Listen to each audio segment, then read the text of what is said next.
Hey guys, welcome back. Get ready because today we are jumping back into the world of Mushoku Tensei. In this video, we're covering Volume 8, including chapters 1 to 11 and one side story. Sit back, relax, and let's get into it. Volume 8, Side Story, Part 1, The Holy Land of Swords. It had no other name, a harsh land that was covered in snow all year round. In his final years, the first-generation sword god built a school here to teach his disciples the sword. To swordsmen, it was a place they would go, and then eventually leave. As long as you were a swordsman, no matter who you were, it was somewhere you should visit at least once. This was the Holy Land of Swords. Gathered at this Holy Land of Swords were young swordsmen in the making, all with promising futures. Though they were teens, they had talent in the sword that you could see at a glance. They were young geniuses. At the Holy Land of Swords, there were 3 swordsmen who had outstanding talent. The first was the eldest daughter of the sword god, Nina Farian. Though she was now 18 years old, by the time she had reached 16, she had already been regarded as a sword saint with talent. People would say that she would be a sword king around the time she turned 20, and by 25, she would undoubtedly be a sword emperor. The people around her felt that she was the most promising one. Next was Nina's cousin, Gino Britz. He was the second son of the Britz family, a branch family to the sword god style's main house, the Farian family. He was now 14. As someone who received the title Sword Saint at 12 years of age, he was the youngest sword saint. He was such a genius that though he was now a step behind Nina, people didn't know if this would stay the same in the future. Finally, Rudeus Greyrat. She was now 17 years old. She was a mad dog who frightened everyone who saw her, and those who bit her would be mercilessly beaten down. She who had come along 2 years ago as Sword King Ghislaine's disciple would never compromise when it came to her actions. Each day she would tackle her training with a do-or-die attitude, and she would abuse her body until it surpassed that abuse. Her debut at the Holy Land of Sword was striking. It was vivid enough that even now, several years later, it was still a topic of conversation. Approximately 2 years ago, the location was the Holy Land of Swords. Brought here by Ghislaine, Eris showed herself before the sword god. The ones encircling them were the best pupils of the sword god style, not one of them below sword saint. Among them were Nina and Gino. Though Eris was before the sword god, she neither got down on one knee nor lowered her head. Of all things, she declared this to the one who was presently the strongest swordsman, sword god Golfarian. The sword saints around her became riled up. You? Toshisho? Kneel down! Do you know nothing of the sword god style's manners? What have you been teaching her, Ghislaine Dono? Sit. With just one word, the sword god silenced the sword saints. That this young and arrogant dog would be cut down by the sword god's hands, everyone there thought that. No one who had said such arrogant words to the sword god had left here alive. They were reckless enough words that even the arrogant Ghislaine's tails and ears were standing straight up. However, the sword god merely grinned. While smiling, he asked, You have good eyes, huh? Just who is it that you want to cut down? Who was it that she wanted to cut down? Having been asked that, Eris replied frankly. The dragon god! The dragon god Orsted! Everyone here had heard the name Dragon God. However, they didn't know the name Orsted. The people there that knew the name were limited to Eris and one other. Ha ha ha!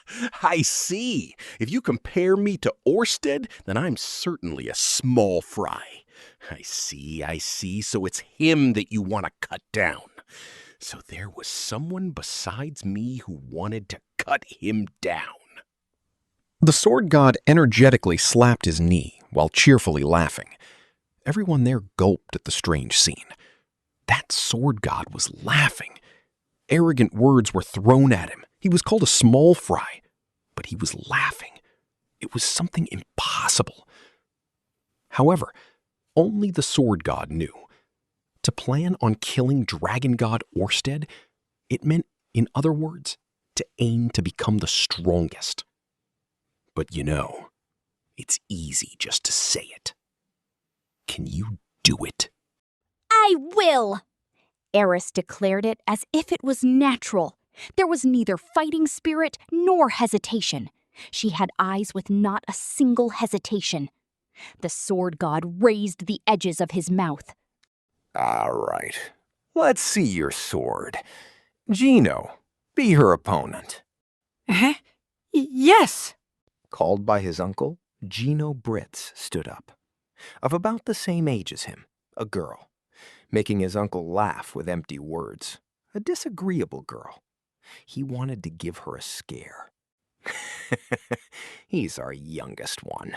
Though he's younger than you and still naive, he's pretty good, Eris and Gino received the wooden swords tossed over by the other sword saints. Then in the center, the moment she received the wooden sword, Eris struck Gino. Gino couldn't even respond. With a single strike to the wrist, he dropped the sword. And before he could even surrender, no, without even realizing what had happened, he was cut down by the sword. A perfect killing intent. Gino saw an illusion of being cut down with a real sword and fainted. What? Everyone there was dumbfounded, as if they'd accept something so ridiculous. At the very least, they should have faced each other in the middle, right? To start with, Gino wasn't even facing Eris at the time. She was a coward. So thought the Sword Saints. Since the boy that she saw as her younger brother was taken down by a sneak attack, of course Nina was the same. The ones who didn't think so were 4 people. The 2 Sword Emperors, the Sword King, and finally, the Sword God. See? Naive, right? He really was, huh? Iris's short hair swayed, and she was already taking note of the movements of everyone there, so that it would be fine even if anyone attacked at any time. Without any useless movements, she looked over her surroundings in contempt. The sword god didn't criticize Iris. He merely judged that the beaten and unconscious Gino was naive. It was his fault for letting down his guard when the 2 of them were holding swords. He was stupid for not considering the possibility of being suddenly attacked. This was what the sword god had implied. All right, next is Nina. You're up. This time, start after you face each other in the center. Those surprise attacks are good too. And this time show me your sword after I give you the signal. At those words, one of the sword saints turned to Nina and tossed her a wooden sword. The instant she caught it, Nina did a double take at the sword saint. It was a little heavy. It was a wooden sword with metal inside. The one who had thrown it nodded. Seeing that, Nina trembled once and then returned the nod. She would kill this insolent girl. Even Nina was a sword saint. It wasn't as though she hadn't killed someone with her sword before. Though it was a little cowardly, Eris was the one who was rude just now. Considering Gino's humiliation, she deserved to be paid back with certain death. The 2 lined up in the center and took their stances. Begin! At the Sword Saint's signal, Nina swung her sword. It was one of the forms in the sword god style that she had practiced countless times, and with this, she would knock down the red-haired girl. That single swing of hers was filled with fighting spirit. The swords collided. In that instant, with a dry sound, Iris's sword was smashed to pieces. Nina was convinced of her victory. Now she would just swing into Iris's temple without mercy. So she thought. That moment, Nina's face was hit. Next, her chin was hit. While she was stumbling, she was sent flying with a kick and then mounted. Before she realized, her 2 arms were checked by Iris's legs. When she looked up, she saw a bloodthirsty devil with its fist raised. Stop! Stop it! When these words were spoken, Nina had already been hit several times. Blood ran from her nose, her teeth were broken, and she had fainted. A pool of steaming liquid that was streaming from her crotch now spread across the ground. Eris slowly stood up, and then she picked up the iron-cored wooden sword that Nina had been using. She then snorted. She kicked Nina over to where Gino was laying unconscious. Does this place have nothing but naive people? You bastard! The swordsman flew into a rage. Shouts of coward and other abuse could be heard. However, those who were Sword King and above, on the contrary, overlooked those swordsmen indifferently. They understood who was in the right. My bad, my bad. I misread you a little. I'll be your opponent. However, when the sword god stood up, the two sword emperors' expressions showed a little surprise. There's no need for Shisho to do it personally. Ghislaine, she's your disciple, wasn't it? In that case, I'll go. Ignoring her words, he grasped his own sword. He was serious. Seeing this, Eris strongly kicked off the ground. She leapt backwards to where she had left her sword. Then she immediately removed the scabbard from the partner that she had gone on many journeys with. Don't panic.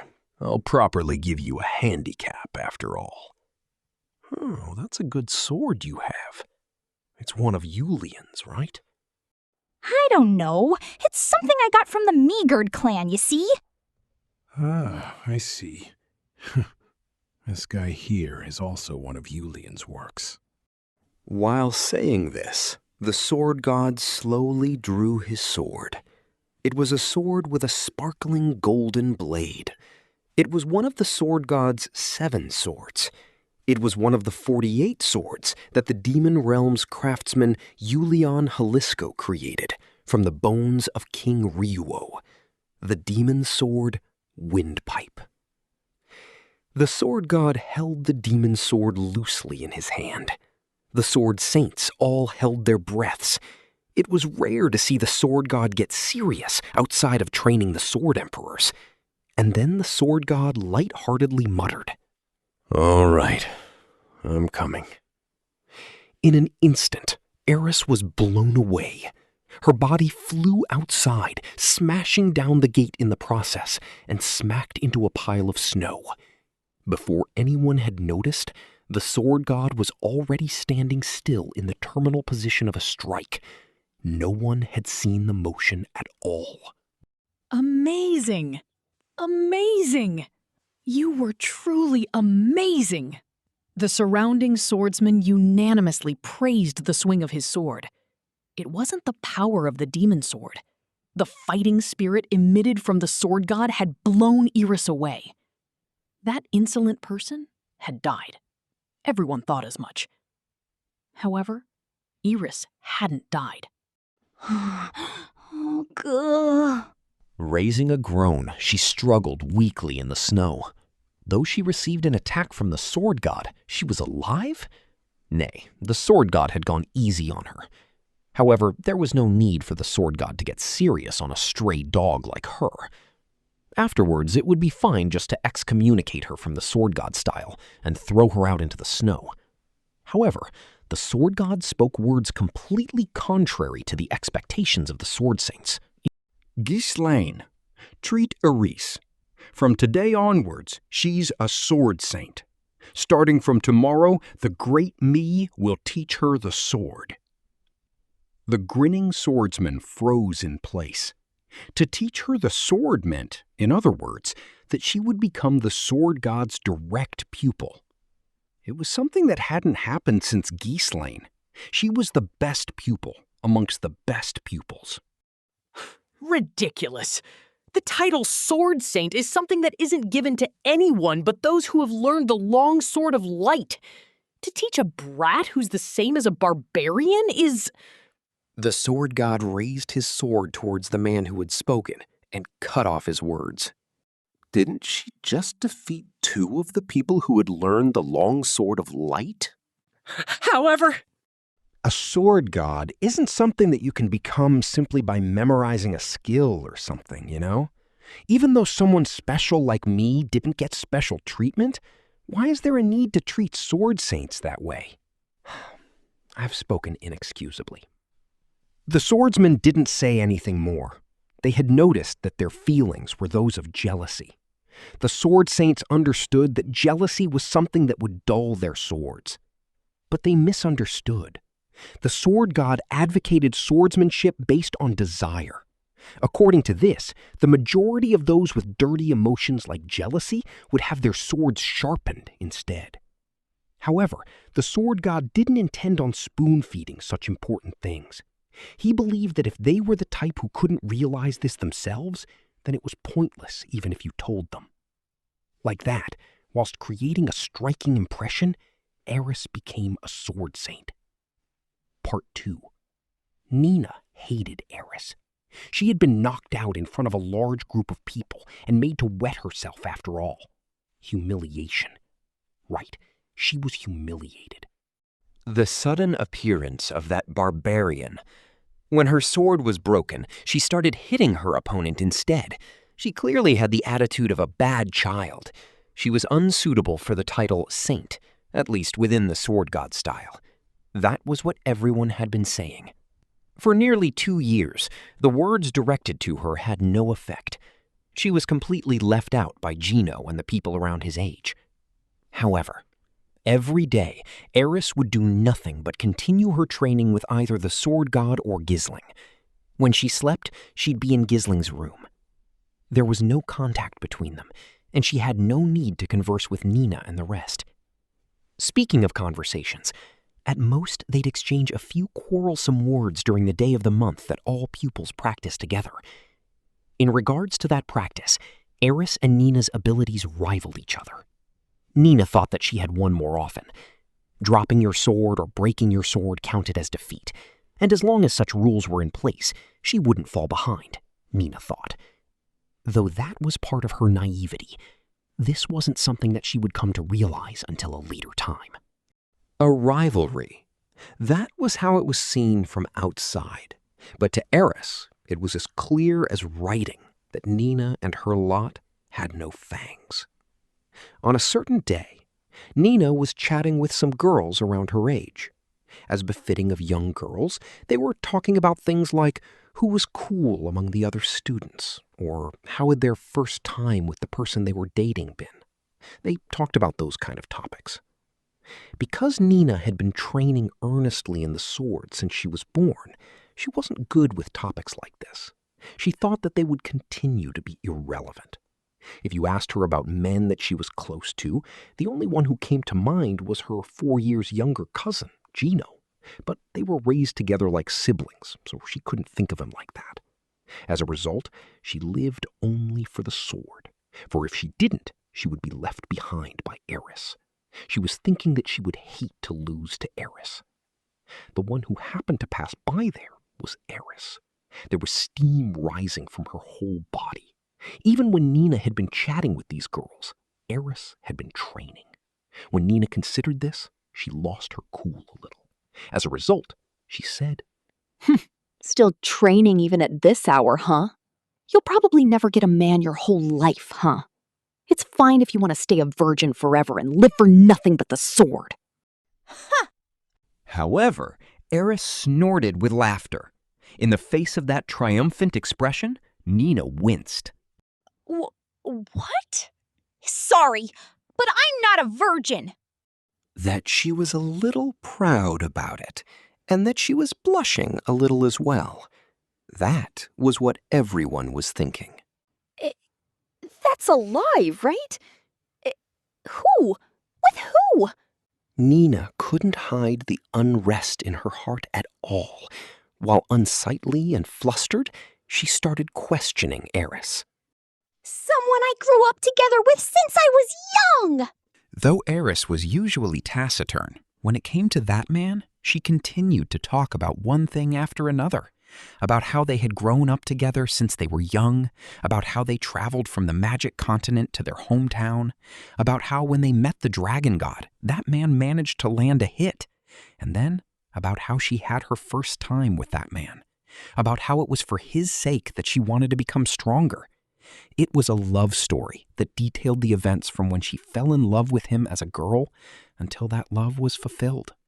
Nina was in complete shock. She had lost, she thought. She had completely lost. Their swordsmanship was on par. However, she lost in age. Furthermore, the other girl had a man. The only thing left that Nina could do was deny that man's existence. You're lying! This is something Otosan said, that the dragon god wears something called Dragon Holy Fighting Spirit, so half-assed techniques can't wound him. You're just making stuff up. That person actually doesn't exist, right? Admit that it's a lie. It's still not too late to say so, you know? It's not a lie. Rudeus isn't half-assed. But right now, I'm not suitable for Rudeus. I have to get stronger. Eris said that at the end and firmly clenched her fists. Her eyes carried flames of determination, and ignoring Nina and the rest, she returned to the space of martial training place that she had come from. Dumbfounded, Nina watched her walk away. The one person she thought would absolutely never beat her in this had already surpassed her. Nina was dizzy from the reality of this. Part 3. Though she hadn't had one yet, that barbarian had a lover. As if Nina could bear with such a thing. She decided that it was definitely a lie. That Rudeus person, or whatever, was imaginary, she thought. Well, it won't be easy. He's fictional after all. On one of her free days, she headed towards an information broker and gathered information on Rudeus. Contrary to her wishes, she immediately managed to find some. Rudeus Greyrat, born in Buina village of the Fedoa region of the Kingdom of Ashura. At 3, he became the pupil of the Water King ranked magician, Roxy Magurdia. At 5, he became a Water Saint ranked magician. At 7, he became the home tutor of the Stronghold City Roa's mayor's daughter, Eris Boreas Greyrat. After that, his location became unknown due to the teleportation incident. However, lately he was in the northern parts of the central continent and made a name as the adventurer Rudeus of the Quagmire. He was now a special student at the Magic University and staying at Sharia, the capital city of the Kingdom of Reinua. He was admired by certain types of adventurers, and there was also a rumor about him single-handedly slaying a stray dragon. He was real. He wasn't just some prince from Eris's delusions. While yielding to this, Nina thought to herself that he wasn't a big deal. Though everything up until age 7 was amazing, in the end he was just an adventurer. He hadn't even become Water King ranked. He had a lame name like Quagmire, and he was talented as a child, that's all. There was no mistaking it. So thought Nina. Then she thought of something bad. If I defeated this Rudeus, made him into a slave and brought him here, what kind of face would Eris make, I wonder? No time like the present. Nina prepared for a journey that very same day, and demonstrating the impatience inherited from her father, she jumped on a horse. Like that, she began her trip to the kingdom of Ranawa. Though it was still winter, Ranawa was very close by. With one of the fine horses raised in the Holy Land of Swords, you wouldn't even need 2 months to get there. After easily finishing her journey in a month, she arrived at the Magic University. There, she was shocked. Nina had honestly made light of magicians. Without any decent training, they were a bunch that did nothing but mumble some vague chants or something, thinking they could get stronger that way.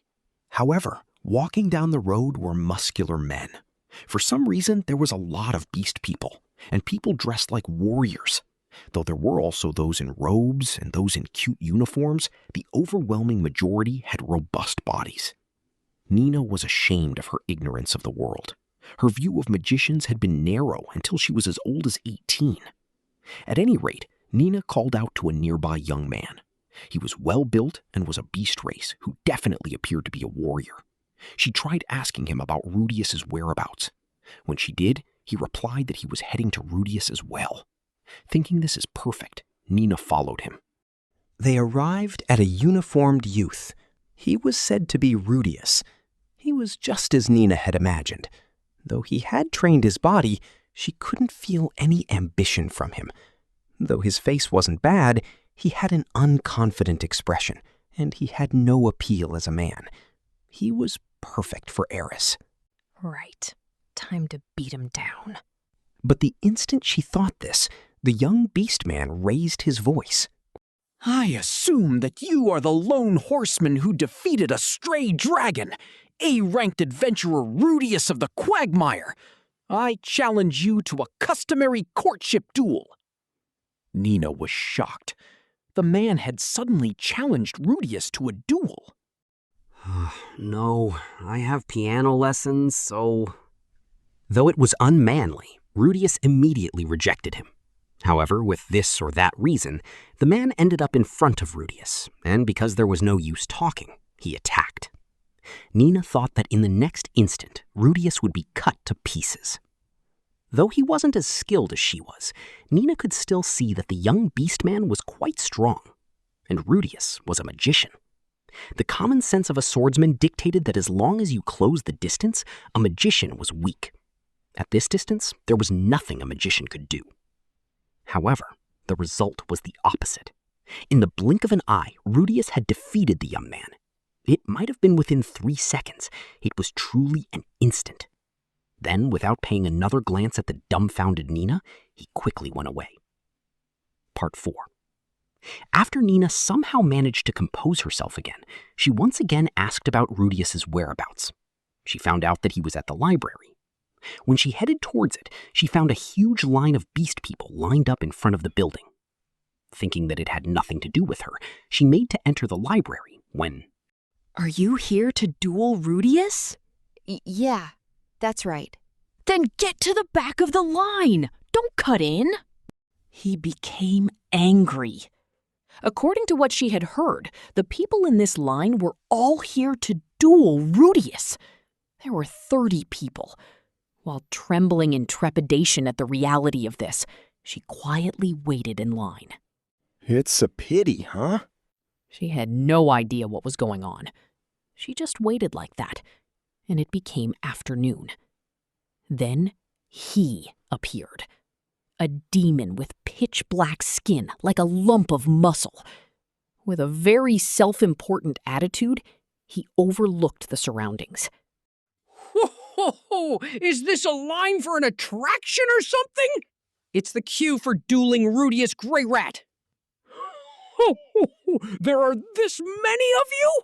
Ha! Rudeus is a pretty popular guy, isn't he?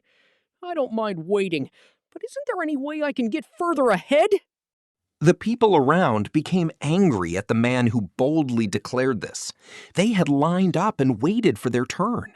Nina was indignant as well. Even she, who had come here after a long journey, was waiting for her turn. Stop acting so conceited and get in line. Then, a certain idiot said it. He said what he shouldn't have said.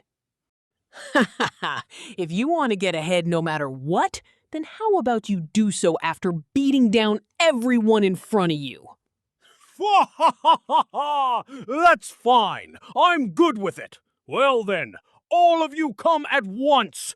In deference to the guts you have for challenging me, I'll let you attack first.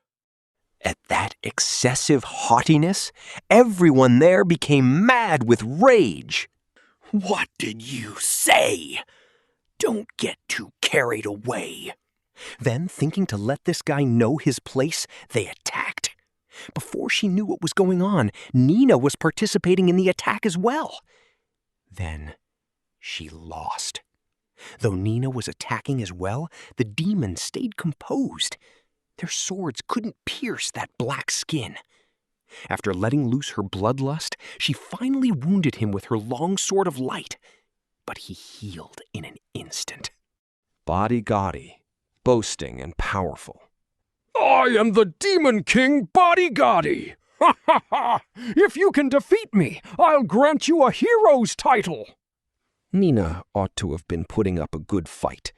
However, her attack power was too low, and after her tactics failed to strike home multiple times, she was caught, defeated, and her beloved sword was bent.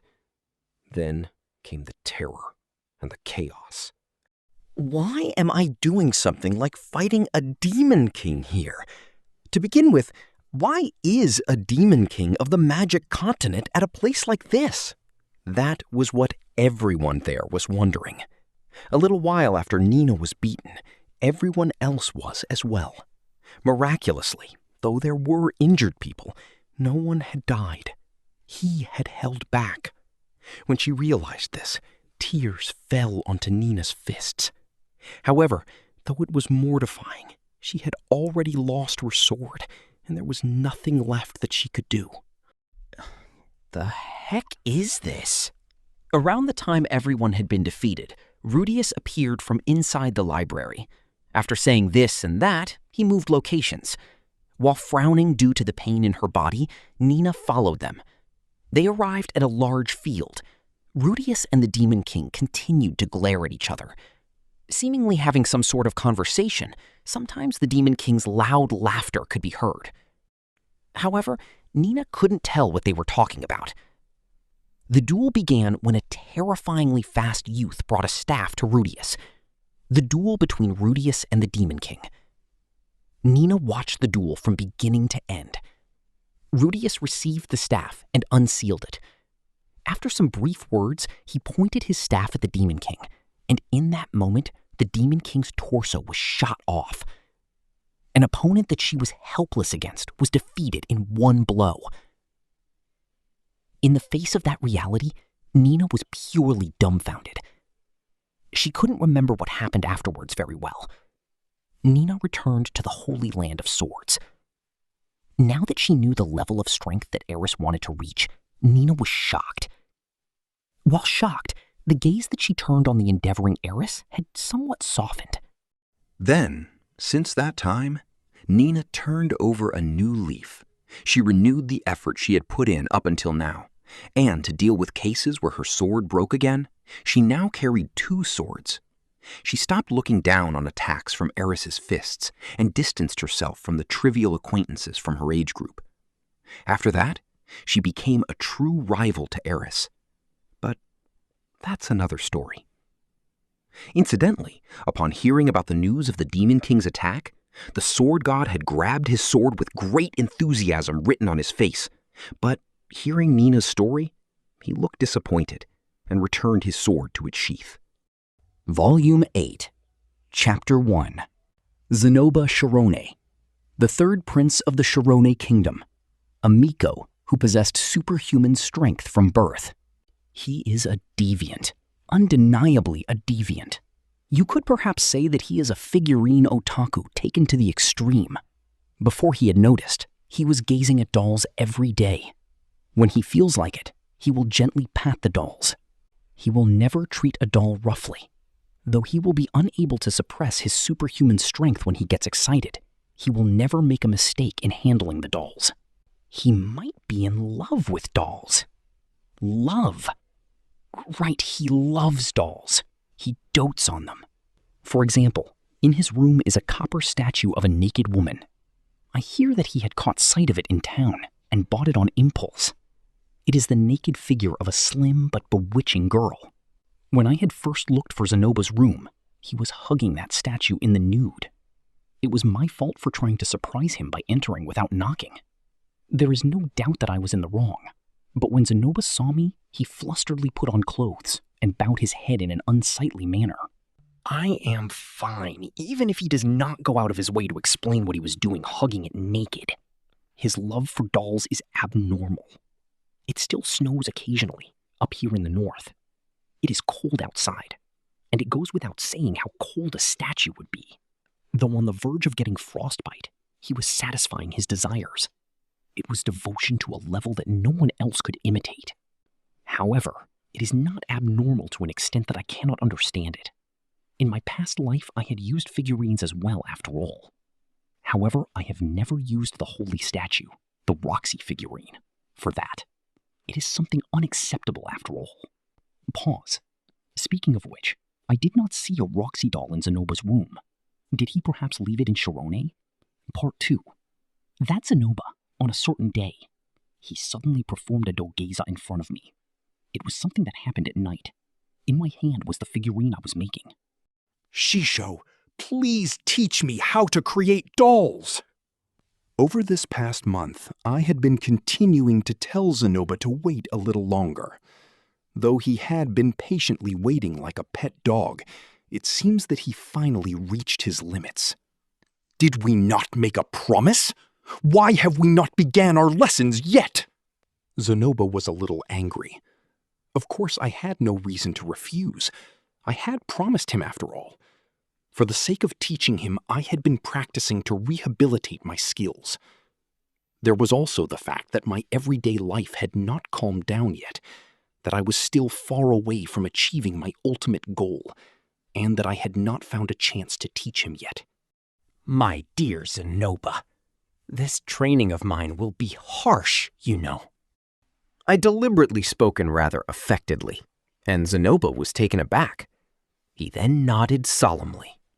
Of course. Shisho, please do not underestimate me.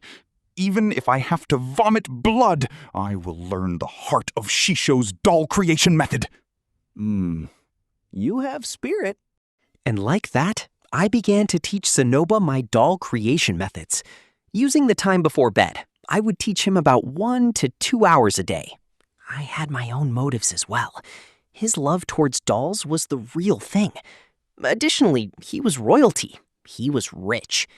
I had given up on coloring the dolls and on my dreams of mass-producing dolls, but it might be possible with his influence. First, I would mass-produce Roxy dolls. In the past, I had created it as a unique item, but the art of creating bronze statues as well as the art of creating Western-style dolls existed in this world. Even if the craftsmanship quality falls, appropriating these two techniques should allow me to mass-produce them. After that would be Roiser dolls. Using the real history as a basis, I would write books that glorified the Super Clan. It would be filled with battle scenes that the people of this world love so much. And in contrast to the depictions of famous heroes, it would be about a man who never gave up and the suffering and conflicts that he faced as he endeavored. The figurine would come with the book as a gift. After all, it makes a big difference to show the protagonist visually. If this turned out to be a success, it might be nice to produce books that depicted Roxy and her glorious exploits next. All right, we can do it! Though it might be impossible on my own, no matter what they may say about him, Zenoba is still royalty. He is rich. He has passion as well. As a partner for this enterprise, there would surely be no one better. There is a saying about counting chickens before they have hatched. It was surely a fitting description for me at the time. Well then, I will teach you my secret techniques! Yes, Shisho. Our doll creating was just beginning. Part 3. Let us just start with the conclusion. He could not do it. Zenoba could not use voiceless earth magic to create dolls. There were 2 reasons. First, there was the fact that he could not control chantless magic. Second of all, there was the fact that he lacked my overwhelming mana capacity. Thinking about it, there are hardly any people in this world who can use chantless magic. Among the people I have met, there were only Orsted, Fitz, and Sylphie. In this school, there was one more, a teacher who could use voiceless wind magic. However, I was told that he died last year. Since I had been able to use it since childhood, it had never really occurred to me, but chantless magic was a high-level technique. Thinking back on it, Eris and Ghislaine were not able to learn chantless magic either. Since it was like that, there was no way a person who just started learning magic like Zenoba would be able to use it. Moreover, the issue of mana capacity is an important one. When I create figurines, my mana is consumed continuously. I use up a considerable amount of mana to produce them. It was then that I understood it for the first time. It seems that somehow or other, the amount of mana I have is far greater than others. No, strictly speaking, I had vaguely noticed it. I thought that I had more than the average. However, I had not thought that it would be so far above the average. When I was an adventurer and I had seen magicians who ran out of mana, I would think something like, they have been wasting their mana on useless things. To express things numerically, if we said that a normal magician had 100 mana points, I had thought that I was around 500 or so. However, the reality is that it seems I have much, much more than that. To think that Zainaba could not produce even a single doll part. Well, leaving me aside for now, Zainaba put in great effort. Waking up early, he would use up his mana until he fainted. Then, when he woke up, he would use up his mana until he fainted. He repeated this all day long. It might be because he had continued to use his mana until he reached his limits, but his cheeks were thinning and starting to sag a little. His face was like a skeleton and was wet with tears and mucus. He did not have talent in the thing he wanted to do most. That much was obvious. I have done something quite cruel to him. I reflected on it. Doing so, I apologized. I'm sorry. Zainaba shook his head and replied without any power. No. If I was more talented. The figure of a man stricken with grief. The figure of a loser, surrounded by a shroud of sorrow. It would not be good to give up here. I think about things. It really is quite pitiful that Zainaba cannot even manage the first step in creating figurines. Even so, it cannot be helped since chantless magic is impossible for him. Since he lacks in mana as well, it is probably impossible for him to create figurines using the same method that I do. All right, let us change the creation method. I spontaneously reached such a conclusion. There is another way of doing it? The grieving Zainaba suddenly recovered and now leans in towards me. Yeah, let us try a method that uses mana as little as possible. Saying this, I create a lump of earth. It is clay. Though I used magic to create this, you should probably be able to find this naturally in the wild. Just where do people get clay? I hear that famous potters like to seclude themselves in the mountains, but the mountains and forests in this world are dangerous. Although those golem things seem to be made of something like clay, and you can probably obtain clay even without having to dig up the earth yourself. What are you going to do with that? I am going to carve it. Carving. It is the oldest method, the most reliable method, but also the most difficult method. I will create the figurine parts one by carving the clay. If I do things like this, it should be possible to create figurines even without using mana.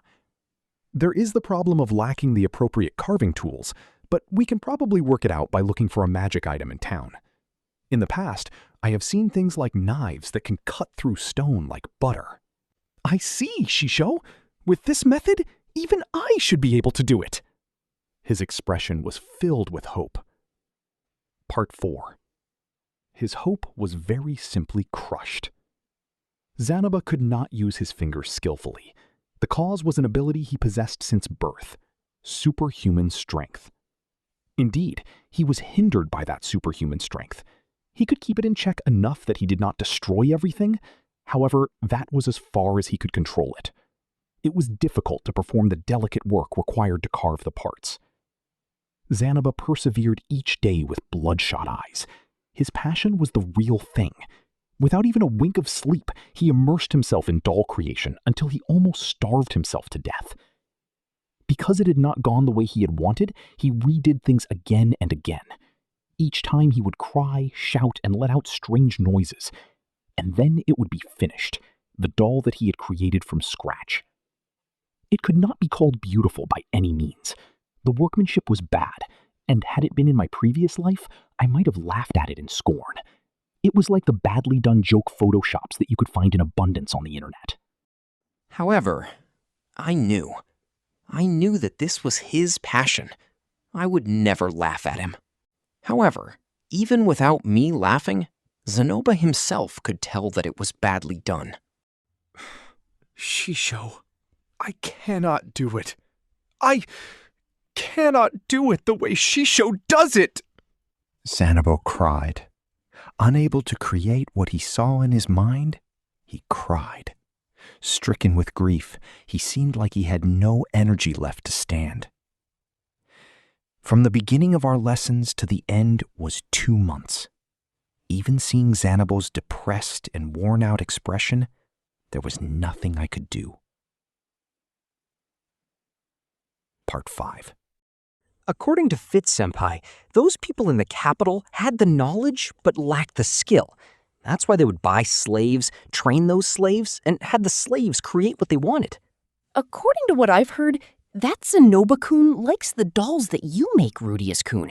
And because he wants more of them, he wants to create them himself, right? Huh? Was that what I said? That's how it sounded to me?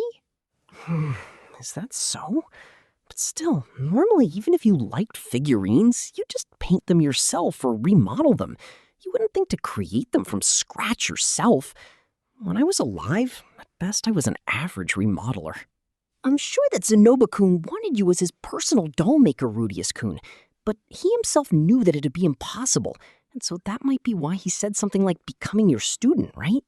Well, I don't think it'd be impossible, though. Employed by Zanoba in the Shirone Royal Palace and spending each day making figurines. In the end, a lifestyle like that might not be bad. Working for a royal palace would probably mean a stable income. Speaking of which, how much does Fitz-senpai get from Princess Ariel each month? It feels like it'd be rude to ask, huh?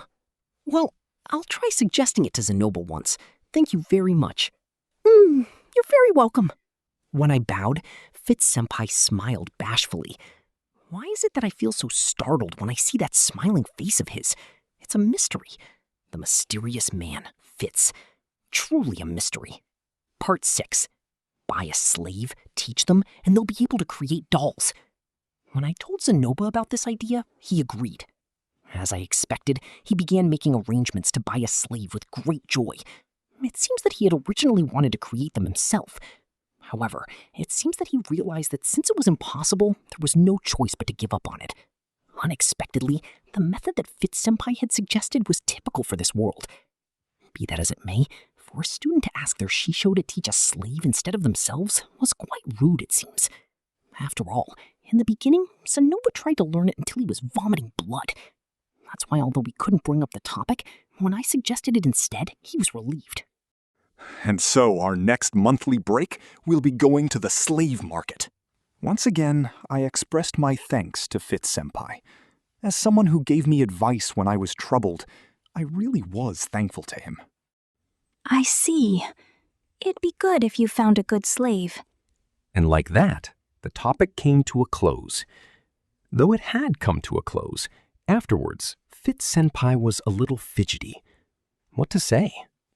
Speaking of which, I'm free as well next monthly break. Is that so?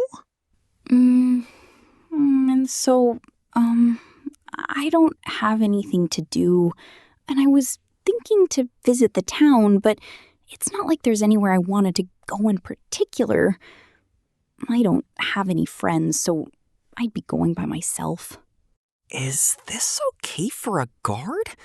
Wouldn't it be bad if he wasn't near the princess when something happened? Well, that's not for me to worry about. I'm sure Luke would be able to deal with it somehow. Would you like to come with us, senpai?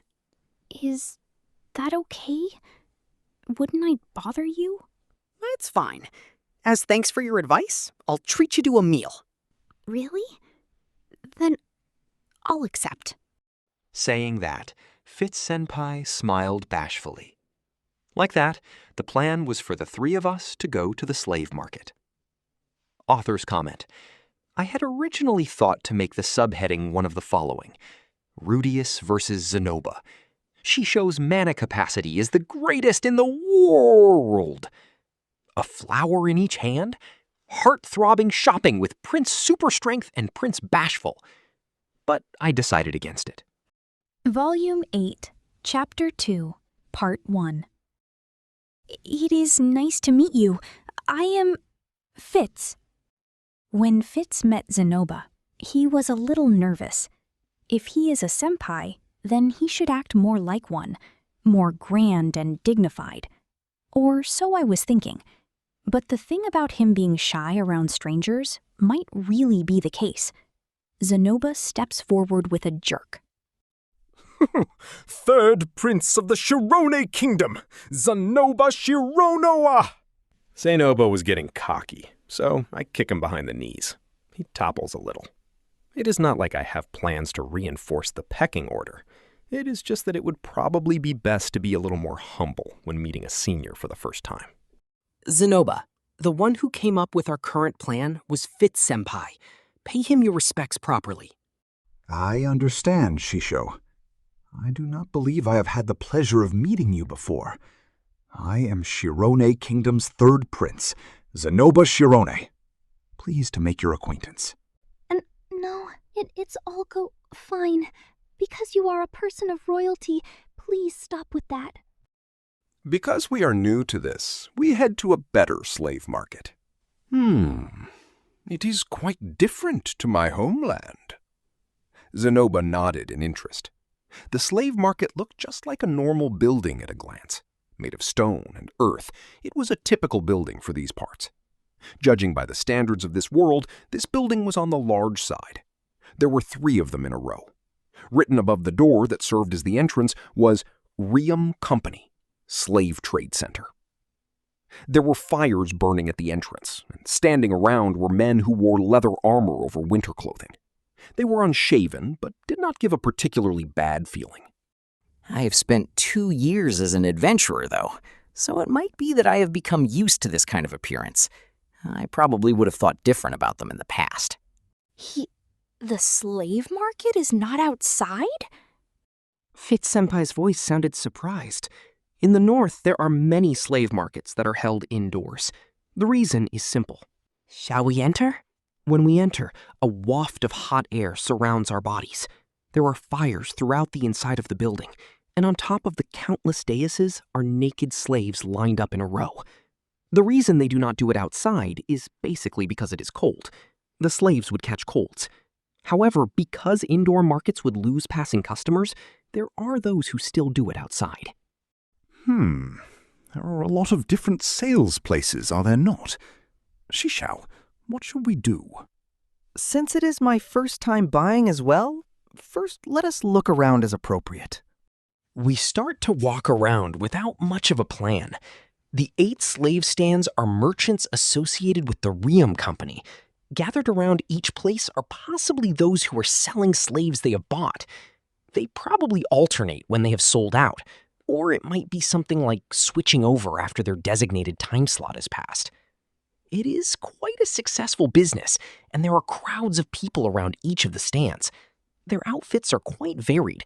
There are those like me who are dressed like adventurers, those who, like Fitz-senpai and Zanoba, are dressed like nobles, as well as those dressed like merchants, townspeople, commoners, and students. Among them are merchants whose aim seems to be the resale of slaves. Further away from the stalls are those who have just purchased their slaves and are having a chat with each other. Could the seedy-looking ones be pickpockets? No, pickpockets would not come to a guarded place like this. They might be slaves who are sent by their masters to purchase other slaves. Nonetheless, I clutch onto the coin purse under my robes. This time I have been entrusted with the funds. It would not be a joke if they were stolen. They are really all naked. Seeing the slave stalls, Fitz-senpai's eyes are staring in surprise. His face is bright red. Because he is wearing a mantle, I cannot really tell, but he seems to be bashfully standing pigeon-toed. They are big, huh? To become like that? Following his line of sight, I find that he was looking at some slaves who seemed like warriors being introduced as featured goods. Whether man or woman, every one of them was well built. In particular, the female warrior in the middle was good. She was big. It goes without saying that her stature was big, but her bulging chest was something that made you look on with longing. Though it seems that goods as big as those would get in the way of battle, as I understand from Eris, in this world, even if they are huge, there is not really a problem. Senpai, is this your first time at a slave market?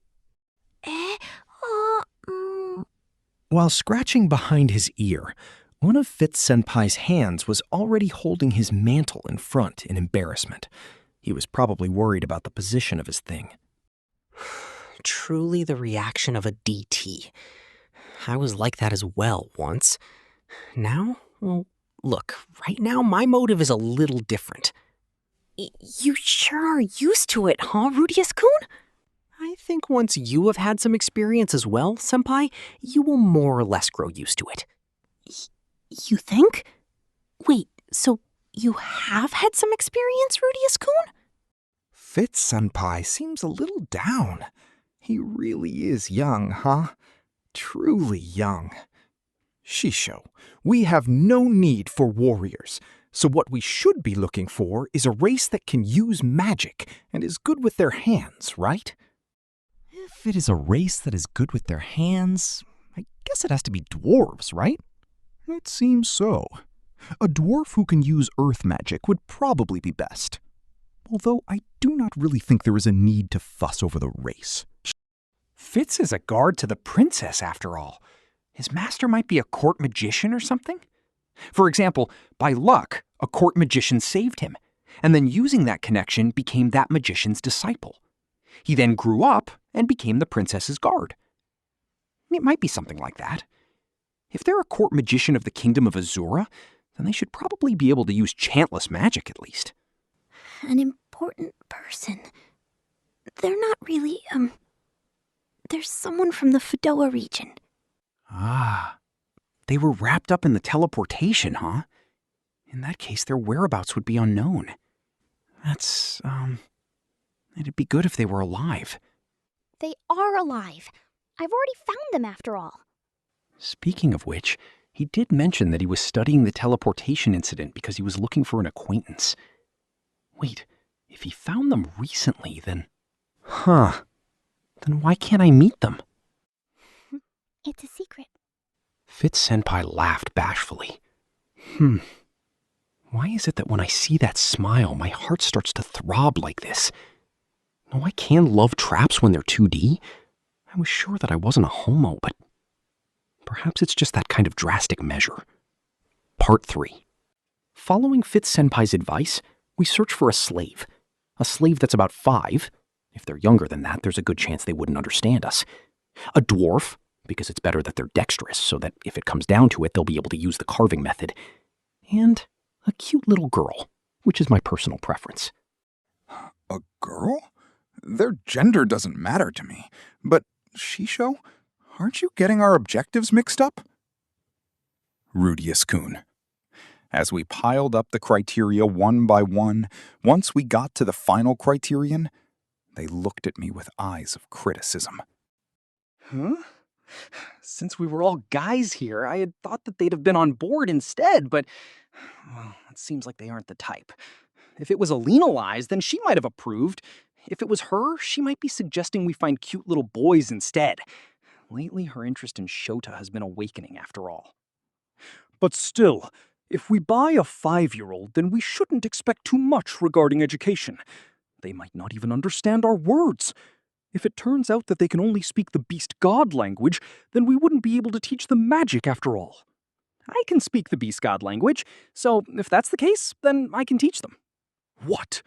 You can speak the beast god language, Shisho? As expected of you. Well, that's how it is. At Zenoba's praise, I start to feel proud, and I hold out my chest. Though I look like this, I'm multilingual. I've also taught a 5-year-old before. Speaking of which, I wonder if Sylphie is doing well. Even without seeing Ellen Elise and Fitz-senpai, you could say that elves are really to my taste, or that they had the type of face that Japanese of the fantasy generation preferred. Elves brought to mind something like a slim and beautiful man and woman pair. If I remember correctly, Sylphie was roughly my age, so she might be 15 right now. She's probably become considerably beautiful. According to Paul, she could use magic, and on top of that, she has green hair. Since I'd probably hear rumors of her right away, I'd probably be able to find her immediately. I haven't heard a single rumor, though. I wonder where she is right now. Anyway, since we've already decided on the criteria, let's go ask a sales assistant. I head to the place where the help office is written. The man at the reception had a completely clean-shaven head, and when combined with his beard, was quite a macho man. Though he looked at Fitz-senpai and I with suspicious looks, when he saw Zenoba, he accepted it and nodded. Excuse me? We're actually... The macho man ignored my words and spoke to Zenoba, who was behind me. Welcome, Oni-san. What is it that you're looking for? A warrior for a god? Right now we have guys that can teach the sword as well, you know. We also have some magicians, but it'd probably be better to head to the Magic University for that. Or could it be that you're looking for those?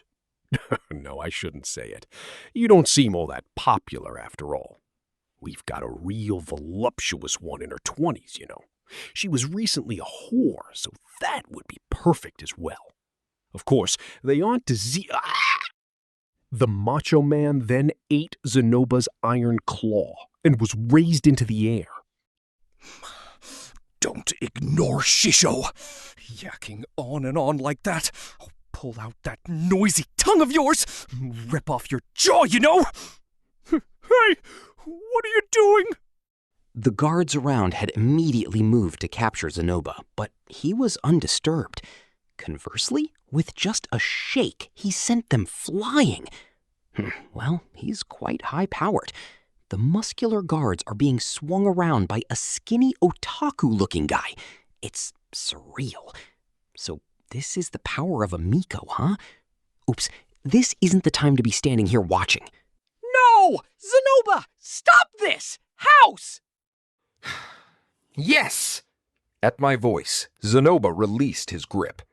In the face of the suddenly motionless Zenoba, the guards stop moving as well. I face the guards and bow my head. I'm truly sorry. He just got a little excited. No, it's fine. Just don't act too violently, all right? We'll draw our swords the next time. They easily let us off. Though there was a little fear in their eyes, they decided that they hadn't seen anything this time. It wouldn't be good even if they poked their noses in further. What surprised me was that the moment Zanoba was caught, Fitz-senpai had prepared his stance before I did. It was an extremely fast and decisive movement, as expected of the princess's guard. You could also say that I was just cowardly, though. Anyway, it seems that there isn't anyone particularly vigilant here, huh? After all, using adventurer terms, the guards around here were only C rank, or at best B rank. Well, whatever. I'll continue speaking to him. We're looking for a dwarf around the age of 5. Around 5? While cowering, he looked over the list in his hand. Flipping through the pages, he squints his eyes. There aren't many dwarves in the first place here, and on top of that, a 5-year-old? As long as it's a race that's good with crafting. Even if they aren't a dwarf, it won't be a problem. We definitely wouldn't complain if they were young, though. There is one. The man tapped a part of the list with his finger. A dwarf girl of 6 years old. Because of her parents' debts, the whole family were sold into slavery. Her health is a little on the bad side, though. It might be because of malnutrition. Well, she'll probably be back to normal if you feed her. She can't speak the human language, and though it's natural for a 6-year-old, she can't read either. I see. What happened to her parents? Both her parents have been sold. It's something I heard in a tavern during my days as an adventurer.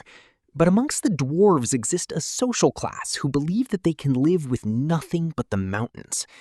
It'd be fine to leave the Millis continent and work in the Dragon King mountain range, but occasionally there'd be idiots who guessed wrong and headed too far north, and without re-entering the mountains, were unable to make a living. They'd even get their families wrapped up. Truly useless fathers. For now, let's just meet them. Part 4. At the macho man's call, after a while, a single merchant appears. He is a man with dark skin. It is not just suntan. He is probably from the Beggarito continent, or one of his parents was from the Beggarito continent. He is a little fat and drenched in sweat. Though there is a cloth hung over his shoulder for wiping up the sweat, that cloth too is soaked. Though the smell of sweat wafts about, this marketplace is hot, so it cannot be helped. I had already taken off my robe as well, and Zenoba undid his mantle as well. Fit-senpai is dressed as usual, with a nonchalant look. His face is red, though, for a different reason. Hello! I am the branch manager of one of the Riem firm's associate firms, the Domeni firm, Favorito. The merchant names himself. He turns to Zenoba and extends his hand. Zenoba was reaching his hand towards the merchant's face, so I took his hand instead. Hello, I am Rudeus of the Quagmire. I give that name a go, and for an instant he looks at me puzzled, but immediately smiles broadly. Oh, so you were Quagmire! I have heard about you. Just before winter, you killed a stray dragon. I was just lucky. The dragon was weakened, you see. The name of the A-ranked adventurer, Rudeus of the Quagmire, is known in these parts as well, somehow. The efforts I put into spreading my name were not just for show. Today, I am looking for a dwarf, but Favorito glances at Zenoba and Fit-senpai. Right, these two are contributing to the funds. We are looking for a child so that we can teach them crafting from a young age. I tried saying something appropriate. It was not a lie. I see, so it was something like that, though it is not a good one that I would really recommend. Anyway, please just have a look. It is this way. We listen to Favorito, and from the other side of the market, move into the neighboring building. We are heading to a slave storehouse. Though I say a storehouse, there are iron bars attached to pulleys lined up in a row, and inside those are slaves. The inside of the bars are about a tatami mat in size, and all have one or two slaves inside. Before they are brought to the marketplace, they are washed and covered in oil, but right now, they stink. The slaves inside are crying children and glaring slaves who send killing intent our way. Inside the warehouse are a number of people like us who are directly trading. Favorito walks between the barred cages. He then calls for a man standing to the side. It is probably a subordinate. We head further in. We stop in front of one of the cages. Inside the cage is a girl with empty eyes, sitting with her knees huddled up. It is this one. Oi, bring them out. Right. Favorito's subordinate nods and, opening the cage, pulls the child out of the cage. The child is shackled with an iron collar. A rag is concealing the flaws in her skinny and bones body. Her hair is something like a reddish orange. It is unkempt and has some white hairs mixed in. Her complexion is also bad. She was hugging herself and shivering. It might be because we are further into the storehouse, but it is a little cold. The eyes she is looking at us with are completely empty. She looks truly pitiful. Favorito's subordinate pays this no heed and unhesitatingly removes the rag from the girl. Her skinny body, like a child who misses meals, is completely revealed. Seeing this, Fit-senpai frowns. Rudeus-kun. Be at ease. Even I have no intention of creating Pulitzer Prize-winning photographs. Wanting to quickly buy her, feed her, and give her a warm bath, I am filled with these kinds of feelings. However, I am a bit worried about her eyes. Those empty eyes. I have seen eyes like those before. As you can see, it is a dwarf child, 6 years old, possesses no skills in particular. Both parents are dwarves. Father was a blacksmith and mother created decorations. As long as it is hereditary, the dexterity of her hands should be as you wish. However, she can only understand the beast god language. Because we had not thought she would sell, her health is not the best. Because of that, we will sell her at a discount. While making a difficult expression, Fit-senpai approached the girl and touched her cheek. After a few seconds, the girl's complexion became somewhat better. He might have done something. Favorito. Naturally, she is a virgin. There are no concerns about infectious diseases and the like, but as you can see, she might be a little weak. Though we will treat her with healing magic upon purchase, this really is not a good that we would recommend. Fit-senpai is looking at her with eyes like a child who has found an abandoned puppy. At any rate, she has fulfilled the criteria, so I was planning to buy her anyway, though. Rudeus Greyrat. Hello, little miss. I crouch down and speak to her in beast god language. The first step is to interview her. I am Rudeus. You are? The girl. Actually, there was something we wanted you to do for us. The girl. Actually, there was something we wanted you to do for us. The girl just looked at me with empty eyes and did not reply at all. Favorito's subordinate brandishes the whip at his hip, but I stop him with my hand. Shisho, what is the matter? She is in quite a bit of despair. She has the face of someone who has not any hopes at all and just wants to die. Have you seen that kind of face before, Shisho? In the past. Many times, you see. I covered the girl with the robe that had been in my hands. I create hot air to warm her body and chant detoxification magic. Recovery magic won't restore her strength. After this, we'll let her eat. Favorito-san, how much is she? 1 large Asura copper coin. That was how much the girl cost. Part 5. After buying her, we cleaned the girl in the washing area that was in the corner of the marketplace. After that, we bought clothes and the like for her in the commercial districts, as well as other necessary items. We then entered a suitable cafe.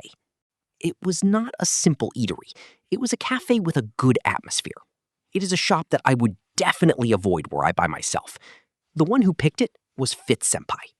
Unlike me, though, this kind of cafe suits Fitz-senpai quite well. They cannot be helped, but I feel out of place here and cannot stop fidgeting. As expected of a royalty, I might say, Zenoba is quite dignified. The girl we have just bought is single-mindedly shoveling food into her mouth. The only one who is uncomfortable is me. Fitz-senpai seemed to be in a good mood. While saying something like, I am glad, he is patting the girl on the head. By the way, Rudeus-kun, what is this girl's name? Being asked that, I noticed that I have not yet asked for her name. That Faye Burrito did not tell me her name. What is your name? The girl looks at my face as if she has heard something strange. Could it be that my beast god language is not getting through to her? It has certainly been about 3 years since I have used it, but it seemed to work fine in the Great Forest. Could it be that in the Darudia village I was looked at like an American self-proclaimed fluent Japanese speaker who had just come to Tokyo? No, there is no way. The way I spoke should not have been very different from Ruijerd. What do people call you? Because that did not quite seem to be what I was looking for, I conveyed what she said to Fitz-senpai. When I did, he went, "Ah, I see," and nodded with a knowing look. The dwarves do not get a proper name until they reach 7 years of age. Proper name? Until age 7, dwarves are not given a name. And when they turn 7, they are given a name based on things they like, or things that they admire, or things that they are good at, for example. So he said. As expected of Fitz-senpai. He really is knowledgeable, huh? I see. It is quite inconvenient if she does not have a name. Her parents are not here anymore, so there is no choice except for us to give her one. We are going to give you a name now, but do you have any kinds of hopes? When I had asked this just in case, she tilted her head in puzzlement. I wonder if someone like this will really be able to create figurines. I have become a little uneasy. Since she is a girl, let us give her a lovely name. Rudeus-senpai said that kind of girly line. Hearing this, on the contrary, I start to want to give her a gallant and manly name. No good, no good. Zenoba, let us hear your thoughts. Will it be fine if I decide? I'm not the one who paid, after all. In that case, Julius. That is a man's name, right? Yes. It is the name of the pitiful younger brother that I accidentally killed. I'm probably making a strange face. Fitz-senpai looks like he does not know what is going on. This child will be staying in my room, right? In that case, it would be better for her to have a name that I am comfortable with. Certainly. This child will end up living with Zanoba. As a room for royalty, Zanoba's room is large after all. I could also get permission and have her live in my room, but it would be much easier for royalty to get permission. However, since she cannot understand his words, it might be good for her to stay in my room instead. Another option might be for me to stay in Zanoba's room as well. Well, since it is a name that you have determined, I think that it is fine too. But let us at least give her a girl's name, like Juliet. That is fine with me. Let us make it Juliet, then. Juliet. It is a good name, is it not? Fitz-senpai had found something funny and was laughing delightedly. At this age, people will laugh about anything after all. From today onwards, your name is Juliet. Julie? Juliet. Julie. The girl said that and smiled clumsily. Though she could not remember anything past Julie, that is not a problem. And so, we bring Juliet to Zanoba's place. While learning this and that from the surroundings, she would toddle behind the messy Zanoba and support him. When night fell, she would learn human language and chantless magic from me. Before going to bed, she would continue to earnestly listen about dolls, according to Zanoba. That kind of training and effort continues on. Incidentally, Zanoba continued to practice moving his fingers carefully. Our doll creation plan continues to advance little by little. Additionally, my true objective shows no signs of progress. Normally, so that they won't run away, a slave will be branded using a special magic seal. However, Shisho doesn't like those sorts of things. When we bought Julie, we didn't do that either. In the end, he treated her as a disciple rather than a slave. Because of that, I decided to treat Julie as a young disciple. Thinking of her as a younger disciple rather than a slave, she mysteriously became more adorable. Now then, that incident happened after class on a certain day. When Shisho finishes his lessons with Julie, I tell Julie about the magnificence of dolls. It's an important time.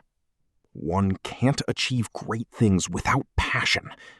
Julie, who has become the core of Shisho's grand plan, must come to understand the magnificence of dolls. Right, on that day. Today, using the Rifujin doll as an example, I was going to talk about the greatness of Shisho's doll creating. Thinking that, I took out the doll from the locked box. While Shisho was preparing to return to his room, he suddenly said something. Speaking of which, what happened to the one of Roxy? Because it was this topic, I ran a cold sweat. What I had thought he wouldn't ask, definitely wouldn't ask up until now, he asked. I was unconsciously going to tell him that I had left it in the Shirone Kingdom. However, I bit my lip and resisted. I won't lie. To Shisho, I'll definitely never lie. The truth is, I have it here, but I can't speak smoothly. My hands are shaking. If Shisho knows about this, he might excommunicate me. Thinking this, my body feels like lead, and I become unable to move. It's here? Since it's been a long time, I want to see it. Could you please bring it out? Shishu's excited voice. My chest hurts. After much effort, I finally bring out a single locked box from under the bed. My shaking hands undo the lock, and I produce the contents. The moment he saw this, Shishu's gaze stopped moving. Why, what is this? Shishu's voice is trembling. His flat, monotone voice is trembling. I wanted to cry. It wasn't anything that scary. Shishu's #1 masterpiece, the 1/10 Roxy figurine, was cruelly broken into pieces after all. The head was removed, the parts for dressing her were broken, the arms were broken from the elbow, and the legs were twisted in unnatural directions. It was a miserable corpse. Only the cane was strong, so it wasn't broken. What's the meaning of this, Zenoba? What the hell happened, huh? Shishu was mad. Shishu, who normally would speak uninterestedly in honorifics. His speech was strange and off-tone. Haven't I told you how much I respect and am grateful to her? Didn't you know just how much of my thoughts for Sensei were put into this figure?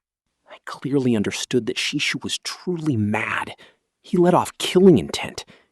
Julie had become scared and was now hiding behind me. I'm the one who wants to hide. You? Could it be that you're ridiculing Roxy? Hey, could it be that you're an enemy? That's not the case. I shook my head in a panic. I always hear Shisho talk about Roxy. It wasn't just admiration. You could feel some kind of fanaticism from it. Right, it's the same type of feeling that you'd get from the Order of the Temple in Miles. Honestly speaking, I don't particularly care about Roxy. However, if I say that plainly right now, Shisho will probably use his magic. If Shisho uses his magic in seriousness, I won't even leave behind ashes. You're mistaken. This is something that I bet in a duel against Rinia and Persina. It's something that is extremely important to me. When I lost the duel, it was cruelly destroyed and stepped on. But I'd never think of ridiculing Roxy Dono. Duel?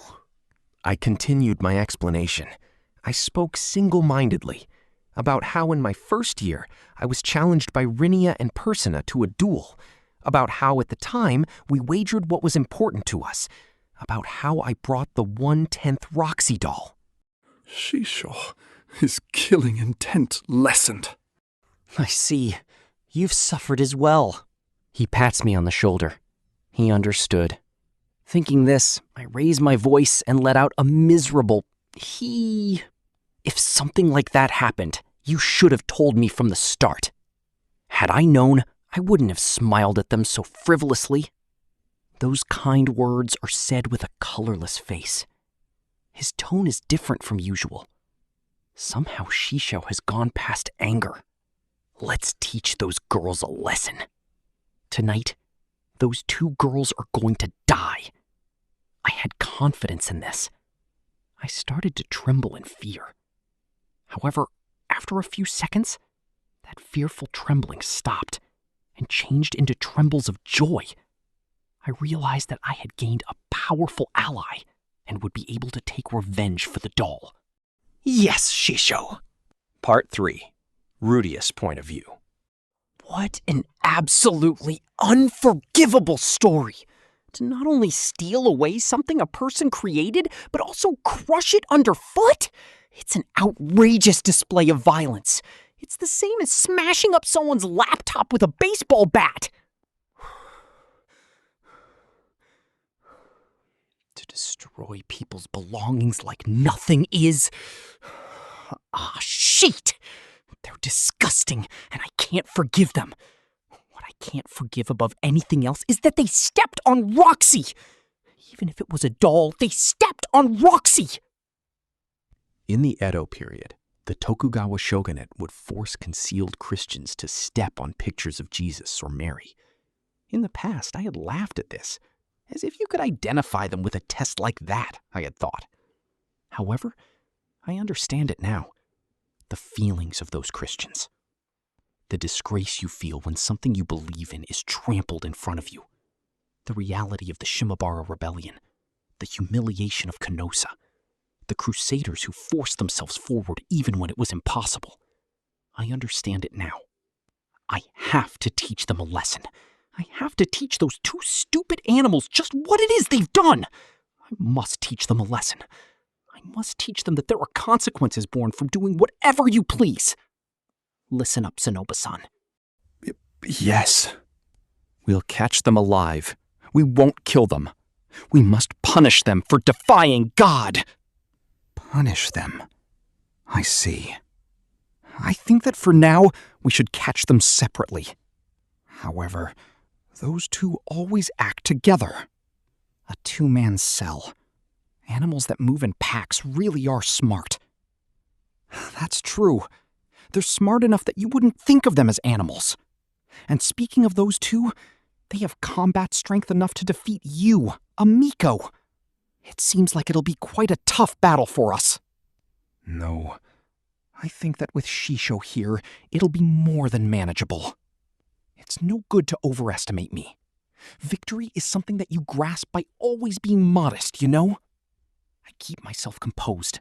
I keep composed. I keep cool. In my adventurer days, whether or not I was calm determined whether I lived or died.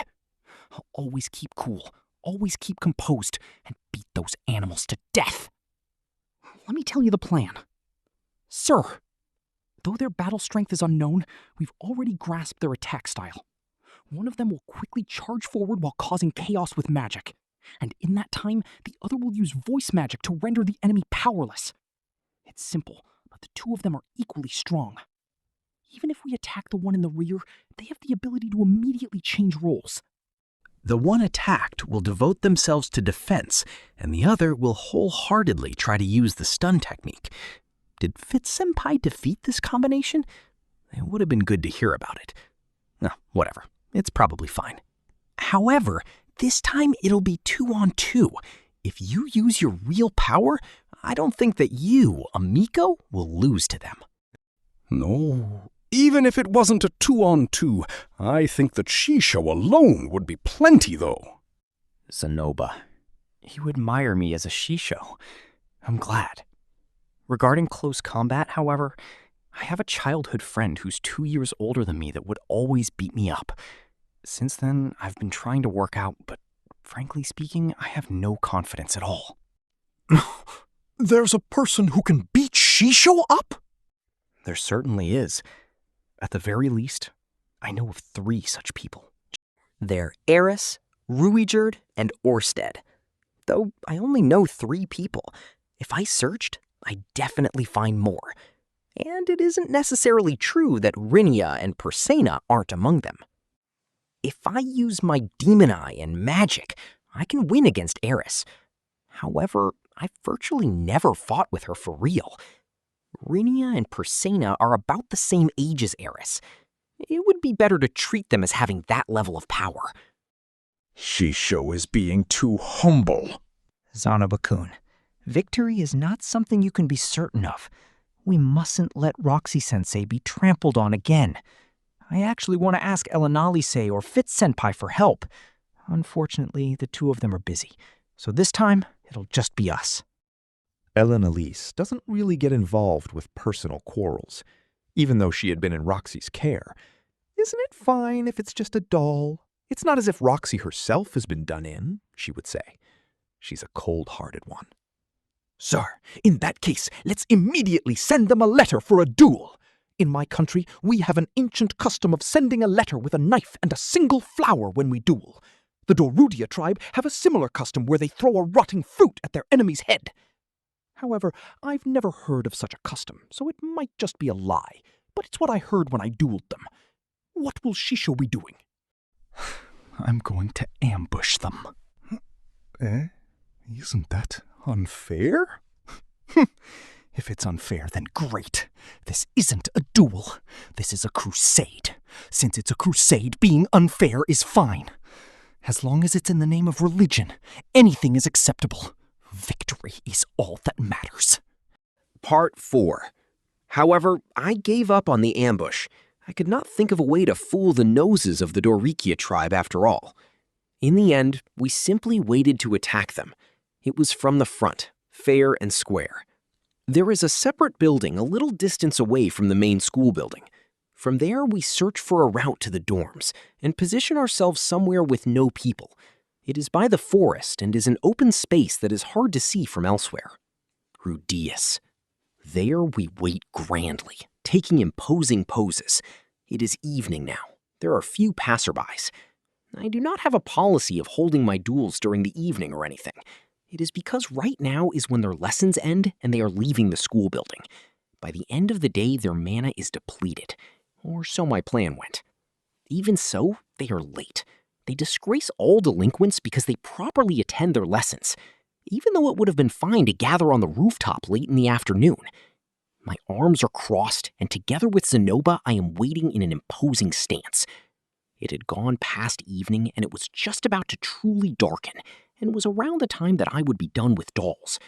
At that time, they appeared. What is this, Nya? Like, what is this, Nano? They saw the two of us who posed here. Renia glared at me in suspicion. Oi, you guys! If you stand there, you will get in people's way, Nya! Move aside, Nya! So she said, but I did not move. Persina sniffs at the air. Persina licks her lips and grins broadly. Renia, it seems that these guys, want to have a go. Hearing this, Renia stares at Zenoba, who is standing behind me. Then she sighs. Zenoba, aren't you ashamed, Nya? Though it's revenge for that time, what is the deal about bringing that first-year boy along, Nya? Zenoba snorts and turns his head away. A vein bulges on Renia's head. Pissing me off. It is an attitude that I cannot stomach, Nah. It looks like I will have to break the other doll, Nah. Shisho, I will. With an angry expression, Zanoba made to step forward, but I stopped him. I am irritated as well. By the other doll, she probably means the Royer doll. In other words, they intend to break the figurine of my benefactor and friend. What was that, Nya? Renia and Persena are making threatening expressions, like question marks are floating in the air. However, as expected, they are not scary. I know someone who holds a much more terrifying bloodthirst. If that person was told a line like that, without a sword, she would jump in and attack. She would hit you, pull you to the ground, mount you, and pound you with her fists while hurling acidic words at you. These guys are lukewarm. You. Don't get too carried away, you first year. Since you seem to be Ji-chan's acquaintance, I overlooked you, Nya. But if your mouth gets too big, I will beat you to death, you know. What is with that? It is like we are picking a fight with them for no reason, is it not? Look, if you get it, then piss off, Nya. We're already done with messing around, Nya, so we are busy honor students, Nya. Go pick a fight somewhere else, Nya. Saying that, Renia waved us away. I cannot stand anything about her. Though I used to get really aroused by this nya-nya business in the past, I am angry at the moment, and I cannot see it except as making fun of us. You are freaking noisy with all the nya-nya! Can the beast race speak nothing but that kind of cheaty human language? My acquaintances all speak it perfectly, you know? You are not a baby, so how about you try pronouncing things properly? Nya? Renia's mouth shot open in anger. Her pupils suddenly narrowed. She let out a breath angrily, and her tail is standing on end. I will strip you, Nyakit, and pour water all over you! That is something that has already happened to me. It is second rate as a threat. And hearing this makes her seem like quite the idiot. Renia gets, angry right away. Fakunano. Muttering this, Persina bared her fangs and brought her hands to her mouth. It brings to mind the time when I was done in by Gias. It is voice magic. Hoka! Persina seemed to be preparing her technique. Renia kicked off the ground. With a sound, Renia leapt sideways and vanished. Renia will move right beside me in 3 steps and will suddenly charge in to attack me. It is reasonably fast. However, I have already activated my demon eye. It is not so fast that I cannot see her. Zenoba! Persena! I watch Renia and give instructions to Zenoba. While I speak, I aim my hand towards Persena. It is difficult to tell when her voice magic activates using my demon eye. It would be better to stop her before that happens. However, I do not understand the flow of mana for the voice magic. As a result, I do not know if I can use disturb magic. That is why I create a huge cloud of sand before her. Persena, who inhaled quite a bit, is now coughing violently. Sha! At the same time, Renia thrusts. I see it. It is slow, crude, and she throws her whole weight in. I could probably dodge it just fine, even without using my demon eye. She cannot even hold a flame to Eris. Eris was faster, sharper, and more beast-like than the beast race, more determined, and finally, stronger. I match her movements and counter her. I shoot my palm towards her chin. With just that, Renia jerks and messes up her stance. I pursue her. I strike her forehead and bring her to the ground. I step on her chest. Overlooking her, I create a rock bullet.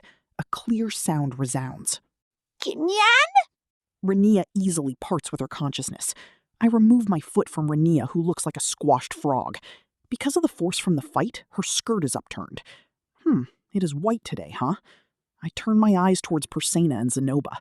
As according to the plan, Zenoba moves towards the attacker in the rear who is assigned the role of using voice magic. Zenoba cannot catch up. Persena, who is moving on 4 limbs, is fast. Or more like, Zenoba is slow. Is he a throw character or something? All he has is physical strength. He needs to train his running more. I create a bog in front of Persena. Because the ground in front of her was suddenly turned muddy, she tripped up and fell face first into the mud. Wahoo!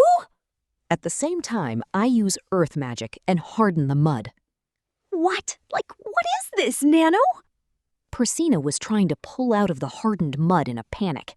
I fired an earth bullet from my right hand. Gian? A nice sound rang out, and Persena fainted. It was over. All right, come. At my signal, Julie, who has been hiding behind a bush, trots over with a large sack. Together with Zenoba, they stuff the 2 girls into the sack.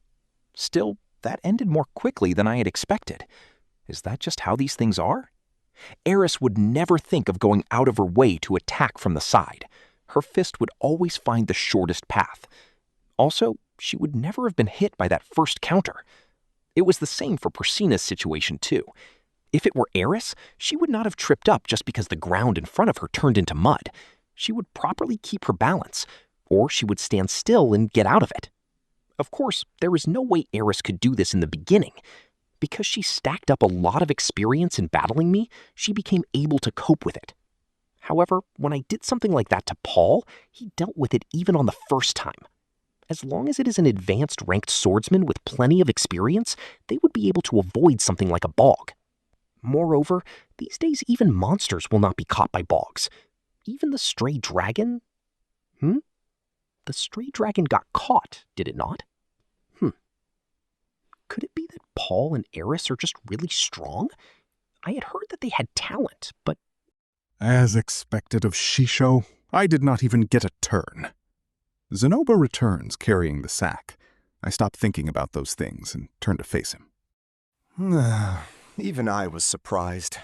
You are being modest! Come on, let us return to the room. Yeah. We walk down the now dark path while taking care not to be seen by anyone. Julie, watch your feet, okay?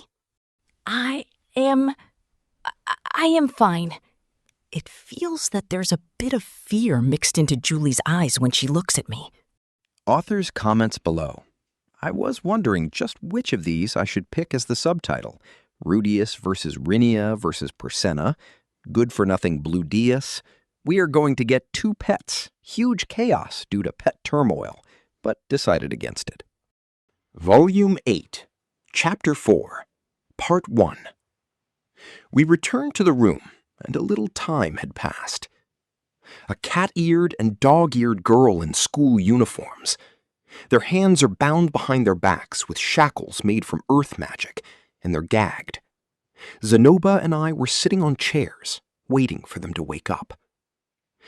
Didn't I do anything to the girls, you ask? Don't say stupid things. I'm a gentleman, after all. The startled cries they made. Moo, moo. The two of them immediately open their eyes. Realizing the situation they're in, they go ooh, ooh. Good morning. While standing up, I calmly greeted them and overlooked the two. The two of them are twisting their bodies and turn their gazes toward me. Though there's a little fear in their eyes, they're glaring at me. Ooh! A voice of protest. It seems they don't really understand their situation. Now then, where should I start from? I watch the two as I bring my hand to my chin. The two of them are twisting their bodies around so their skirts are overturned and their young thighs are exposed. It's truly an obscene sight. Persenna noticed where my gaze lay. She then started sniffing, and her expression turned into one of unease. Whether it's what I'm looking at or what I'm thinking about, she understands because of that nose. On the other hand, Rinia doesn't seem to understand and is still glaring at me going, hoo. It seems that Persenna's nose is better. In reality, they basically shouldn't be able to smell such a thing from this disease-racked body of mine, but... And then I suddenly came up with an idea. These animal-eared high school girls were bound, their clothing was in a mess, and they couldn't move. It's incredibly stimulating. Could it be that I could cure my sickness using this? I've heard that all Asura nobles have perverted inclinations. Since I've lost my DT, I might be able to use this method to awaken instead. I didn't hate this sort of thing in my past life. Well, it's not like it was something I loved, though. I immediately try out what came to mind. My two hands are moving in excitement as I approach Persenna and touch that huge mountain range. She tightly shut her eyes. What an expression. She's acting like I've done something extremely cruel, hasn't she? There are heaps of women in this world who freely let men touch their breasts, you know. Still, it's a really nice sensation. She's big, after all. However, my arousal is weak. Though he should have returned, I didn't hear the first cry of my poor baby. I part my hands from her. My arousal disappears in an instant, and I'm left with a feeling of desolation that has nowhere to go. It really was no use. When I removed my hands, Persenna looked blankly for a moment. After sniffing for a bit, she immediately made a relieved face, and then a slightly complicated expression appeared in its stead. Shisho, are you going to be giving them that sort of punishment? No, it was just a little test. At Zenoba's question, I calmly reply and look at Rinia. The moment our gazes meet, Rinia glares at me in anger. I may touch her as well. She's smaller than Persona, but she's got some fine ones as well. Generally speaking, there are a lot of huge ones in the Darudia clan. However, as expected, my tomcat doesn't rejoice. Basically, the only thing that changes is that Rinia's gaze is filled with even more humiliation and anger, it seems. It's been said that to those interested in bondage, pushing the owner of such a gaze into further despair is the ultimate joy. It's something I understood in my past life. However, it seems that it's a little different from when I see it on a monitor. I don't gain anything from it. The test ends. Now then, do you know what you two have done? First, I made sure. The two of them looked at each other and both shook their heads. Since Rinia seems like she'll be noisy, I ungag Persona. After thinking for a little, she sighs. We shouldn't have, done anything to you, Nano. Oh, haven't done anything. I repeat her words affectedly and snap my fingers. Zenoba timidly brought over a box. Then when the box was opened, inside were the cruel remains of the Roxy doll. The one who did this was you, right? What about that disgusting doll? Disgusting? I repeated Persenna's words. To say that Roxy was disgusting? The Roxy that I had poured my effort into and whose craftsmanship was good enough that it could sell? Disgusting! No, Calm down. Be cool. This is a doll made in the shape of my god. God? That's right. Because I was saved by her, I came to know the world. While speaking, I moved to the corner of my room. There sits a small shrine. When I moved into this room, I immediately set up a shrine. When I open the small double doors, the insides are revealed. What is this nano? Shisho, this is... At the sight of the divinity of the god enshrined there, it seems that the two of them were deeply struck. Even Zenoba winced, and Julie was pulling at Zenoba's clothing, looking as though she was about to cry. That figurine is my god.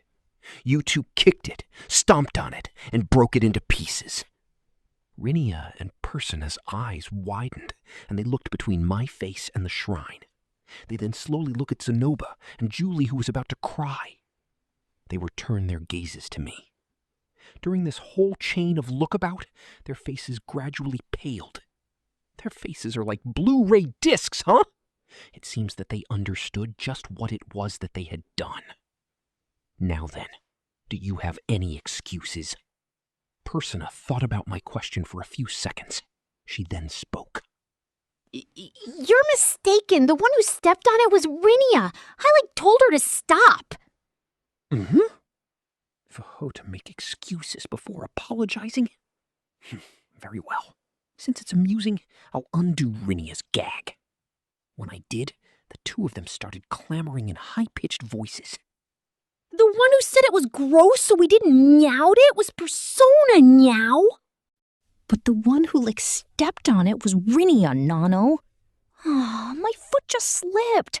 Besides, Persona was the one who kicked it in the end and broke it into pieces, nya. When she saw Zenoba picking up the pieces even deep into the night, she was snickering at him, nya. To search for those small fragments even deep into the night, even though the ankle parts are as small as a pinky. Zenoba-kun, a guy like you is... Right now, my impression of Zenoba has tripled. You're heading straight down the Rudeus route, aren't you, Zenoba? Let's leave that aside for now. Shut up! You two are guilty of the same crime. First, I'll shut up this unsightly act. Then, your crimes must be punished. I hand down my judgment. Though I say this, my religious sect was only recently created, so we don't have a precedent on what to do during times like this. What kind of punishment is given in your village during times like this? If you do anything weird to us, To-chan and Chi-chan won't stay quiet, nya. Even in the Great Forest, we're two of the best warriors after all, nya. Recalling.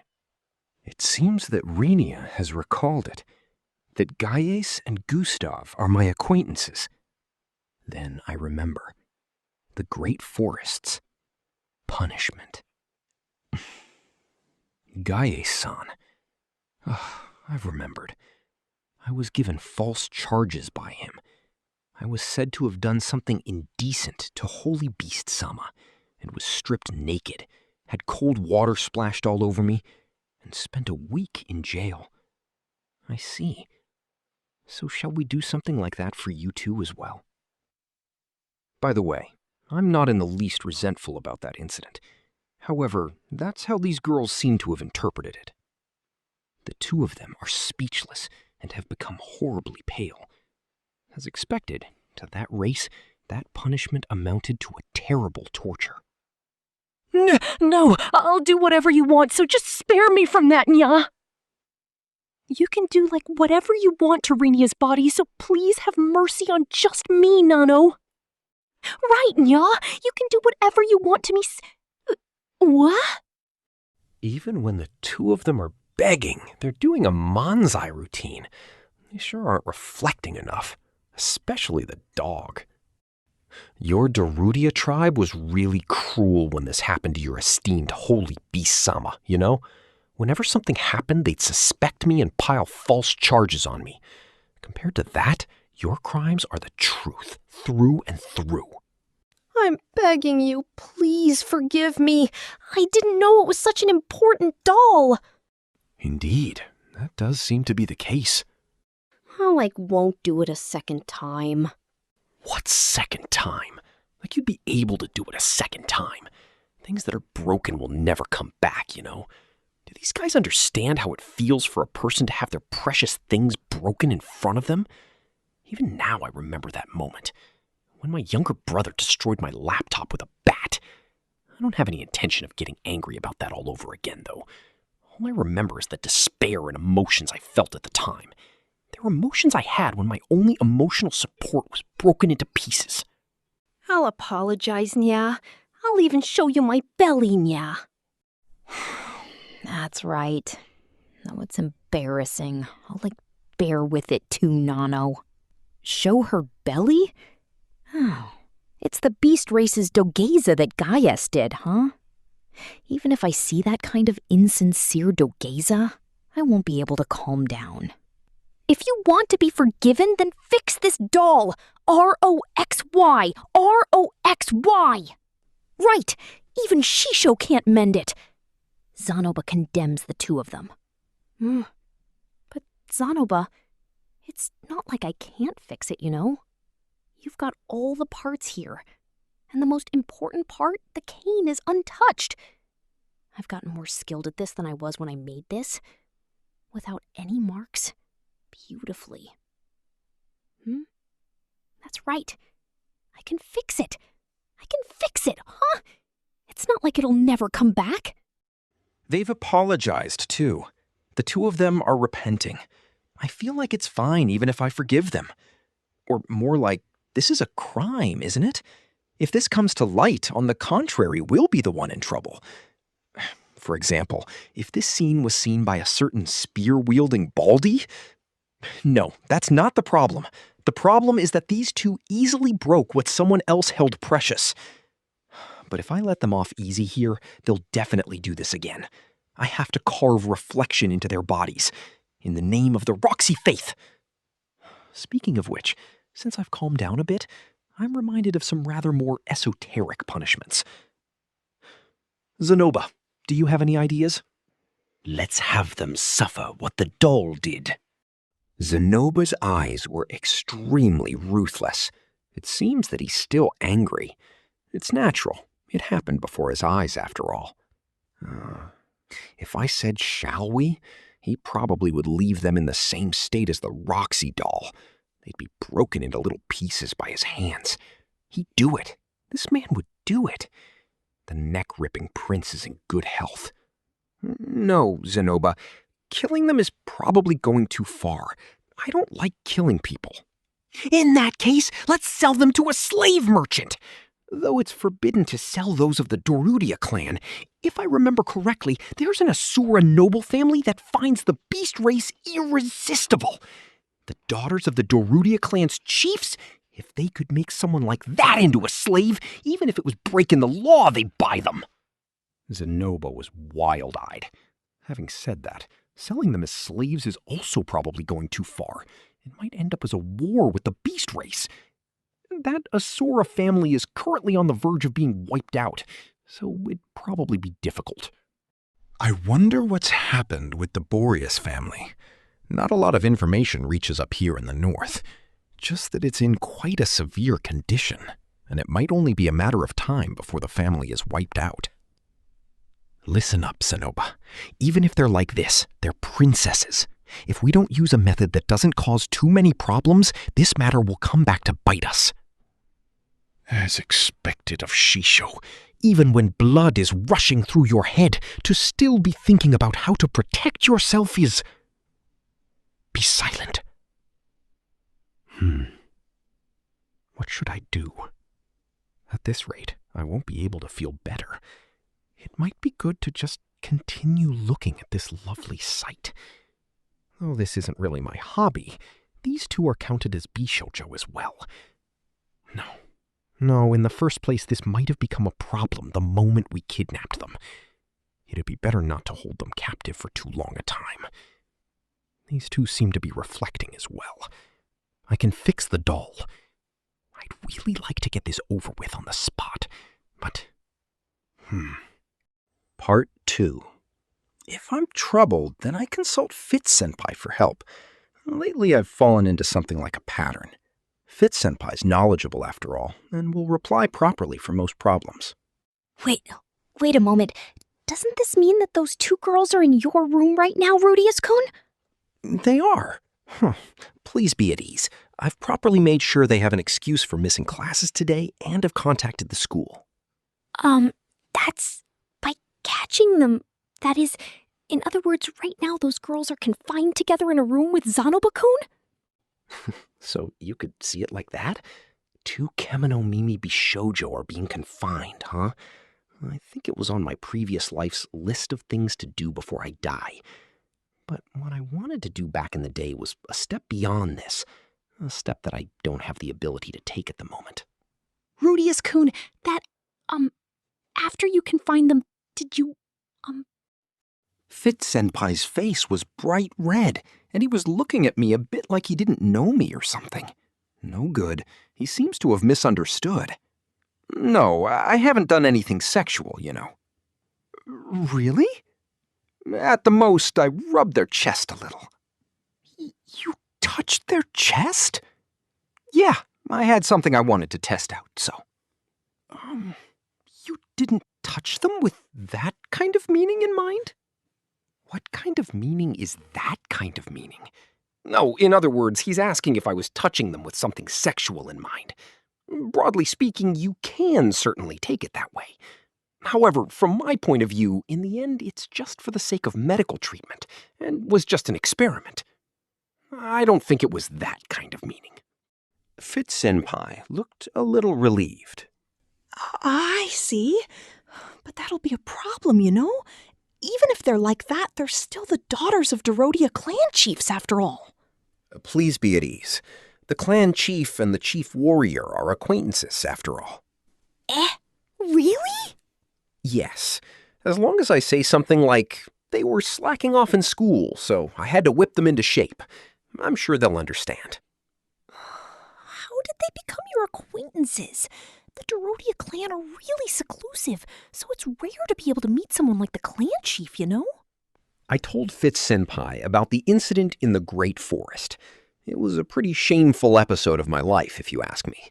Saving children and then being caught, and after that, being liberated and spending each day playing with a dog and such, or making figurines. It was that kind of lifestyle, after all. You're amazing, aren't you, Rudeus-kun?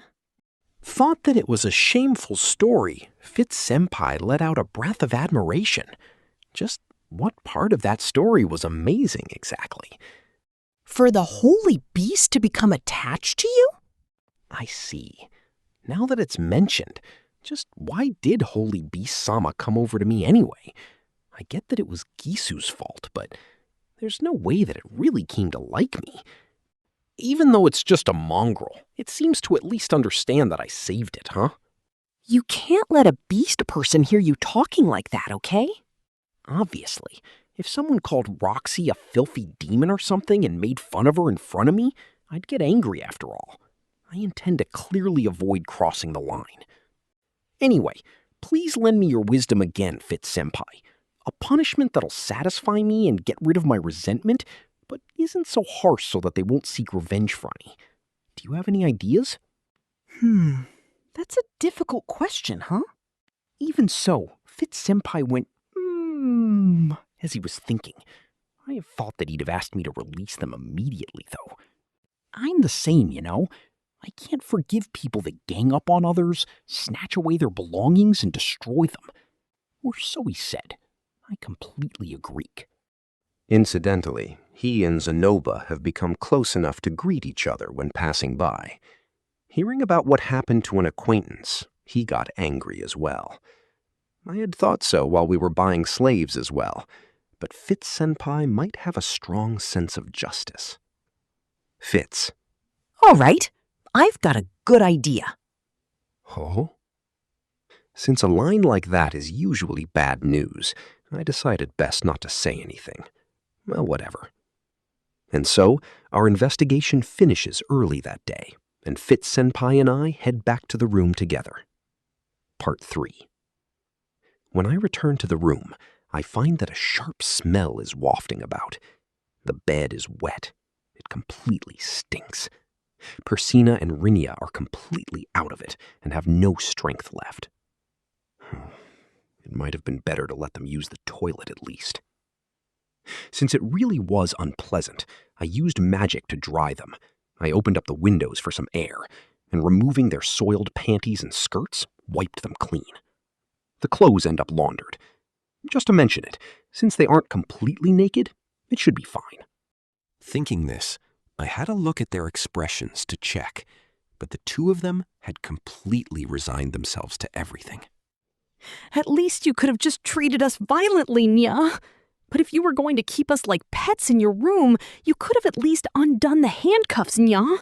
It's really tough not being able to move, Nya. I won't run away, so please, Nya. It seems that for a cat type like her, being restrained for about 24 hours was really tough. We'll be good girls, so at least let us eat, please. I won't bark at night. I won't bite either. I want to eat meat. I'm hungry, Nya. I didn't notice up until now, but this one seems to be a glutton character. Thinking about it, when we first met, she was eating meat, wasn't she? Still, to give up after just one day? It might really be because she had nothing to eat. When you're hungry, you become weak-hearted after all. I undo their handcuffs. When I do, the two of them kneel in front of me. Because they're not wearing anything below, it's outrageously erotic. My lips unconsciously extend into a perverted smile. Unfortunately, the thing downstairs doesn't extend as well. Rudeus-kun. It's the voice of Fit-senpai, who's right beside me, washing their skirts and panties. Since the two of them do seem to have reflected, I wonder if it wouldn't be best to forgive them already. Though you might not have calmed down yet, not being able to move for a whole day is really tough, you know? Since this is a man's dorm, there were lots of hungry men around, so the two of them must have been scared too. Right, Nya. Every time I heard footsteps, I thought it was all over for me, Nano.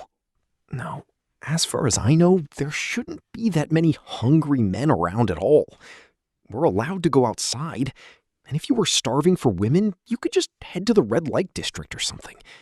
And lately, all of the first years are fine because of the rumored man-eating elf. Was it dangerous for them because they've made a lot of enemies?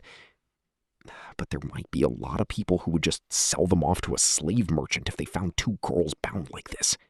From now on, we'll listen to what you say, Nya. We'll become your henchmen, Nya. That's why, please, forgive us, Nano. The two of them are pretty regretful. At least they look regretful. It's not like I have any absurd requests for you, but I won't forgive you if you make light of Roxy. Just saying that was enough to cause the two to turn ghastly pale and nod repeatedly. Of course, Nya. It wouldn't be strange even if we were killed after making fun of someone else's god, Nya. Oh, I suddenly remembered, the terror of being chased by the Order of the Temple.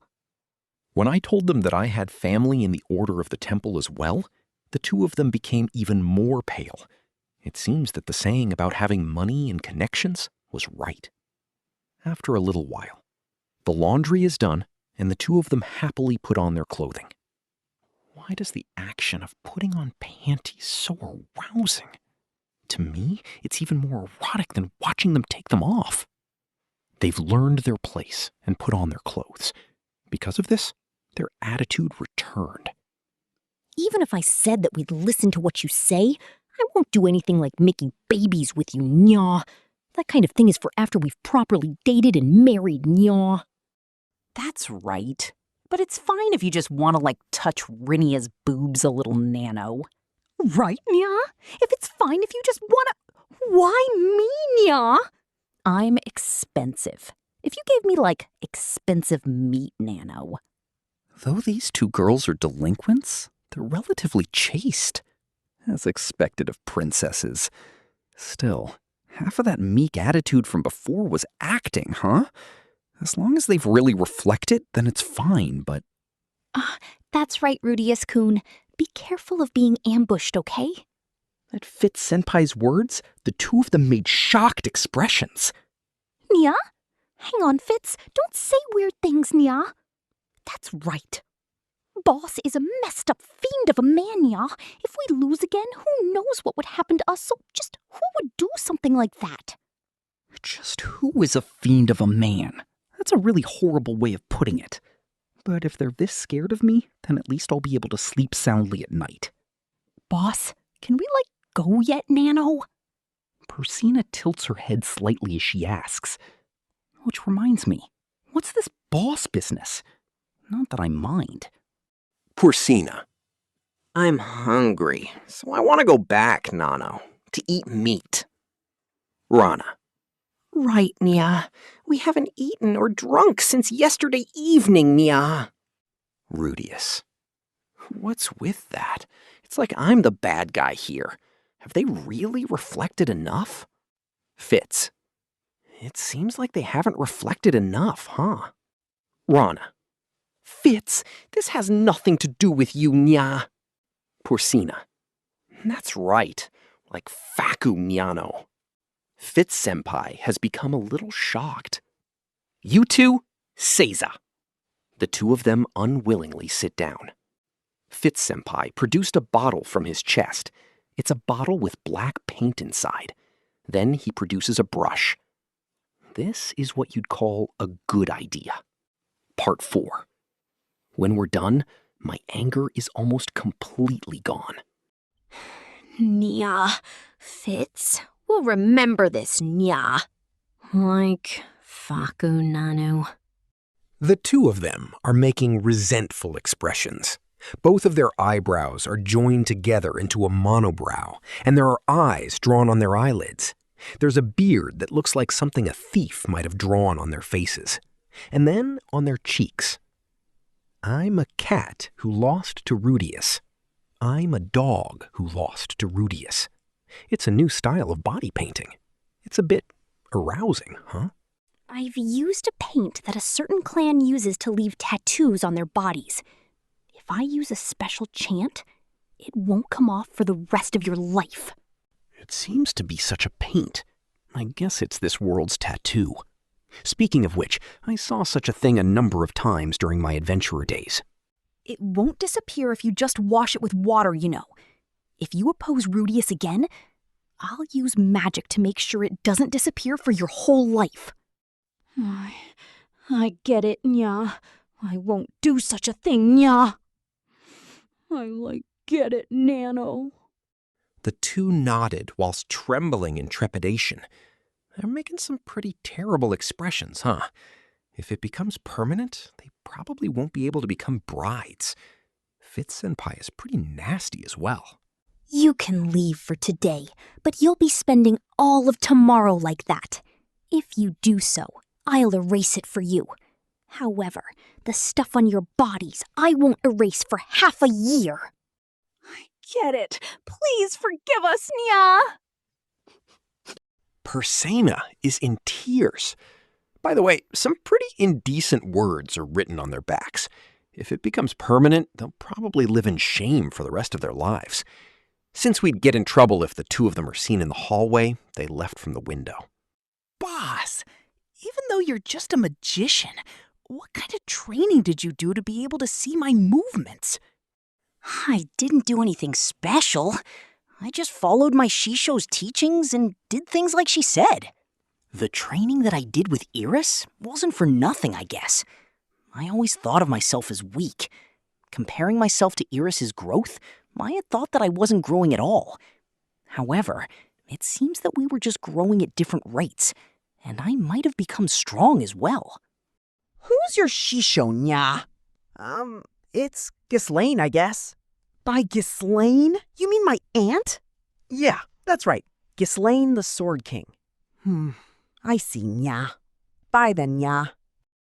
Later, boss. I'm really sorry about the doll Nano. Sorry, Rudeus-kun. Even though I'm unrelated, I got carried away. No, it was good to see the two of them afraid like that. You said that you'd need a special chant, but if there were others who knew the chant, wouldn't it be bad? Now that I think about it, it seems the two don't really know, but the tool has already been used, and this chant isn't something that only Fitz-senpai knows. If someone chanted the spell as a joke? Thinking this, I feel they're a little pitiful. だったらゼライ.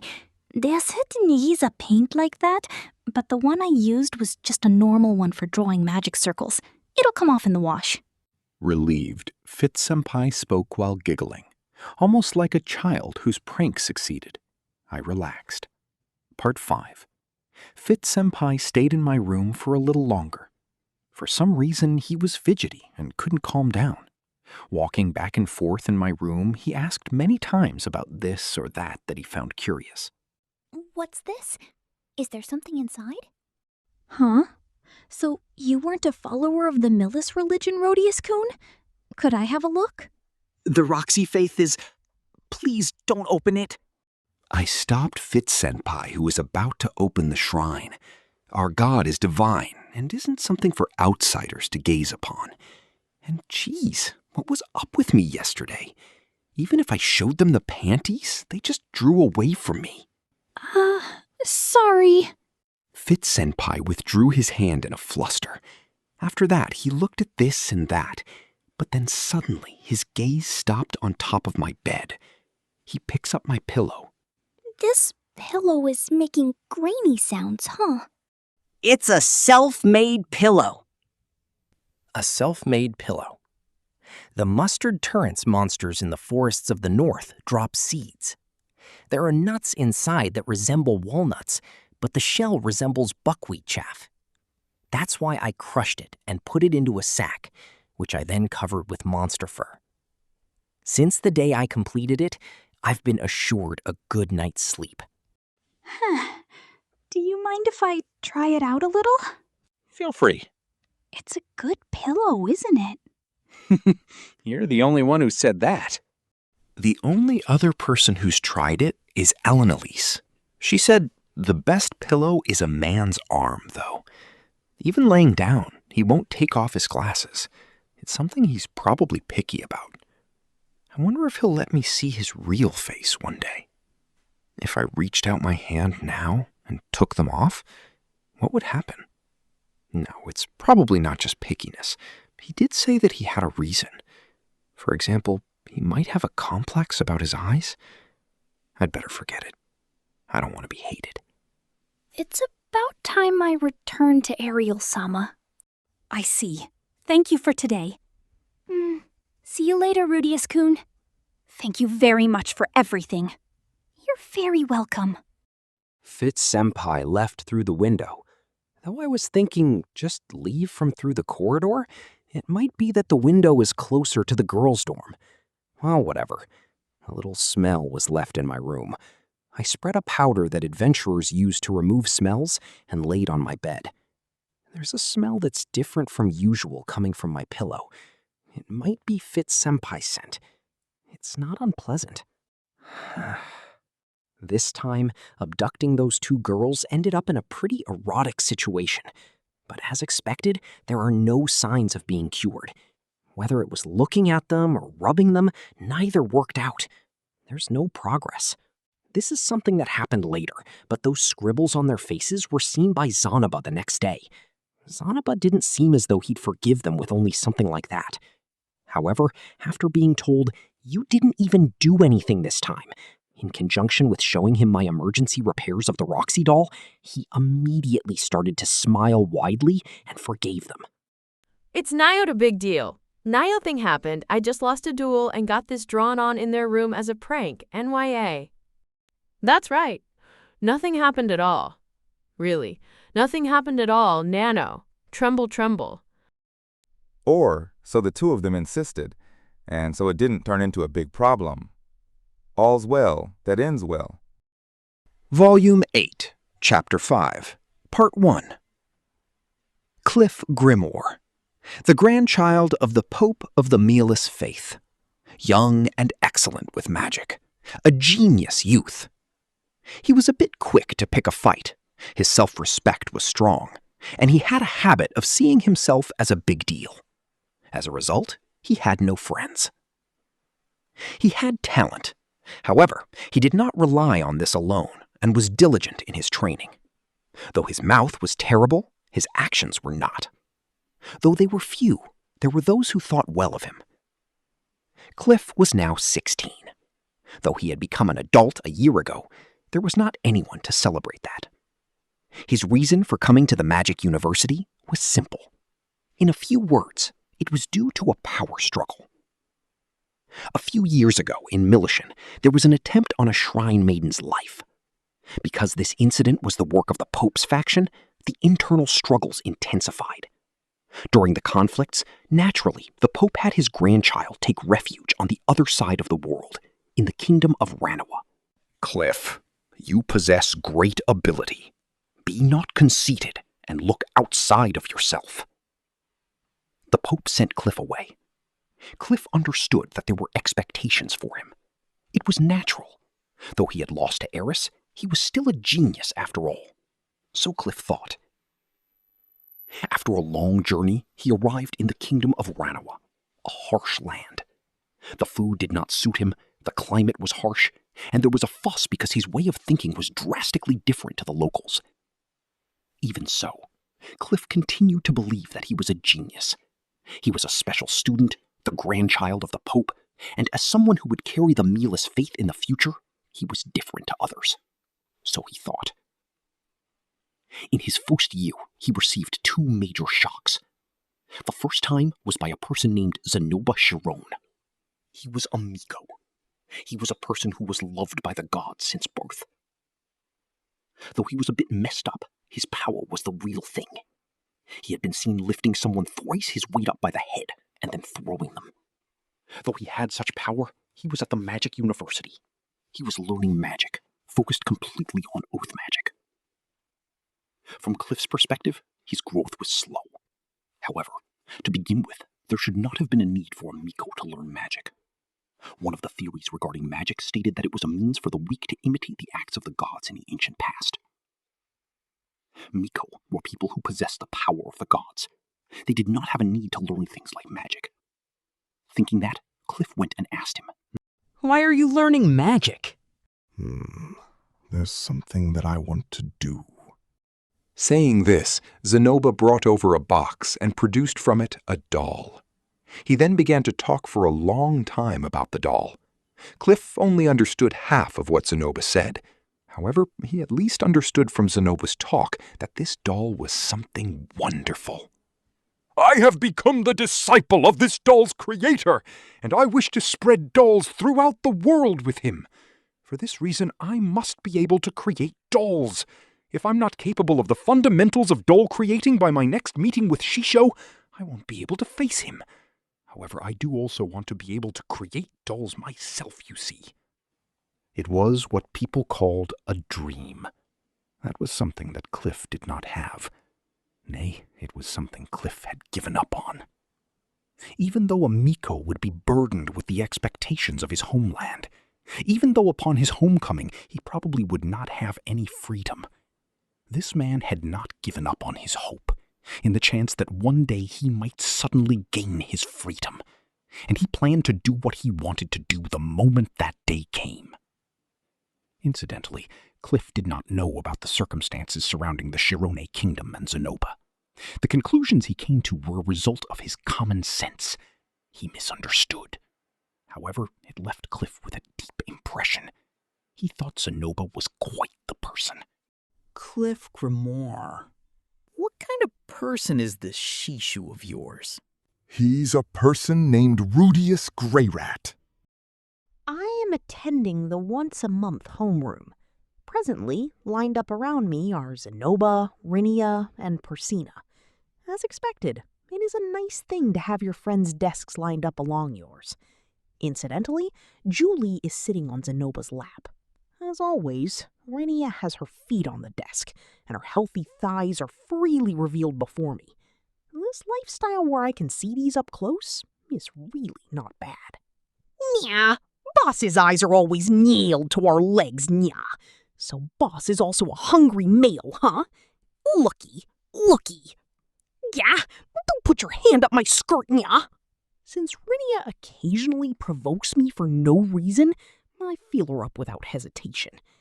However, no matter how much I may touch, it is all in vain. The libido that has nowhere to go turns into sadness, and it just piles up. Nya? What's with those eyes, Nya? Even though you touched me yourself, why are you making such a face, Nya? Just what is it that you didn't like about me, Nya? Honestly speaking, these days, I would rather just touch their ears and tails. Cat ears and cat tails can heal you. Rinia is like an idiot, Nano. Persina is sitting just outside of reach and eating meat. Dried meat, grilled meat, fresh meat. Though there are a lot of types, it is essentially always meat. Though she normally pretends to be the cool type and makes fun of Rinia, if you lure her with meat, her tail will wag about like an electric fan and she will come towards you. It is something that has been on my mind for a long time now, but the members of the beast race do not have human ears. Their hairline is sort of diagonally to the side of where we humans would have ears. However, it depends on the species, and there are also those who have their ears further to the side. Everything starts after I am cured. Unlike Rinia, unless I offer her meat, she won't let me pat her. On the other hand, as long as I give her meat, she will let me do so. Though she is quite chaste, I am still a little worried about her. Shisho, for a while now, the angle of the ankle has been getting worse. Goshujin-sama, I will fix it. Julie, call me Master, and call Shisho Grandmaster. Yes, Master. Zenoba is the same as always. However, his position in this group has dropped to the lowest. Since the one who did all the work in the duel the other day was just me, Zenoba just ended up as a tag-along. I cannot accept someone who just borrows someone else's authority, or so Rinia said. In response, Zenoba asserted I am Shisho's first disciple. However, I have also taught Sylphie, Eris, and Ghislaine, making him the fourth. When I told him this, Zenoba made a miserable expression, and I felt a bit like I had done something bad. I followed up and told him that he was my first disciple in doll making. The second doll making disciple, Julie, listened earnestly to Zenoba's lectures on the Roxy doll. It seems she is quite brainwashed now. Also, though it is still unskillful, she can use chantless magic. Grandmaster, I could not do it. Right. However, it might be because she is still young, but she fails a lot. Just now she made the bubble on the Roxy doll's leg bigger. Of course, I am not angry. I teach her to try things herself. I'm sorry. The eyes that she looks at me with are sometimes a little fearful. Why are you so afraid of me? Aren't I the one that saved you? When I tried asking this, I was told about a dwarven bedtime story. The Hole Monster. It lives inside of a hole and occasionally comes out to abduct bad children. I see. Now that I am told this, it does make sense. I'm sleepy, ya. Like, lately it's gotten warmer, Nano. Boss, next time we'll show you our napping spot, nya. Is it okay to mess around with you while you sleep, Rinia-san? Don't you think about anything but perverted things, boss? Shisho thinks about dolls before anything. Whenever you open your mouth, complicated stuff comes out, so, be quiet. However... Just do it and go buy me some meat. The teacher is about to come, nya. Dash for it then. In that case, I will. If you're going to go, boss, then I may as well. Go ahead. Yeah? Until the teacher arrives, we just continued to chat like this. Well, it was probably noisy. Without a doubt, it was noisy. Well then, there's another person in the room. He's sitting in the front. A youth studying by himself. A youth who's studying in earnest. Cliff. He got angry at our chatter and stood up in anger. You're noisy! I can't concentrate. If you're just here to play around, then just go home. I shut up. Xanaba stopped chatting as well and returned to Julie's lectures. However, the two former delinquents took that as an invitation to a fight. Just who the hell do you think you're talking to, Nya? The insides of your bag are like all my meat from now on, Nano. Usually those who have just been done in would be all show. However, I've heard that these two have already fought with Cliff. When Cliff first entered the school, he was done in by the two, and since then he's been earnestly studying. Using failure to feed growth. He's a diligent youth. It'd be better not to disturb him.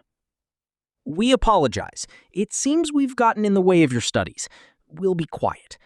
Come on, you two sit down. Sit down! I said to sit! Sit! Boss says that, then there's no helping it, Nya. Like Faku Nano. With unhappy expressions, Rinia and Persona sat with a thump. If you get it, then good. God, even Zenoba, what are you all doing? I won't get in the way of those who are living their lives seriously. I don't have any intention of living otherwise either, though. Whatever the case, I probably won't cross paths with him. So I thought at the time. Part 3. After that, a week passed. As usual, I was researching teleportation with Fitz-senpai. It is something I realized recently, but there are some similarities between teleportation and summoning. The magic circles are similar. The color of the monolite is also similar. However, there are some decisive differences. That is, people cannot be summoned. No matter the summoning magic, people cannot be summoned. Magic beasts, ghosts, plants, all of these can be summoned, but people cannot be. Whether in literature, documents, or stories, there are no mentions of human summoning. Humans, demons, beast people, though there are many types in this world, as long as they are designated as people, they cannot be summoned. However, neither I nor Fitz-senpai are experts in summoning, so though I say they are similar, it is not a strong assertion. However, there is a part that I am stuck at. The summoning of living people cannot be done. Then what about just their soul? I do not speak of it. However, I thought that it would be good to ask an expert about it. The wandering soul of someone from another world. Would that be possible to summon? Fitz-senpai, could you see if there's a teacher who's knowledgeable about summoning? Got it. But I don't think there's anyone at this school who knows about anything but enchanting type summoning, you know? Are there really any teachers who know about what we're researching? Is that so? Speaking of which, there really wasn't summoning magic listed amongst the available courses, huh? I noticed the things that I was familiar with, but did not pay much attention to the things that I wasn't. However, enchanting was categorized under summoning? Did I see that in a magic textbook? For now, there's probably nothing we can do but try searching for one. At that time, unease sprouted in my heart. I didn't let it show. It's a needless worry. There shouldn't be any connection. Part 4. In this world, it might be that the sunrise and sunset are affected by the seasons. It was evening at the time when I first entered, but on the way back to the dorms, it is night now. A characteristic of the north, now that the snow has completely vanished, is that only the reddish-brown ground remained. While walking along the stone-laden path embedded in this ground, I happened to hear a voice. Oi, wait! Don't think you can use your chance! From behind the school building appeared a fallen youth. Chasing them were 6 men. The youth had been gaining distance to chant. At first he had tried to use a large magic, but were stopped by the men. But even when he used elementary magic, it made no difference due to the numbers. The youth was cornered, beaten, and thrown about. The 6 of them were attacking the youth, who was like a turtle, unable to move, just bearing with it. It was bullying. It was the scene of bullying. It was something that hurt to see. Oi, you guys! Don't bully people who can't escape! When unconsciously ran up while saying that, the 6 of them simultaneously turned towards me with a glare. Because they were also a little taller than me, it felt daunting. The hell you say? However, one of them noticed. Oi, Quagmire! Quagmire? Rudeus? The one who confined Rinia-san and Porsena-san in his room and trained them? That Rudeus? I didn't train them. That's just a story, right? Persuna-san called him boss and wagged her tail at him, you know. But she'll basically wag her tail at anyone who gives her food. But you know, those two really listened to what he said, you know? I saw them with scribbles all over their faces in class, you know. What was it again? I'm Rudeus-sama's sex slave, was it? I didn't really see it, but after he beat them in a duel, he kidnapped them as slaves? Seriously? Not just that, but someone from the Darudia clan, you know? Doesn't he think about consequences? Oi, we'll let you off for today. For today? I'm sensitive to words like that. By for today, you mean that you'll do the same thing another day? 6 of you bullying a single person? When I said this harshly, the 6 of them openly showed on their faces that this had become troublesome. Hey, Rudeus-san, this is none of your business, right? These guys are always the same. None of your business, none of your business. I was well aware that it was none of my business when I stuck my nose in, you know? I don't know the circumstances, but 6 versus 1 is unfair, you know? The 6 of them exchange glances, and then shake their heads. We get it. We'll stop it. But you know, it's not like that guy is innocent. One of the men said that and went back behind the school. The other 5 accompanied him. The area behind the school building might be their hangout. As expected, I get pretty nervous when faced with so many imposing guys. I've mentally simulated battles with multiple opponents, but even so, this is a matter of the heart. I wouldn't be afraid in a 1 versus 1 fight, though. Hey, are you all right? I approached the youth who was getting up. While dusting off his clothes, he chanted healing in a quiet voice. It's to be expected of a magic university, but for even bullying victims to be able to use healing magic is... While I was thinking that, the youth turned his head. It was Cliff. Frankly speaking, I don't have any good memories of Cliff. Each time we meet, he flares up, and this time he'll probably just say, "You had no business saving me," I thought. No, you saved me. Thanks. You're welcome? Bowing once, Cliff quickly walked away. I was shocked to see that. I certainly did save him, but for him to suddenly change his attitude like this, it's enough to make me wonder if he's scheming something. Now, it might be best for me to obediently accept this. Though Cliff has been really snapping at me up until now, I've never snapped back. Cliff might have finally recognized that I'm not an enemy. To begin with, I don't even know why I was hated so much. Well, whatever. I returned to the dorm. Part 5. The next day, when I had just finished lunch, Cliff called out to me. Then, I was summoned behind the school building after school. Cliff was angry. I didn't know what he was angry about, but he was making a difficult expression. He might want to fight, huh? Or so I vaguely thought. I had already activated my demon eye. Whilst paying attention to my surroundings, I gathered mana to my right hand. To pay back my kindness with evil? Turtles sure are cruel these days. All right, here seems fine. Making sure no one was nearby, Cliff turned around. His face was bright red.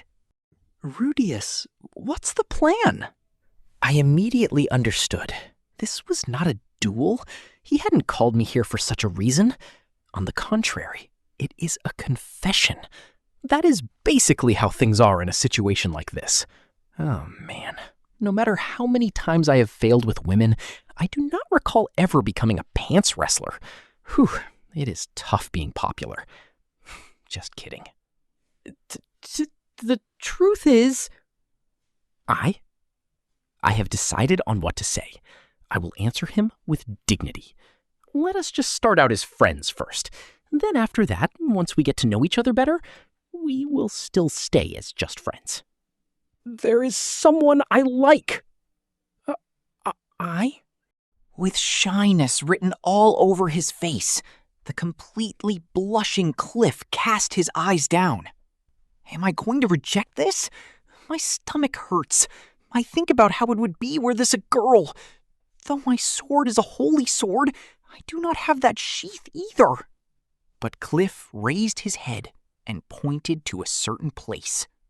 It is her. His finger is pointed to the school building. Some distance away, a person can be seen through the window.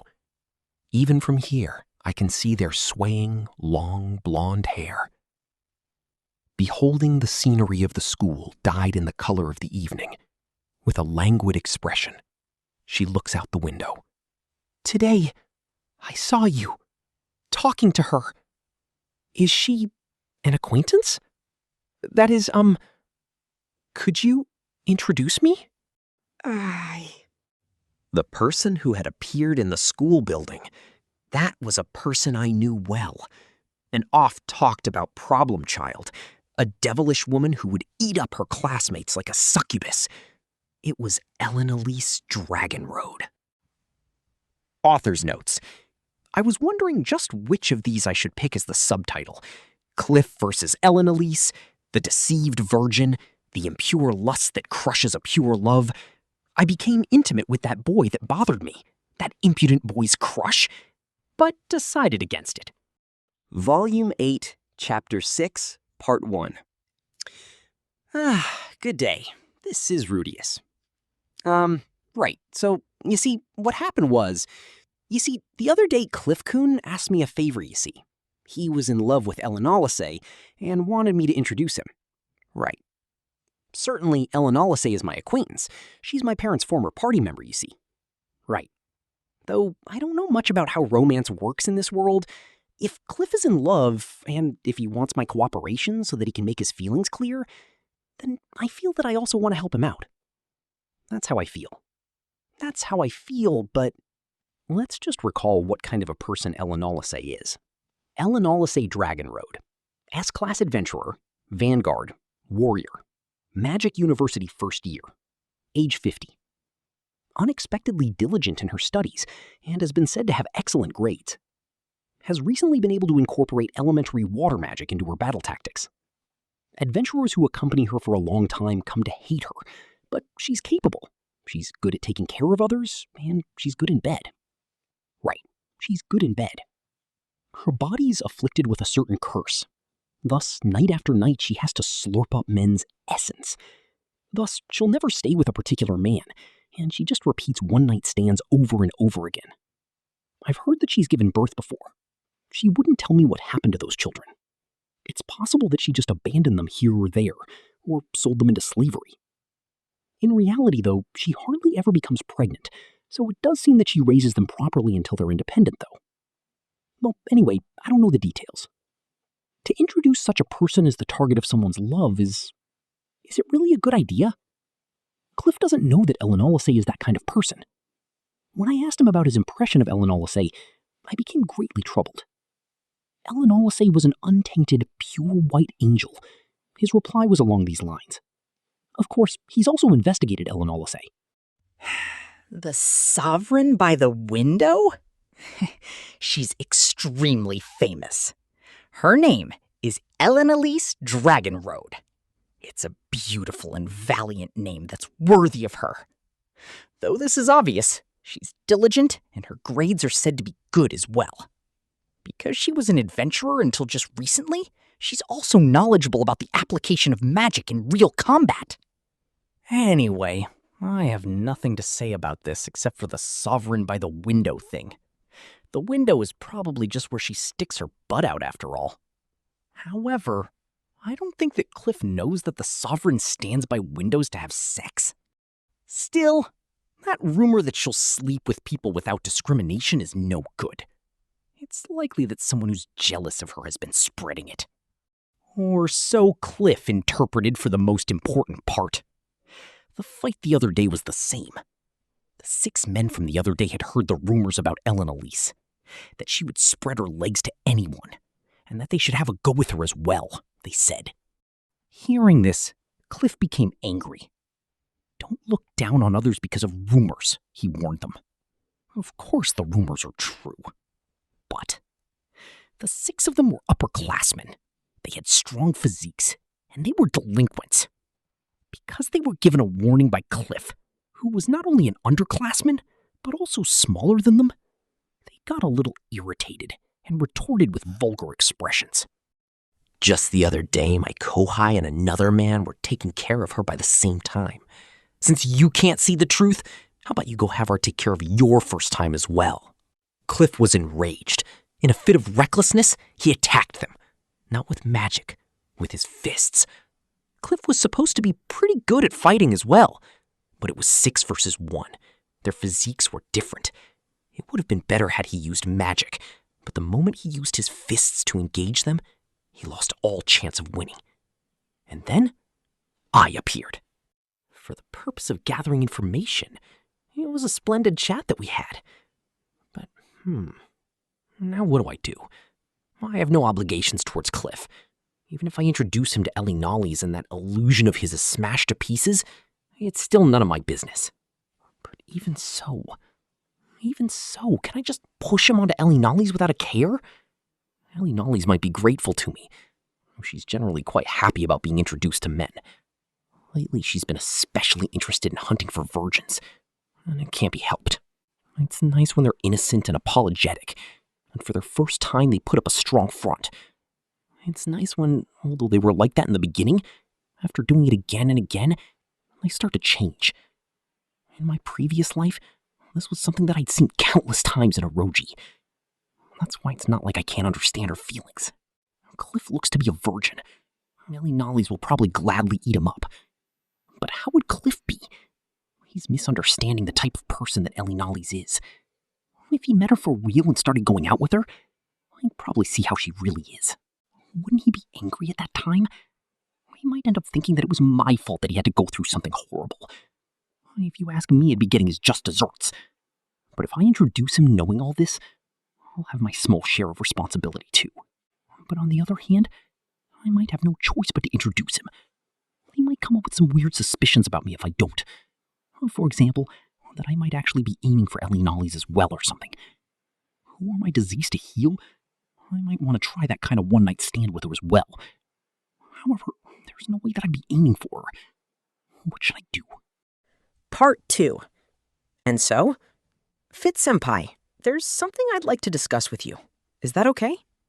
After school, I went to the library and asked that of Fit-senpai. What?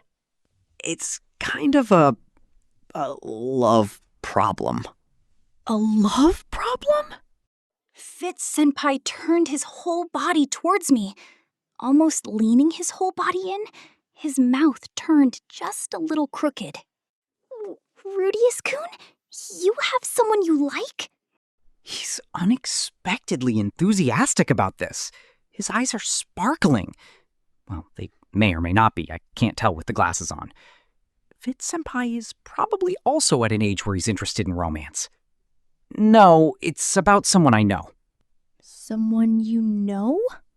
Yes, someone I know. Continue. This acquaintance has become enamored with someone at first sight. First sight? And so by discussing with me, could it be Ariel-sama? If that's the case, then it's pointless. There are heaps of people who wanted my help for this, but... Fit-senpai starts to trail off. There are probably lots of people whose gazes were stolen by that princess at first sight. It's natural that as a guard, you'd see them all as pests that you'd want to shut out. No, it's someone else. It's not Princess Ariel. I see. Thank goodness. This acquaintance of mine had their gaze stolen by that person. It's someone that I know. If I introduce them as a love interest, there's a bit of a problem, you see. I'm hesitant over whether or not to introduce them. When I looked at Fitz-senpai by chance, I found that he was making a strange expression. He had his hand to his mouth, and a strong gaze came at me from beneath his sunglasses. Does this acquaintance know about this woman's problem? No, he doesn't. Did I mention that it was a woman? No, it's probably because we were talking about Princess Ariel that he just went on assuming that it was a woman. Well, since Selene is a woman, there's no problem, but... Or could it be that he thinks that I'm the acquaintance? I'm just saying this to make sure, but this isn't about me, you know. Since it's Fitz-senpai, I'll tell you that it's the special student, Cliff-senpai. Really? Sorry, I misunderstood. Fitz-senpai is scratching behind his ear. Did he really think it was about me?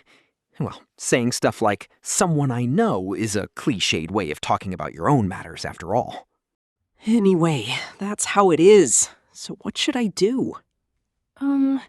Perhaps you should tell them about that problem? Or not, I wonder. Unless, of course, there's a reason you can't tell him. Fitz-senpai seems to be lacking in confidence a little. Speaking of which, senpai is also a virgin, huh? He might not have much experience in love matters. There's no problem if I tell him, but Cliff-senpai is misunderstanding and he's an intense person. So if I tell him, there's a good chance he might not believe me.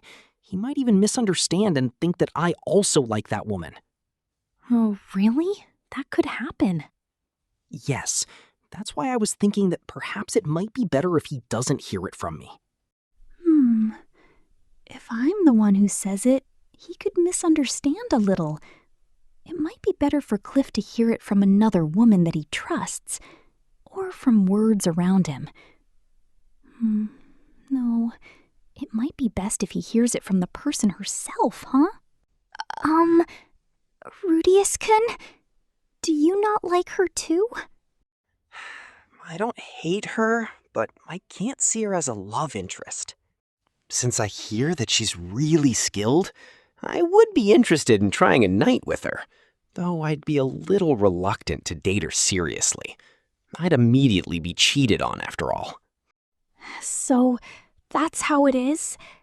But though you might not be able to see her like that, it might look different to Cliff-kun, huh? Right? To a person who sees her as an untainted white angel, he probably doesn't think that anyone can see her any differently. But just who is that? Should I introduce him? Should I not introduce him? I'm lost. After a while, Fitz-senpai murmured. I have someone that I like as well, so I can understand his feelings. It'd normally be someone I wouldn't see as a love interest, but I like them even so. But there might be problems that arise afterwards.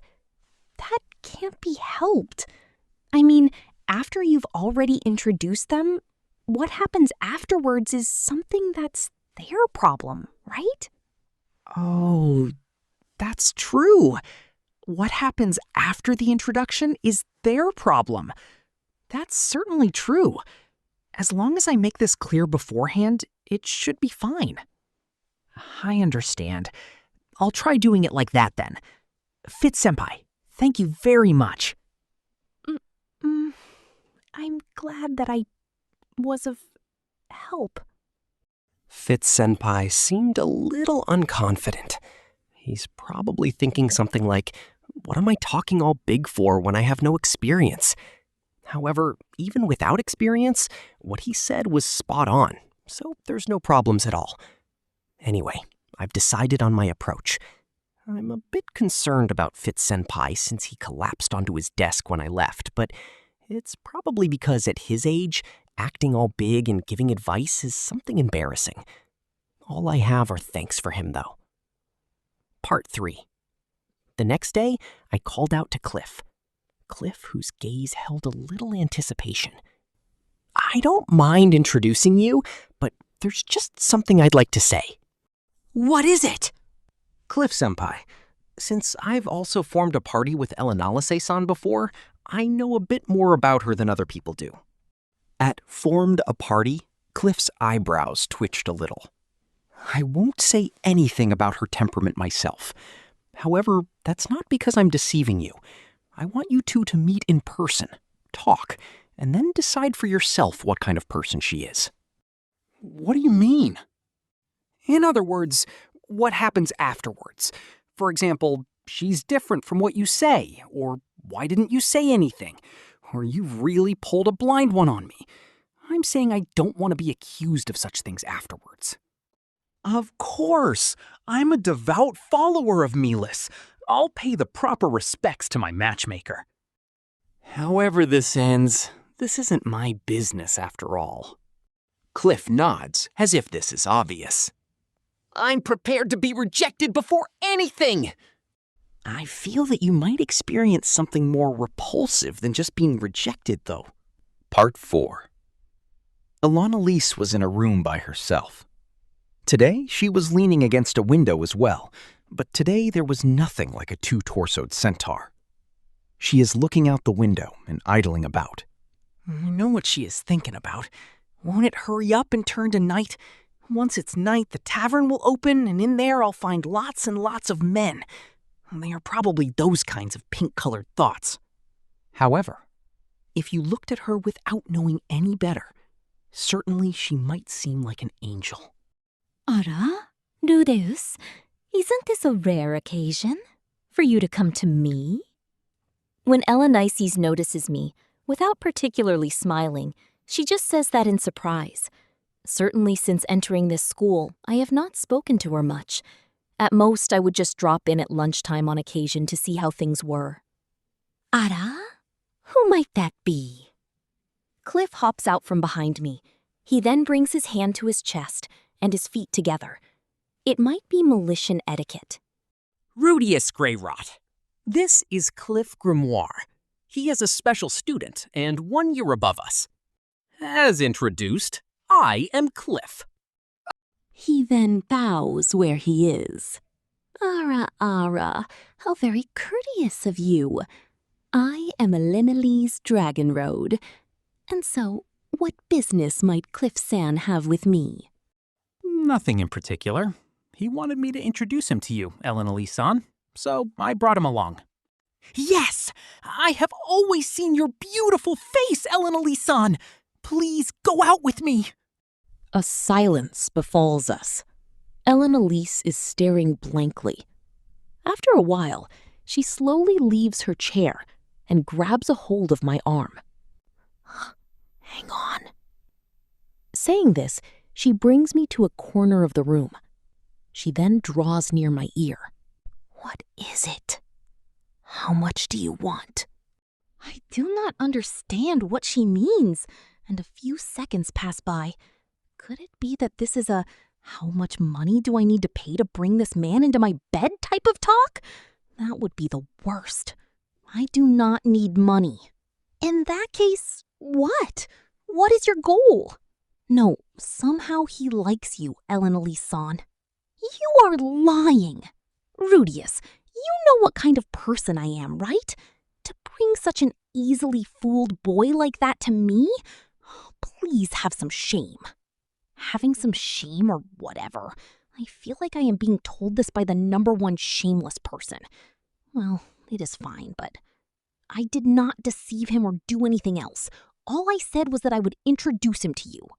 Is that true? I do not have any ulterior motives. If it pleases you, I will even swear on Roxy-sensei. I said that, and after she thought for a while, her eyebrows raised into a shape of the character 8. Even if you are telling the truth, Rudeus, I am a little troubled by such a serious kid. Rudeus. Huh? Troubled? That is unexpected. I had thought that since it was Elanalise, she would happily say, "Since it is like that, I will bring him to an inn." You are aware that I am cursed, right? I cannot date a single person, you know? She cannot date a single person. As a result, she will never get serious and continue to have monetary or playful relationships with an indefinite number of men. I feel that I have heard this before. Well, it seems that even she is thinking. Since it is like this, then I guess dating is impossible, huh? There is no helping it then. Please reject him cleanly. Is that fine? Won't it throw mud all over your name, Rudeus? That is not a problem. It is not really that big a deal in the first place. It is quagmire, after all, and I also have no need to sell my name anymore. But please try your best to explain to him the truth, that it is not because I secretly want to date you or anything. I understand already. All right, our little conference ends, and Elise walks over to face Cliff. She is taller than him. Cliff is small. The more I look at it, the more unbalanced they look. However, people's bodies being mismatching has nothing to do with the heart. Thinking that, it somehow becomes a rather depressing situation. Rudeus, people's romance is not something you should be peeking at. Oh, that is true. In that case, I take my leave. I leave at Elise's words. I feel a bit sorry for Cliff. However, this is likely the best result. There is also the issue about the curse, but Elise is a lascivious woman to begin with. On the other hand, Cliff is an earnest honor student. It is like water and oil. Rudeus, thank you. Cliff's words rang out behind me. My chest hurt. Part 5. After that, about a week passed. It was our once-a-month homeroom. There sat an openly flirting couple. A tall woman was sitting on a man's lap, and they were flirting away. It's easy to remember how to create the melded magic phenomena. Even if you can't use two magic, you can use things that occur in nature to achieve the same effect. As expected of Cliff, you're so knowledgeable. It's not a big deal. Both of them were people I know. They were Cliff and Elise. I slowly approached them, and my head tilted a little. Rudeus, thanks for the other day. Cliff made to stand up and thank me, but because there was a woman sitting on his lap, he sat in place and bowed. You're welcome. Elise-san, what's going on? Sitting on his lap, Elise smiled gently. We're going out now. Huh? Why? Seriously, why? Isn't this different to what she said? Isn't this different to what you said? Rudeus, in the face of such a manly proposal, even my heart would skip a beat, you know? Propose?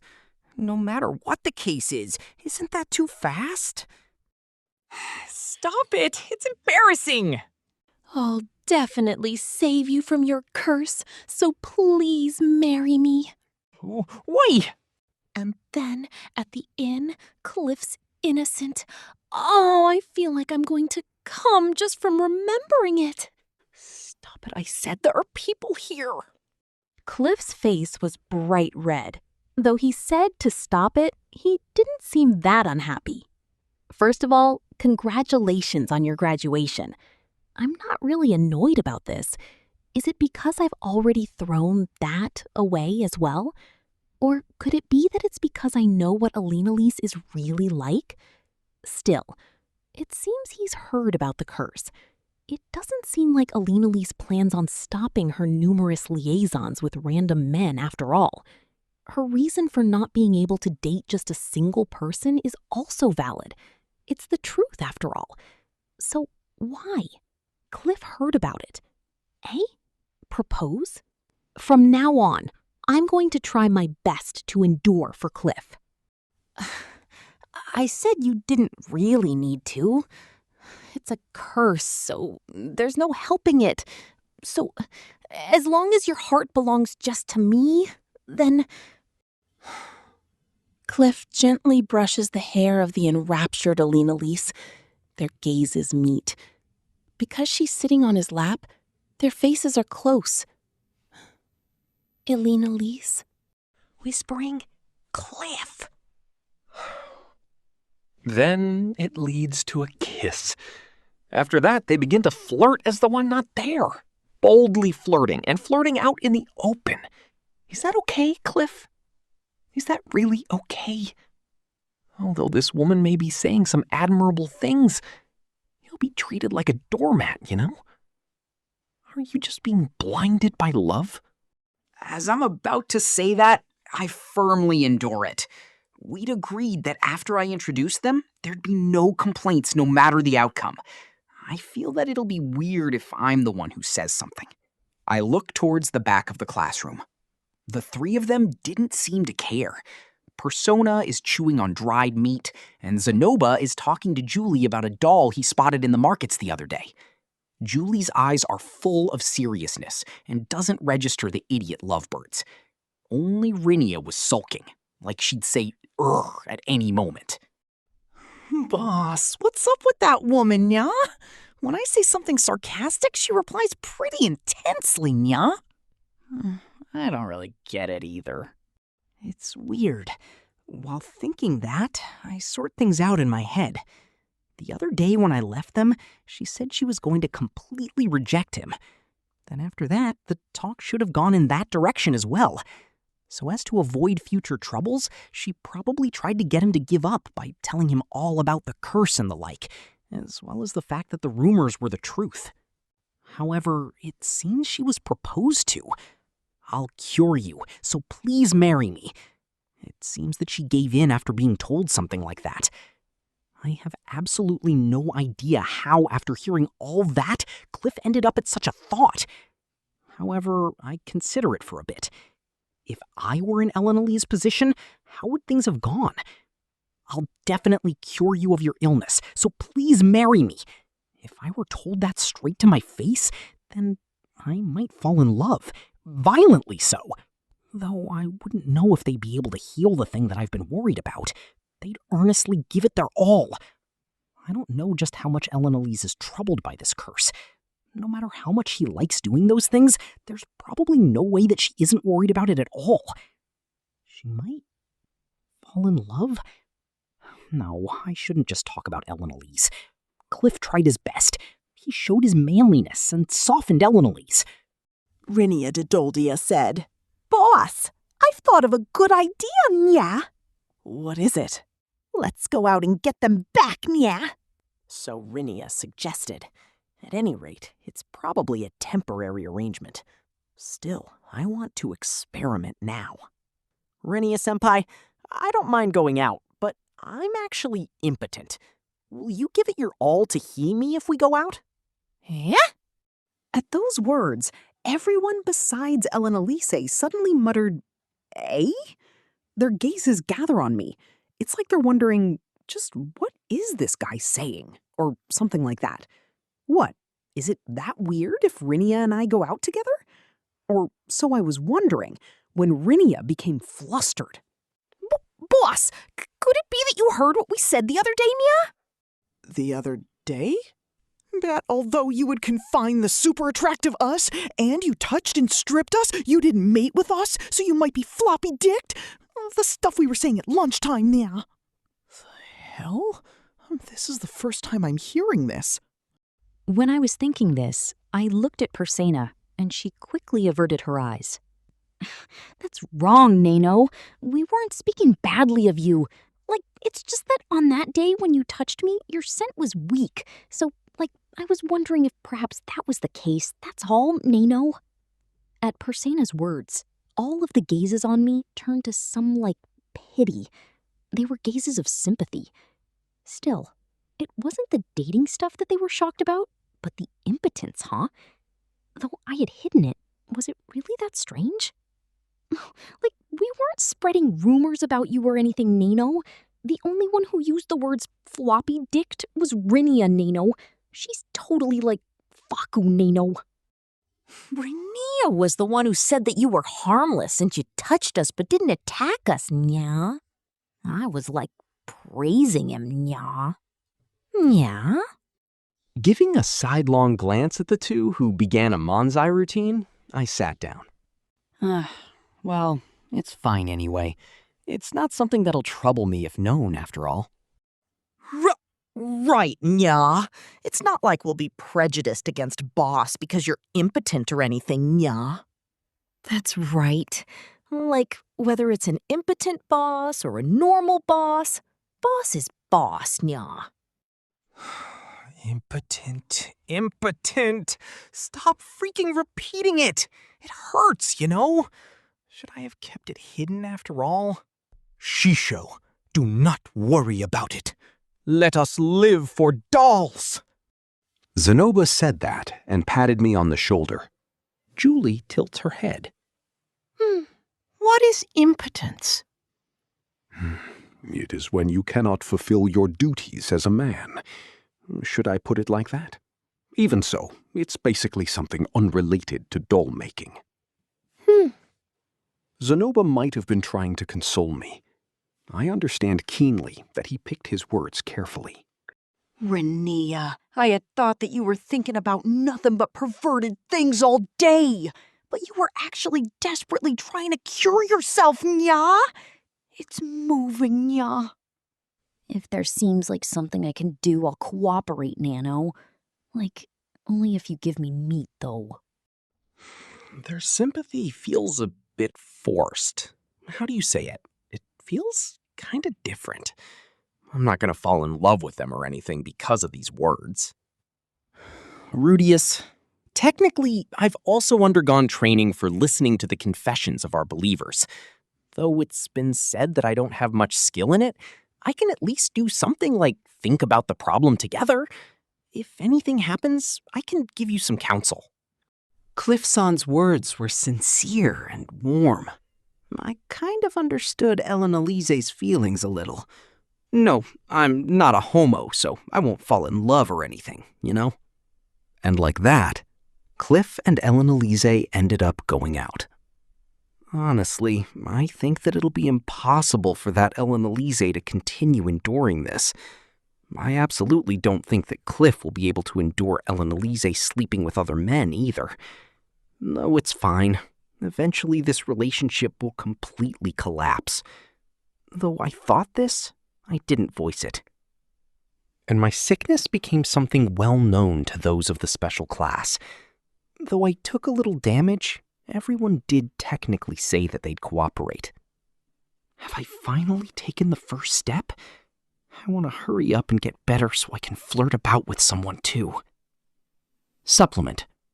Cliff was under the impression that because of her curse, Ellen Elise was forced to have sex contrary to her desires, and courageously, so that no one would be able to tell, she acted the part of a slut. He was convinced that she was a tragic heroine. Volume 8, Chapter 7, Part 1. Onigashima.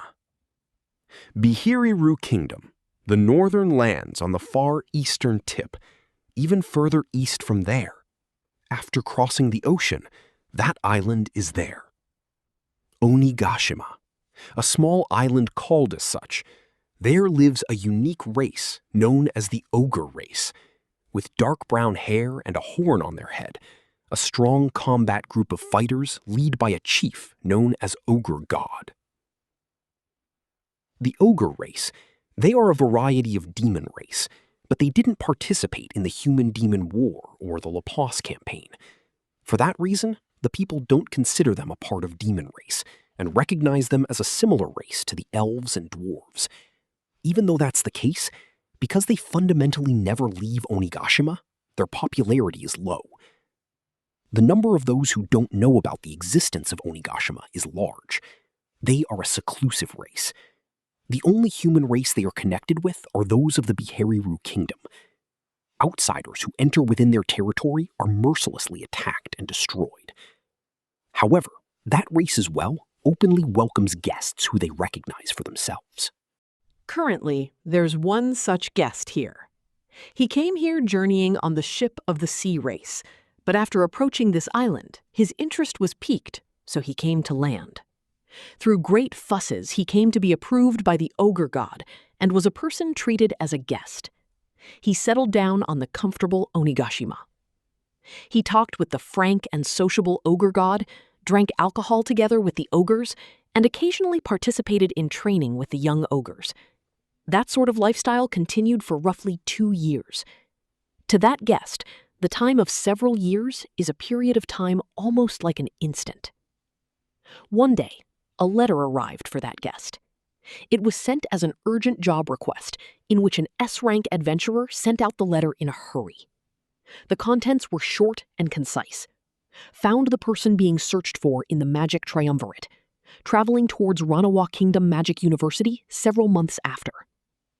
After seeing that letter, the guest stood up. After seeing the letter's content and that guest's face, the ogre god asked, "Are you going?"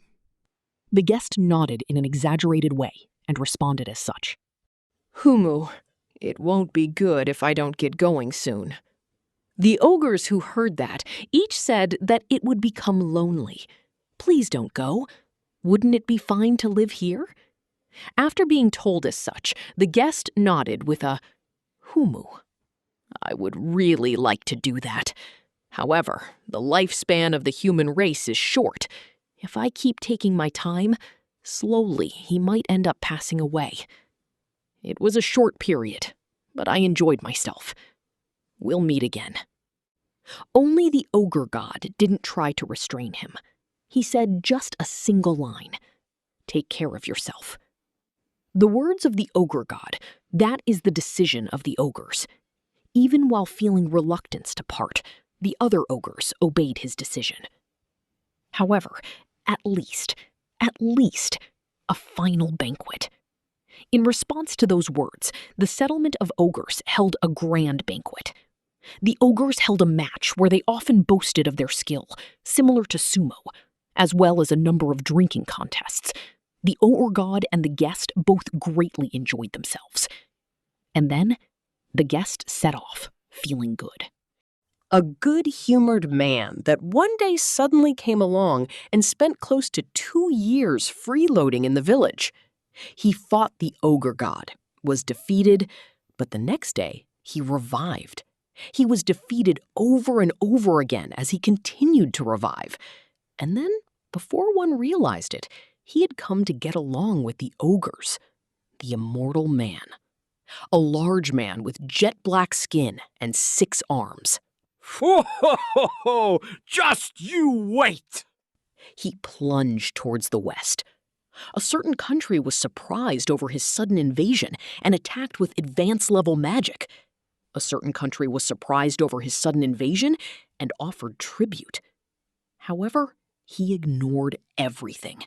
He continued plunging forward to the west, passing the forest, overcoming the mountains, with a speed surpassing that at which the human race could relay information.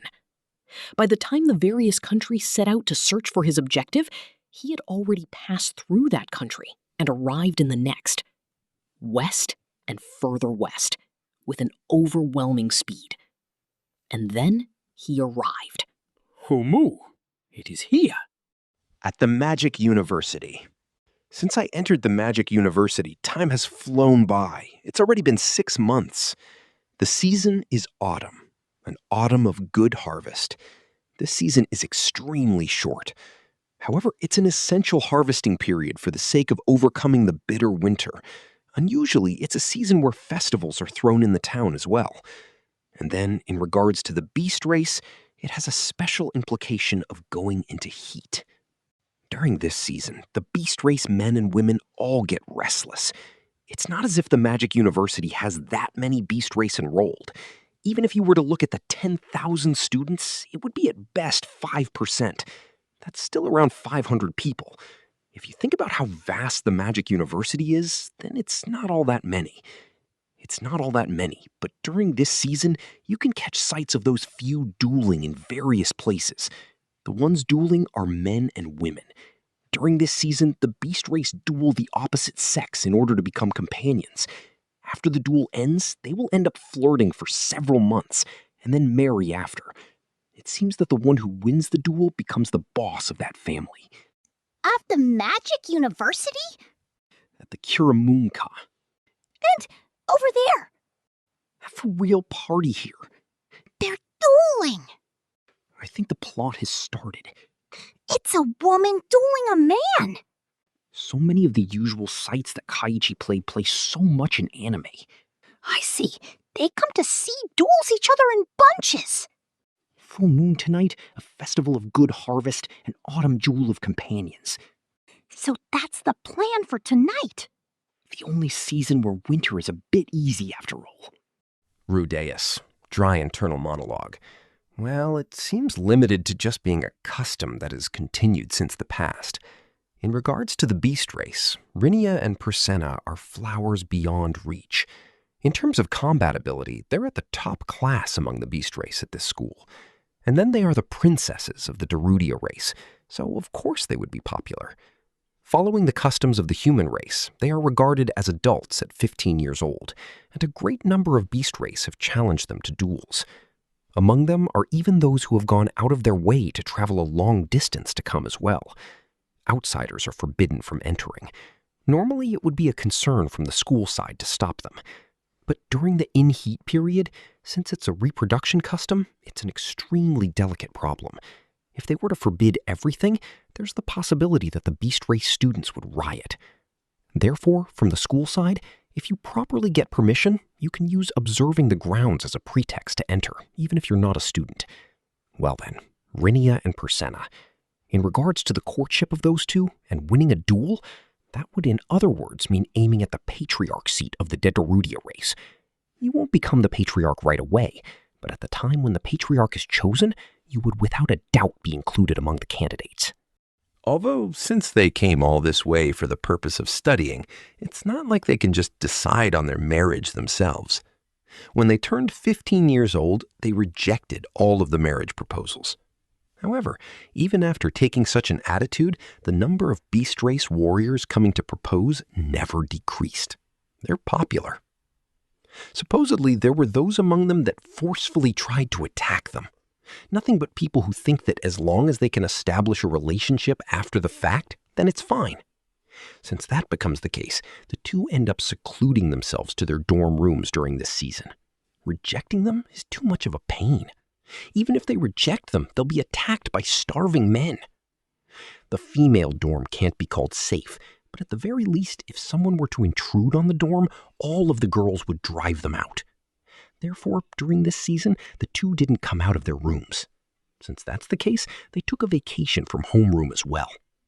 I wonder if this is the so-called physiological holiday.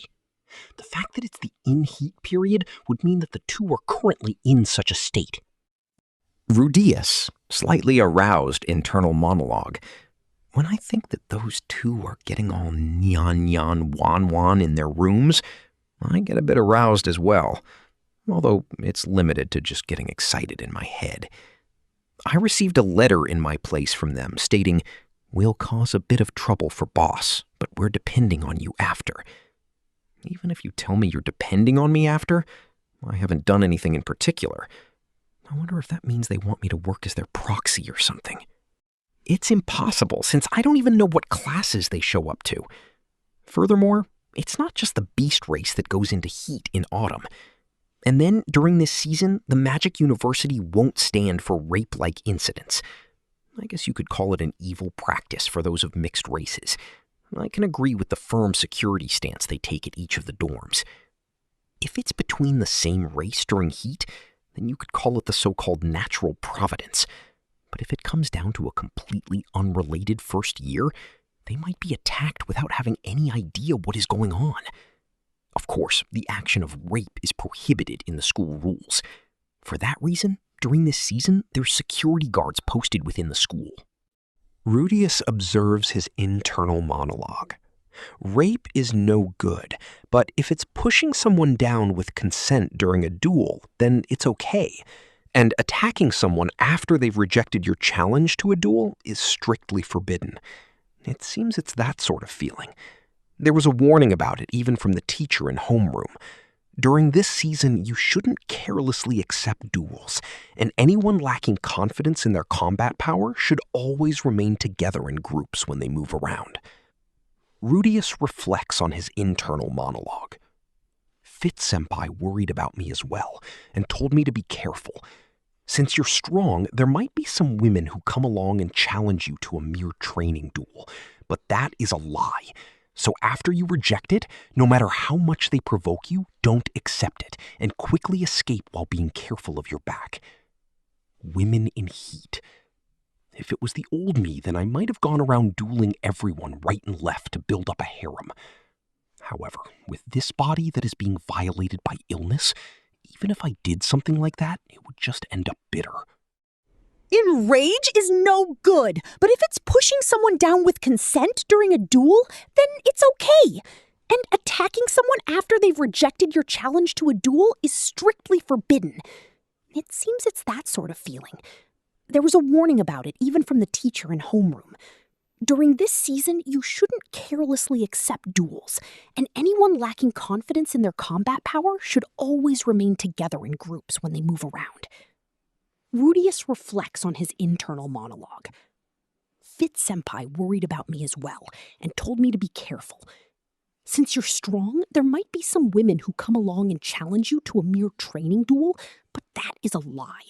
So after you reject it, no matter how much they provoke you, don't accept it, and quickly escape while being careful of your back.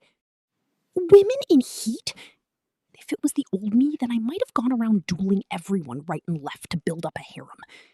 However, with this body that is being violated by illness, even if I did something like that, it would just end up bitter. Women in heat? If it was the old me, then I might have gone around dueling everyone right and left to build up a harem. However, with this body that is being violated by illness, even if I did something like that, it would just end up bitter. Rudeus was trying to avoid thinking about it.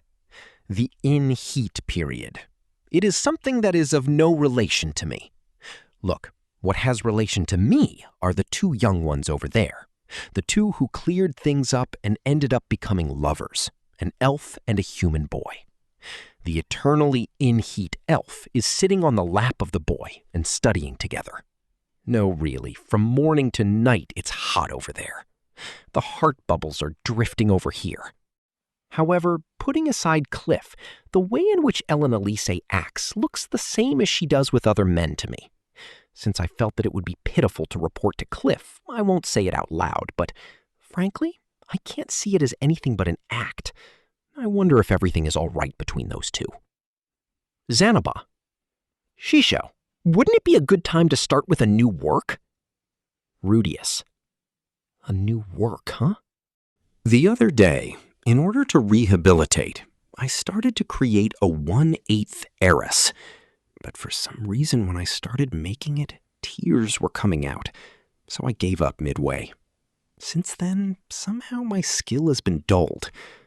I wonder if it's a slump. That's right. Who should we create? We might as well just move away from people. Then, should we try making a red dragon? Oh, come to think of it, you once beat one, didn't you? Oh, that time was terrible. I thought I would die. Wah, wah, wah. How modest.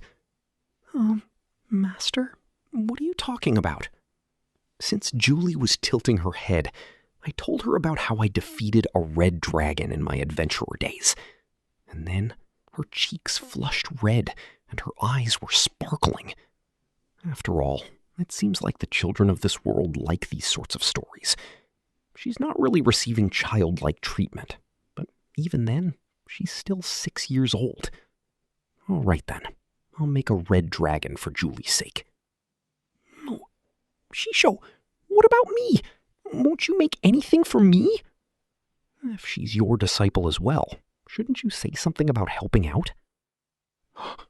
Shisho, even though my ability is poor, I will help out. Even with my slightly bad pace, I'm operating normally as well. My elementary class, barrier lesson, will end soon as well. Next is, well, these days I'm a bit worried over what class 1 should try taking. I guess it should be intermediate level detoxification. However, up until now, I've never been troubled over detoxification. Just by remembering elementary level, I've more or less covered everything else. I wonder if intermediate or above is necessary. Or else maybe I should take advanced level healing. As well as this, most things can be covered with just intermediate, so I wonder if it's really necessary. Or else, Maybe I should look into the summoning category, enchanting class. Enchanting is a kind of magic related to the production of magic tools. Why something that has to do with production would be categorized as summoning, I don't really know, but it might not be too bad to consider it a challenge into learning a new field. Rudeus tried to skip out on taking classes and increase the time I spend in the library. The things in regards to the teleport incident have reached a bit of an impasse, but trying to learn some other races' languages might be interesting. If I'm not going to take classes, then what about having Cliff teach me Divine Attack? No, he's recently been stuck to Ellen Elise. I don't really want to be thought of as a hindrance. I'll keep my distance for a bit. Or else, maybe I should try looking into some other field of magic. Horse riding classes might be interesting as well. While thinking like that, the day continued on. A peaceful day. Is what I was thinking. Until... I recognize you as the A-rank adventurer who defeated a stray dragon, the lone horseman, Rudeus of the Quagmire. I challenge you to a customary courtship duel. While I was on the way to the library, I was challenged to a duel. After turning around, what was reflected in my eyes was a beautiful girl. A girl with dark skin and flowing dark blue hair that was gathered behind her. In terms of age, she should be 17 or 18. Her mouth was tightly linked, and her looks, in a single word, would be dignified. If I were to say it, then I guess it would be something like a female warrior. Her clothes were an ultramarine color that stood out. I wonder if she likes blue. Her chest was reasonable. She seems to have quite the nice bit of muscle as well. On her hip was a long sword with a curve that is commonly used by the swordsman. Her clothes weren't a uniform, but swordsman-like clothes. Such a girl was looking in my direction. If I were to state it precisely, she was looking at the person in front of me with a surprised face. She was looking at the untalented beast race covered in fuzzy hair that challenged me to a duel. That's right, the one that said it was an untalented man. Rudeus' internal monologue. No matter how you look at it, he wasn't a magician. He was a dog-eared beast race with bulging muscles. The girl was probably just passing by. I think anyone would be surprised if a large man nearby suddenly said something like that. It is that sort of season right now, after all. She probably was wondering if it was said to herself. Well, putting aside the girl, the problem is the man. I'm a man, and this guy is a man. That would mean that I received a challenge to a duel from a man. It's a huge problem. Isn't it that the courtship duels that are popular during this season? Indeed. Huh? Sorry about this, but, even if I look like this, I'm generally normal, so please excuse me from the homosexual stuff. Please allow me to humbly reject this offer. It seems there's a bit of a misunderstanding. Excuse me. Since I have piano practice, I will now take my leave from this place, if you please. After I rejected him, without listening to anything further, I left the place. I acted just as Fitz-senpai told me. Wait! Is what I was going for, but the hairy man jumped up with a loud sound, and then he jumped over me and landed in front of me. It was a jumping strength, almost like reverse joints. He could become a dragon knight. You have no right to reject. My name is Baruku Adarudia. I seek marriage with Persena with the intent to become the head of the Adarudia. Persena-senpai is currently in the dorm taking an in-heat holiday, so please ask over there. According to the words left behind by Persena-sama, I have identified you as the boss of the group. I have heard of your fame from Gies Dono. That act of freezing the entire forest during the rainy season, that ability that allowed you to kill a red dragon as a lone horseman, it's certainly a true ability appropriate for one that rules this school. You're not lacking as an opponent. Lone horseman, you've been saying it since just now. But I travel by foot, you know. Well, it's fine, though. What will happen if I refuse? As the boss of the group, you have an obligation to accept the duel. Rudeus, internal monologue. Let's sort things out a bit. In other words, the other day after I defeated Rinia and Prusena in a duel, I've come to be known as their boss. If you desire for the bitch under the boss, then defeating the boss is how it goes. Then, if he were to defeat me, he would get his hands on Prusena as the prize. It seems that accepting a duel is the obligation of the group's boss. Rudeus, internal monologue. I didn't become the boss of that group of girls because I wanted to, but it seems that it doesn't matter. It's the animal rule. In other words, if I were to intentionally lose, I would be dismissed as the boss of the group, and Prusena would become this guy's bride. After this, it would stand to reason that guys like this would no longer have a reason to come and challenge me to a duel. Baruku, roaring. Now I advance! Let's fight! Without waiting for my response, Baruku yelled out loudly and came leaping at me. He was all talk. He came plunging at me from the front, caught his legs in a bog, and was knocked out with a rock bullet. Around 3 seconds, I'd say. It seems I somehow or other defeated him reflexively, but after giving it some thought, there's really no need for me to lose intentionally. It doesn't seem like Prusena intends to marry anyone for the time being as well. In other words, what was written on the letter, "will trouble you," is this sort of thing. I don't really care how they just threw it on to me, but if the opponents are at this level, then I can deal with them somehow or other. It should be fine, I guess. While I was thinking lightly about it as such, I was attacked 5 times on the way to the library. They were all people calling out that they've waited for this day. Rinia and Prusena are really popular. I wonder what's so good about those two. Their body? No, it seems that many of them haven't even seen their face. In other words, it's status. The first guy did say he wanted to become the patriarch after all. They want to become the leader that much, huh? What area aviation staff officer are you? However, it seems that they've already decided the order in line to duel. The guys who tried to pick a fight with me on the way ended up being yelled at over skipping in line. This and that all seems to be customs of the beast race. However, the beast race really is all about their customs. Really, these damn beast races. However, as mysterious as it is, they didn't come raiding the inside of the library. I guess they were told from the school side not to act violently inside of the buildings. Or else this might be another custom of the beast race. I don't know, but in any case, it's a shelter for a short while. In the evening, Fitz-senpai showed up in the library. Rudeus-kun, it's become something amazing outside. What have you done? Nothing. It seems that if you want to take Rinia and Prusena as your bride, you have to defeat me. What's that? Since Fitz-senpai's brow dropped, I explained it in detail. It seems that since I defeated Rinia and Prusena, they've come to recognize me as their boss. In other words, it seems to be something like if you defeat the boss, then you get your hands on the girl. After finishing the explanation, Fitz-senpai was making a bit of a sullen face. That shouldn't be the case. You weren't the patriarch of the Dodoradua race. You might have won over them once, but you shouldn't have the right to accompany them. After all, that's true, huh? That would be right, wouldn't it? If that were the case, then I should have more freedom to do as I please with the bodies of those two.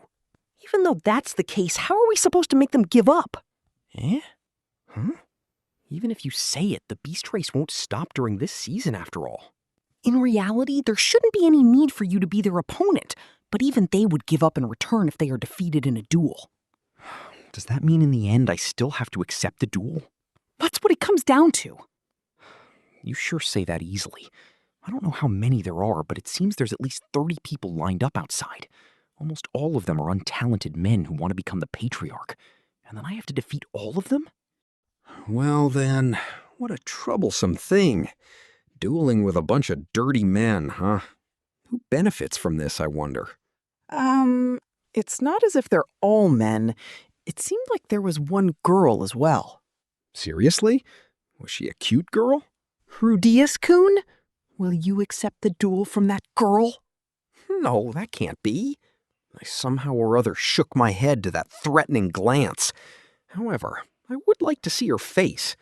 I wonder where she came to know about me. But doesn't it make you curious?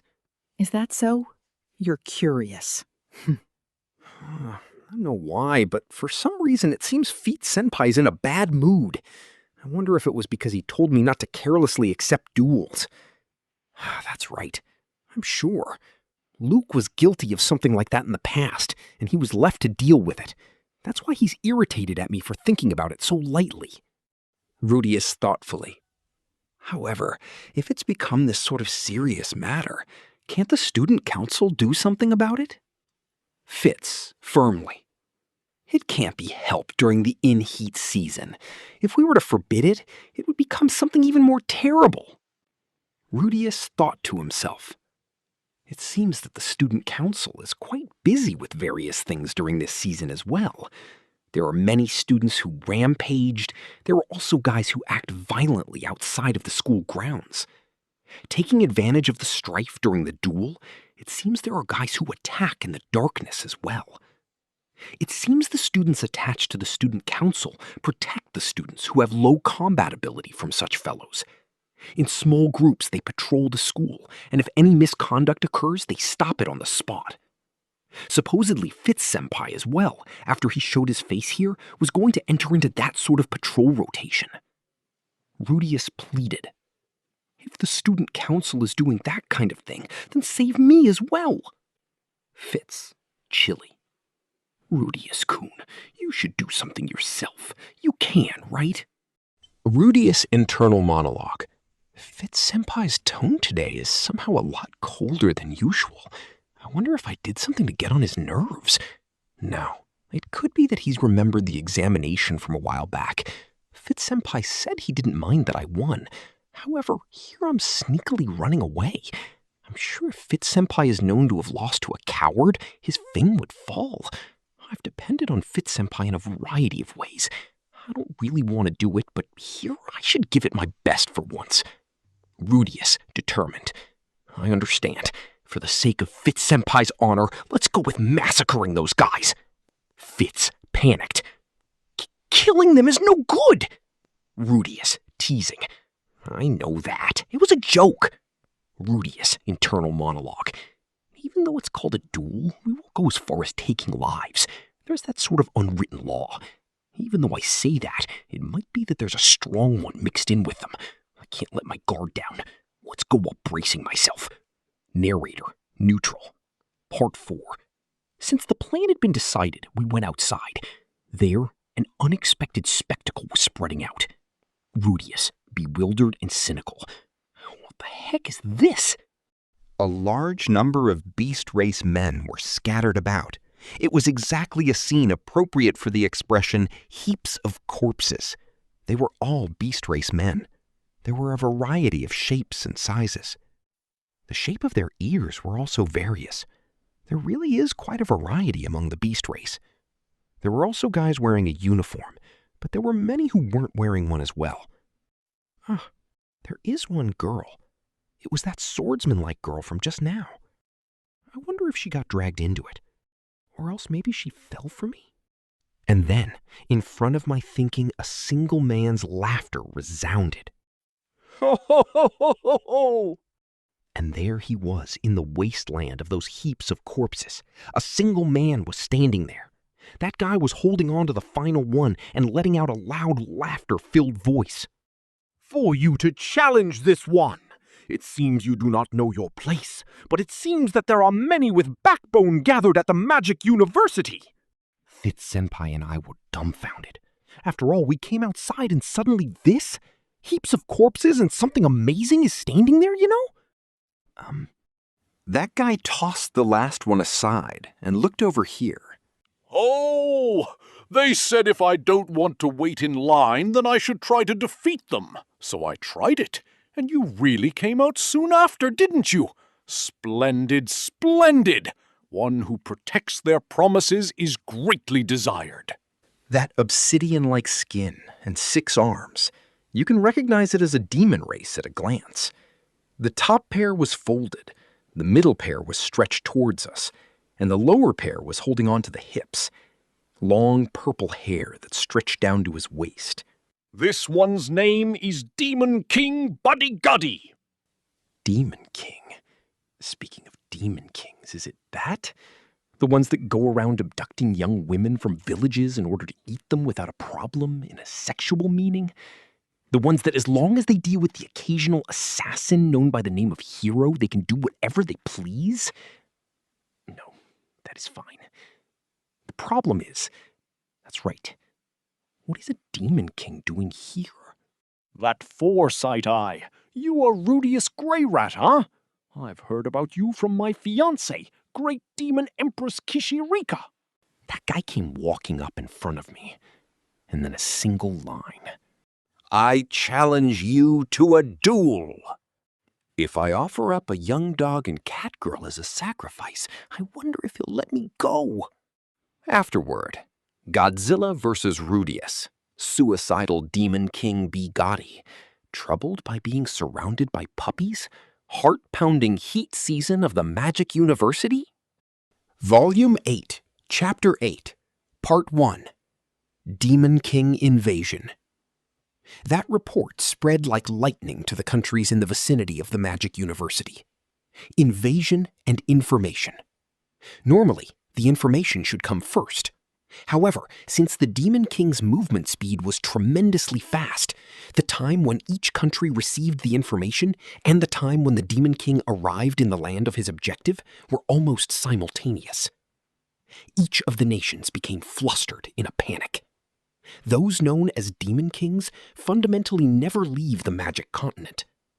The Demon Kings of the Truce faction and the Armed factions almost completely died out during the Laplace campaign.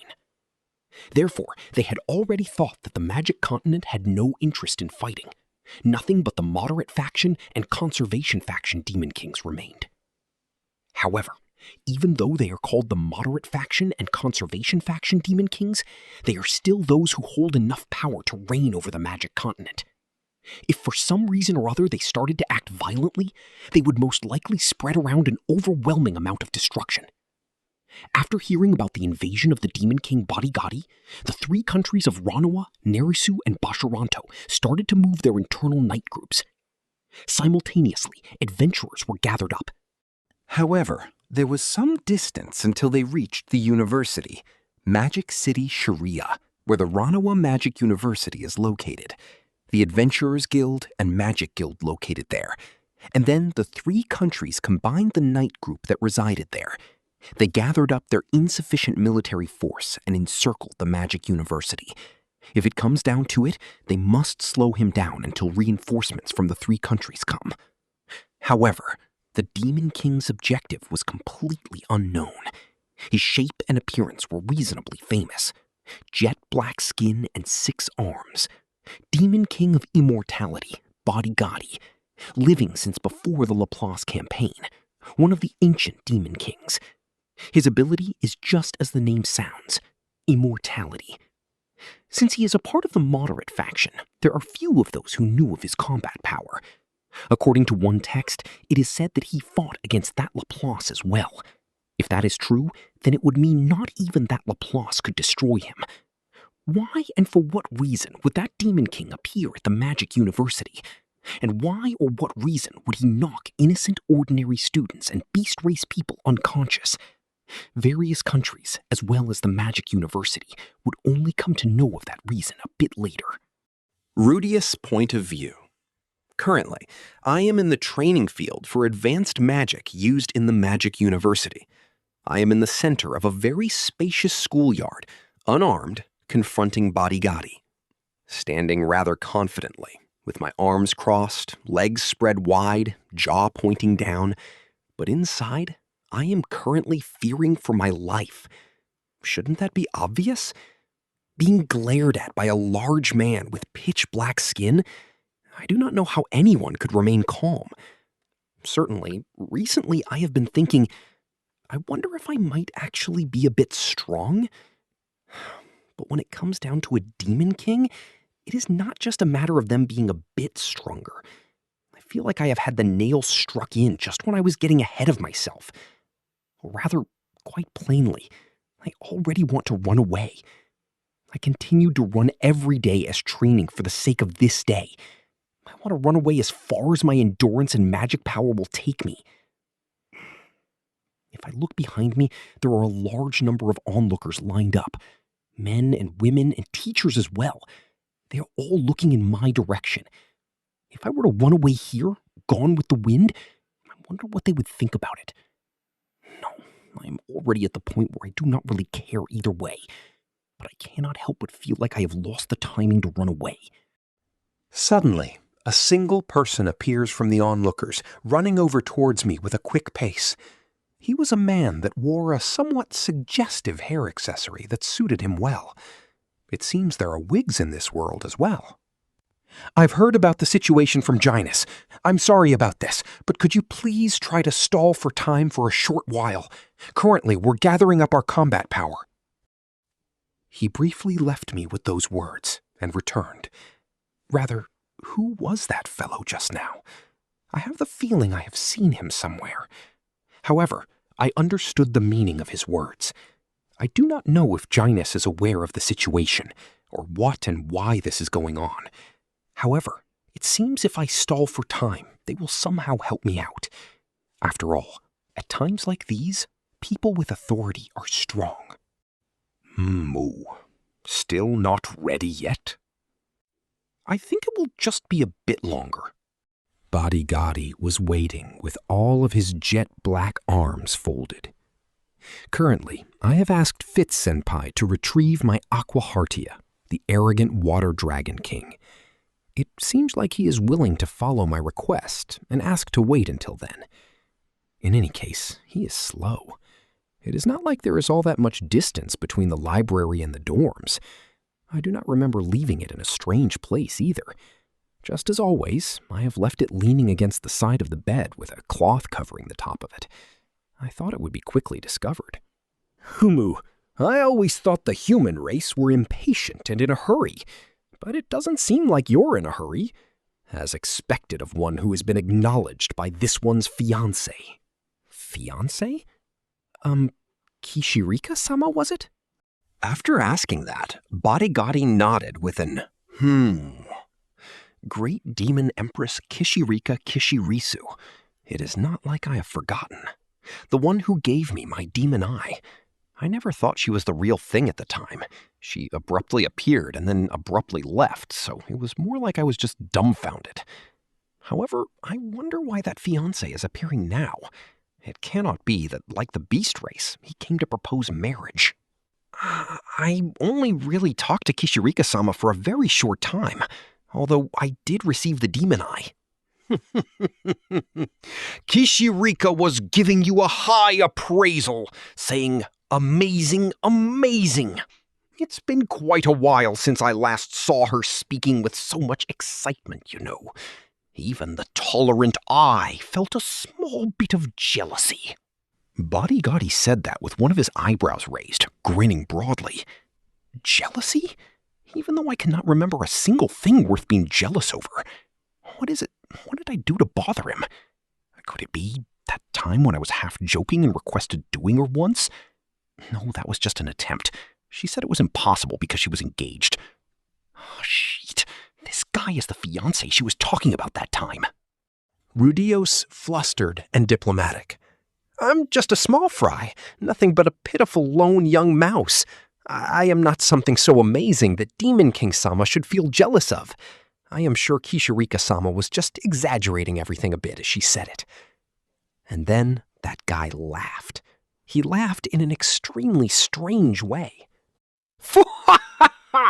Don't be modest.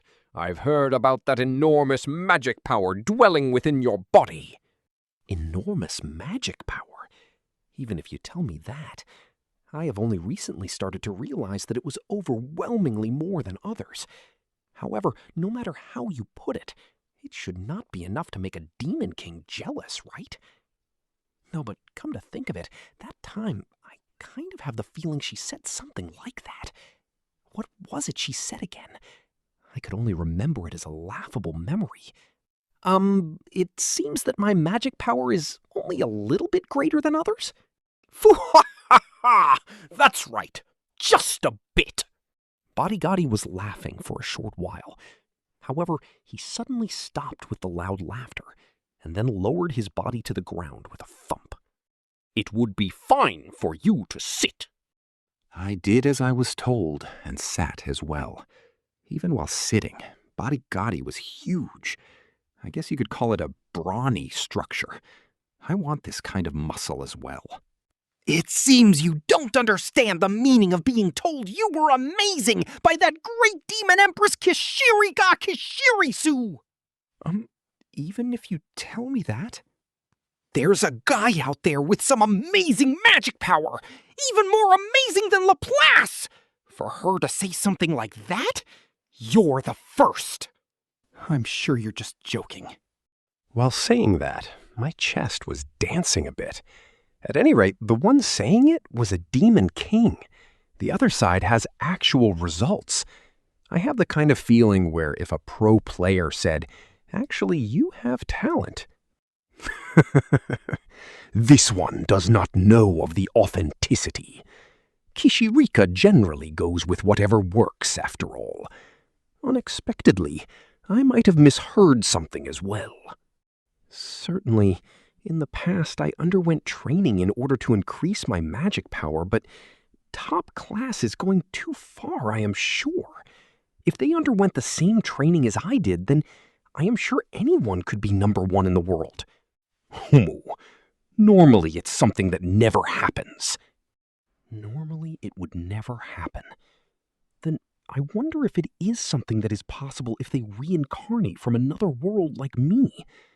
Or else, did I receive some kind of cheat from the human god Hitogami when I was not paying attention? I will try asking.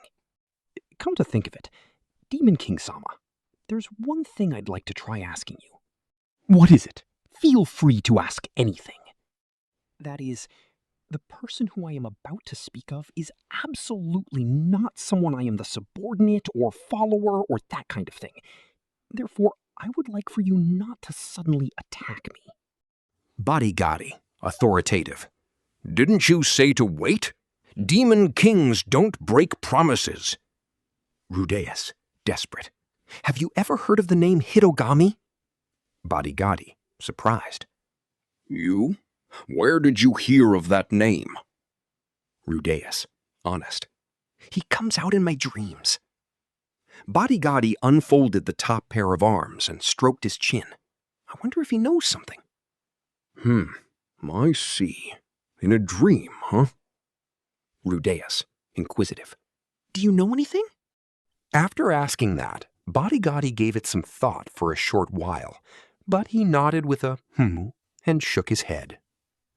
I see now. No clue. I have the feeling I've heard it somewhere before, but I can't remember. At the very least, it's a name I haven't heard about it in these past several hundred years. I see. Thank you very much. If I remember, I'll inform you. Ha ha ha ha ha! Please do. What a boring guy you are! You should laugh as well! Ha ha ha ha ha! Bodigadi is a person who laughs so enjoyably. Since just now, even though nothing particularly interesting has been said, the laughs just have not stopped. Suddenly, I remembered the time when I met Rifujin.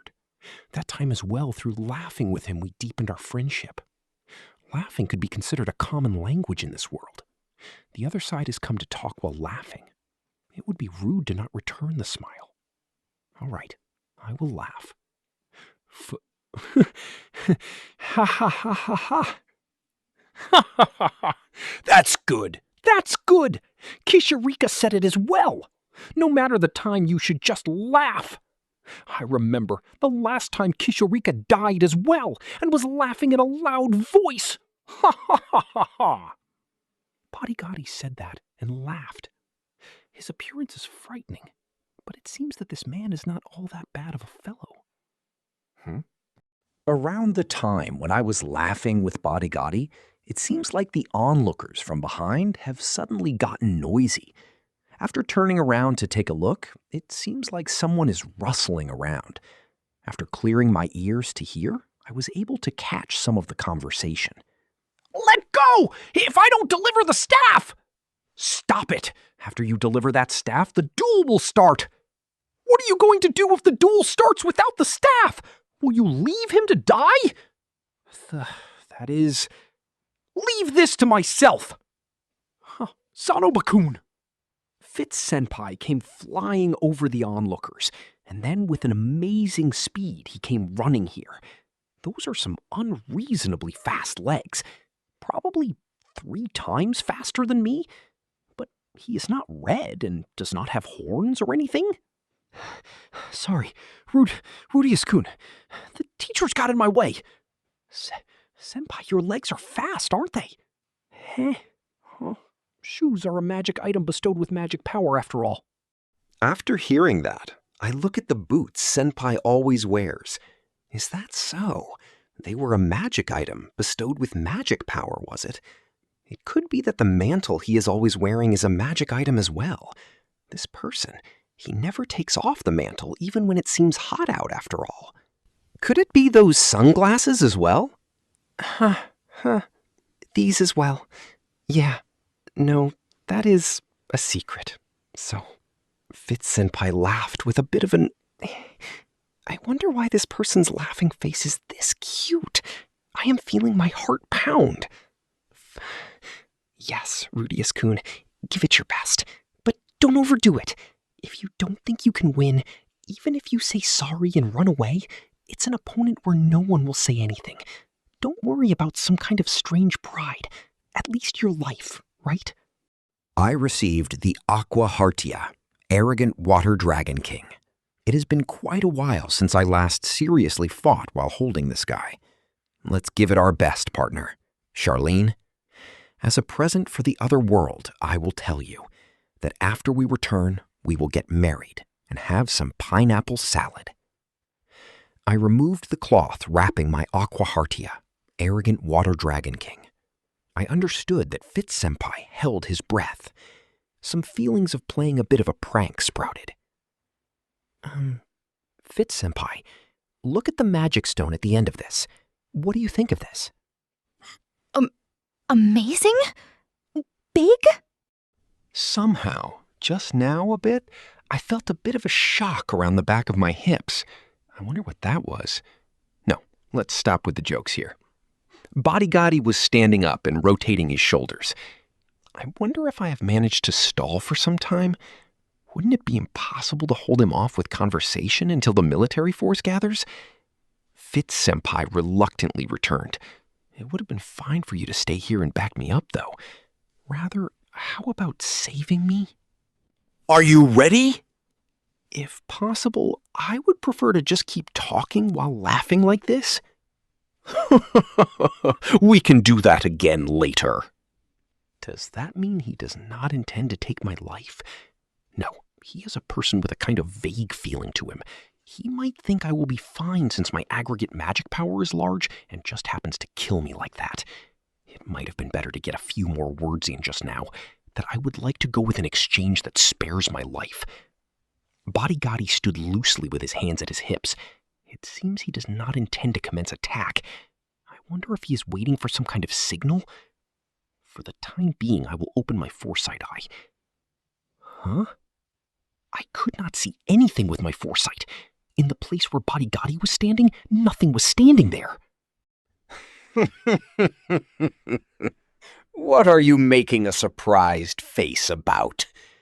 Oh, I see. You immediately started using the demon eye you got from Kishirika. However, that's unfortunate. Demon eyes do not work on me. He carelessly said it, and Bodyguardy snorted with a humph. Seriously, demon eyes do not work, huh? As expected of a demon king. However, if this is the case, then it is bad. The probability that I won't be able to barely avoid a fatal wound is increasing. My physical ability is not all that high.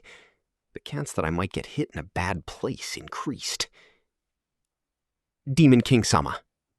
Body is fine.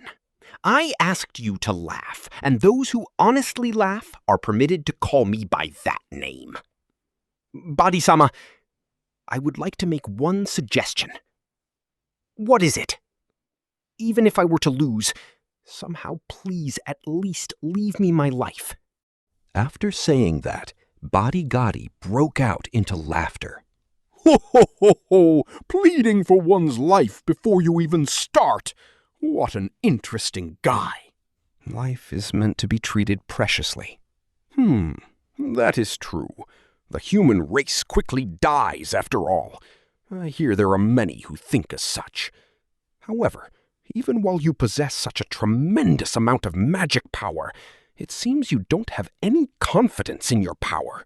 Since 2 years prior, a person named something like the Dragon God just had me on the verge of death after all. After saying that, Body Gotti's laughing voice instantly stopped. By Dragon God? You mean Dragon God Orsted? After fighting that guy, you survived? I was on the verge of death. If he hadn't left me alive on some sort of whim, I would be a ghost right now. Body Gotti's face became serious. This is bad. Since Hitogami's name was all right, I felt a bit relieved. It seems Orsted's name was no good either. Did you manage to leave even a bit of wound on that dragon god during the fight? Yeah, though it was just to the degree of some skin peeling off on the back of the hand. Body Gotti completely sealed his mouth. A scary face. Let's laugh. Then I'll make one suggestion from my side. What is it? Just a single hit. Oh. Fire off one shot of your ultimate technique at me. That's right. It's fine to use what you used to wound the dragon god. I will receive that, and if you manage to do any damage through my fighting spirit, it's your win. If there's no damage, then it will be my victory. How does that sound? Yeah, it is a suggestion just as I would wish for it to be. Splendid. They are considerably favorable terms. Moreover, we can end it without me being hit. I wonder if it is fine. But I wonder if in that case, wouldn't I have too much of an advantage? Advantage? Advantage, you say? That is true, isn't it? Then, if in the case your attack does almost nothing, I'll perform a counterattack. Just one attack, that is. I have the feeling I dug my own grave. But I mean, what if that single attack goes through my heart? Let's stop already. I do not want to dig my grave any further than this. I do not want any more holes opened up in my chest. I understand. Well then, let's go with that. Well, saying that, I prepared my staff. I packed as much magic power as I possibly could into my staff. What I am producing is a rock bullet. However, I will make it even harder than the one I used on Orsted. That time, I was barehanded, one-handed, and created it in an instant. This time, there is the staff as well. The power should be several times greater. Formation. Refine the magic power. Harder. Even harder. The foundation is the same as when creating a figurine. Just without thinking about its pliability. Just make it harder. Sharpening as much as possible in a spindle shape, with notches almost like a drill attached. And then apply a rotation to that. A high-speed rotation as fast as possible. Nothing but spinning. Even I do not know exactly how many times it is rotating per second. All that is left is the firing speed. Magic power should be worked into here as well. Set it forth at the fastest speed possible. There has never been a time where I focused this much magic power into a rock bullet. It takes some time to pack the magic power into it. I am sure it could almost never be used in actual combat. Even if I were to use it, it would just be overkill on most monsters. However, if it is a demon king, then they might be able to endure it. I would like to at least leave some damage. I do not want to be hit. Then here I come. Hombu, come. Fire! I heard a whistling sound. There was no recoil. I do not know why, but no reactions exist from magic. However, as natural as it is, an impact occurs. The rock bullet made a loud bang sound as it crashed into the standing Badigadi. His upper body was shattered into very small pieces that went flying. His 6 arms were disassembled and scattered. Even just his lower body was sent flying backwards several tens of meters and then fell over. Part 2. He is not moving an inch. I timidly, slowly walked towards where the lower half of his body went, and then my eyes fell onto his lower body with its internal organs flooding out. There was no blood flowing out. I wonder if it is because he is a demon king. I thought he was a guy without tears who could only laugh. Could it be that he was a guy with neither blood nor tears? No, it can't be. It's a lie, right? He died? I did not understand very well what was going on. After taking a look behind me, it was silent and still as death. Everyone was looking over here. The gazes hurt.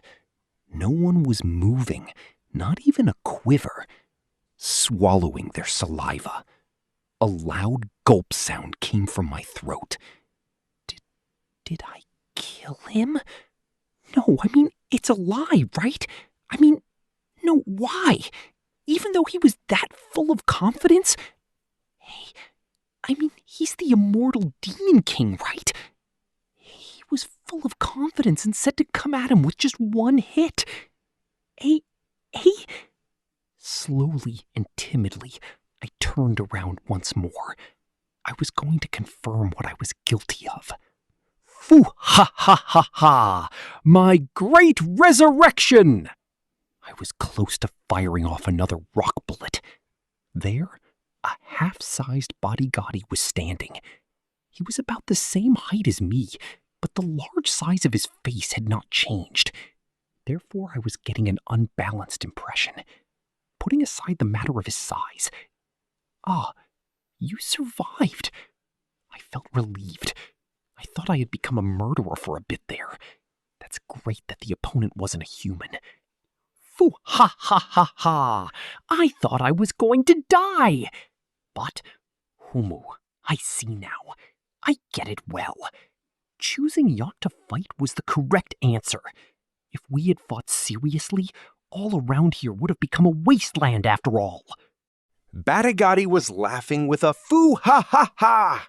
On his side, his 6 arms were crawling up and combining with Badigadi.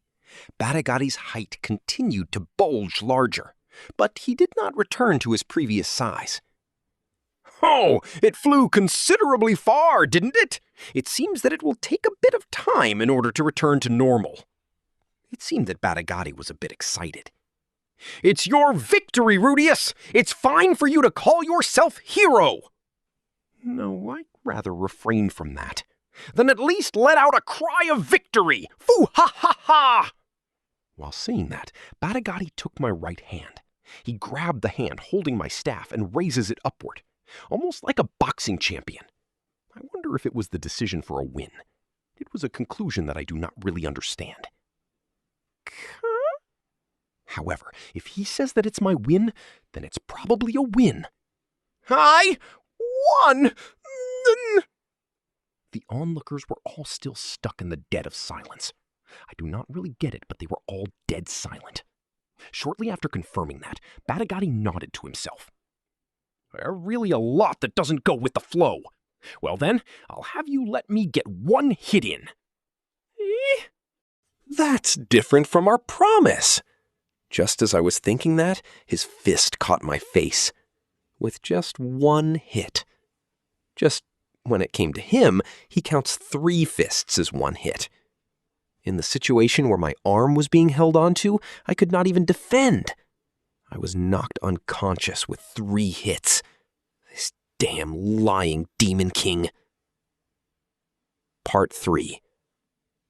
After that, it seems Badigadi was taken away somewhere by the middle-aged man with the hair accessory from just before. A middle-aged ikemen-type man in armor, and an old man in a robe. I guess they're having some kind of talk among important people. I resurrected from my unconsciousness after Fitz-senpai used healing magic. After that, I was brought to and warmly welcomed into a staff room by Genus. After receiving some tea and cakes, I took a single breath. Rudeus' internal monologue. Genus did not talk about it very much. It seems that he could not really understand the situation all that well either. A demon king suddenly came in and knocked out the consciousness of some students and outsiders. Then he challenged me to a duel, and after declaring me the winner, he hit me and knocked me unconscious. It's not like you can understand the situation just by knowing that much. Also, it seems that there were no deaths among the students that were knocked out by the Demon King. In the first place, Bodigadi is part of the moderate faction, so that means he won't especially go out of his way to kill people. In regards to his objective, it seems the important people are investigating it from here on. It seems that the accessory middle-aged man was this school's principal. What was his name again? That's right, the Wind King class magician Georg. I did see him during the time of the entrance ceremony.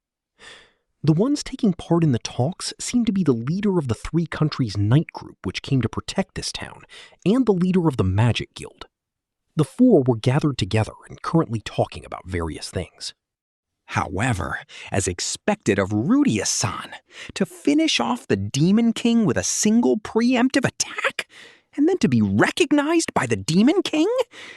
The principal said that even though you were the quagmire, as just a lone adventurer, stalling for time would be the best you can do. However, we never could have imagined it would turn out like this. After reaching this age, I can't remember ever having gotten so excited over such a scene before. Genus could not hide his excitement and was saying something like that. It seems they do not know about the contents of what we talked about prior to the duel. That Bodigadi intentionally took on the magic, for example, or that even if it had been ineffective, it would have ended with that. A short while after being looked at with eyes of respect by Genus, I was released. For the time being, I was told to be on standby in the dorm until various things are decided. Part 4. After I left the staff room, Zenoba came running up to me. Oh, Shisho, I was watching! As expected, isn't it? No, I guess I should say it's only natural. Zenoba was praising me like that, but I shook my head. He just lent me his chest, and I took it.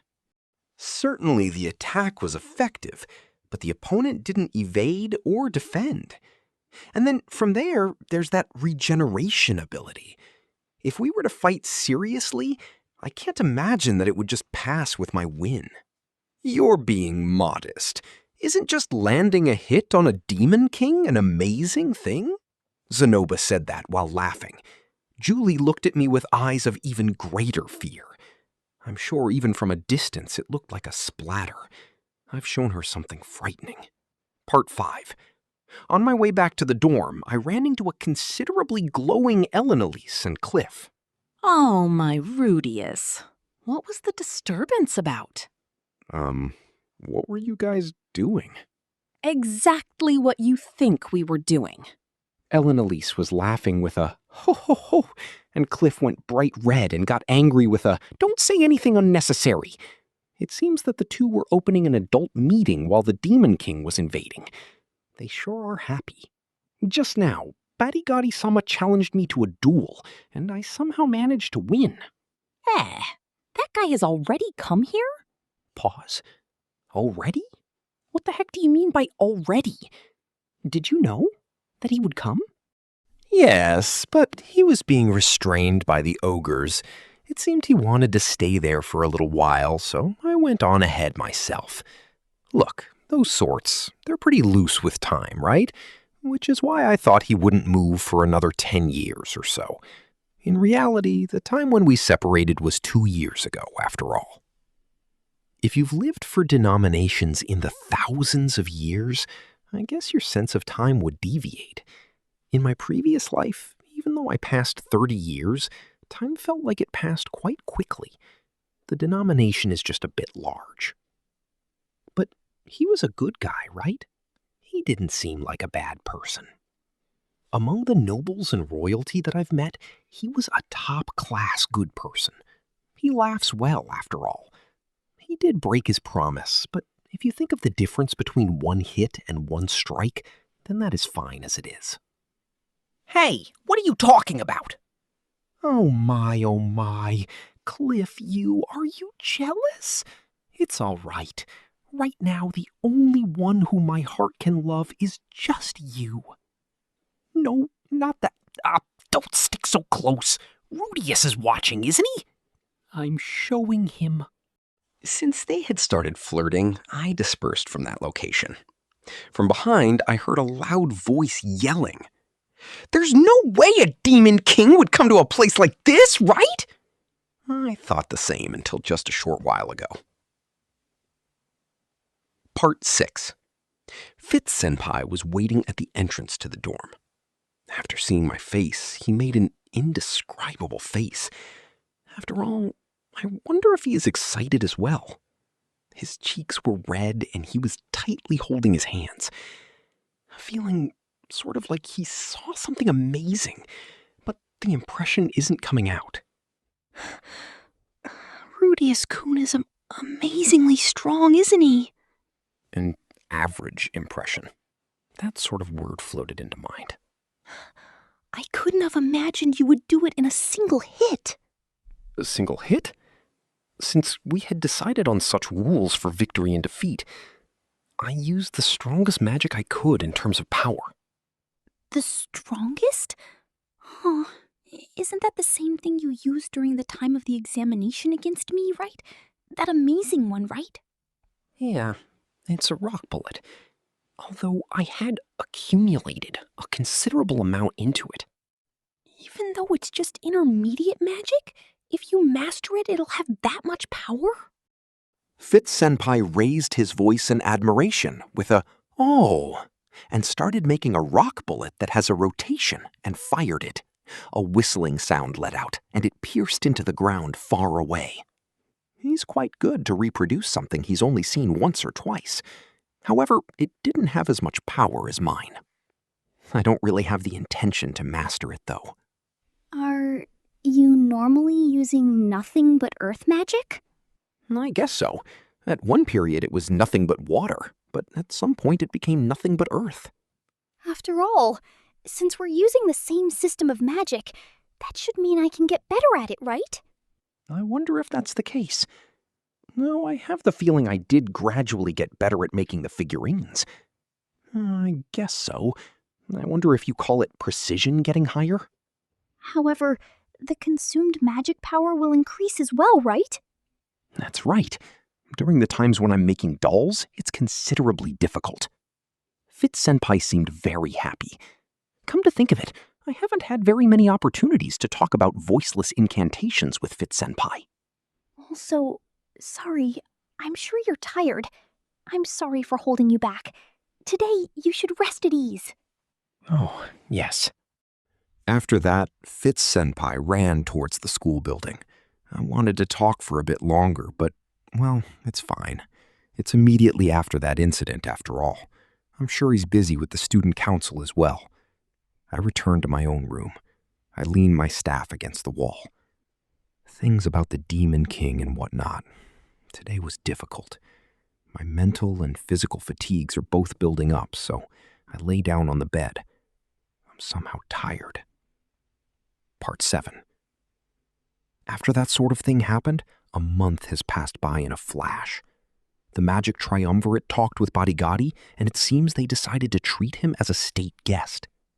In response, to apologize for the trouble he caused, Bodigadi decided to lend an arm to the Magic Guild for researching immortality.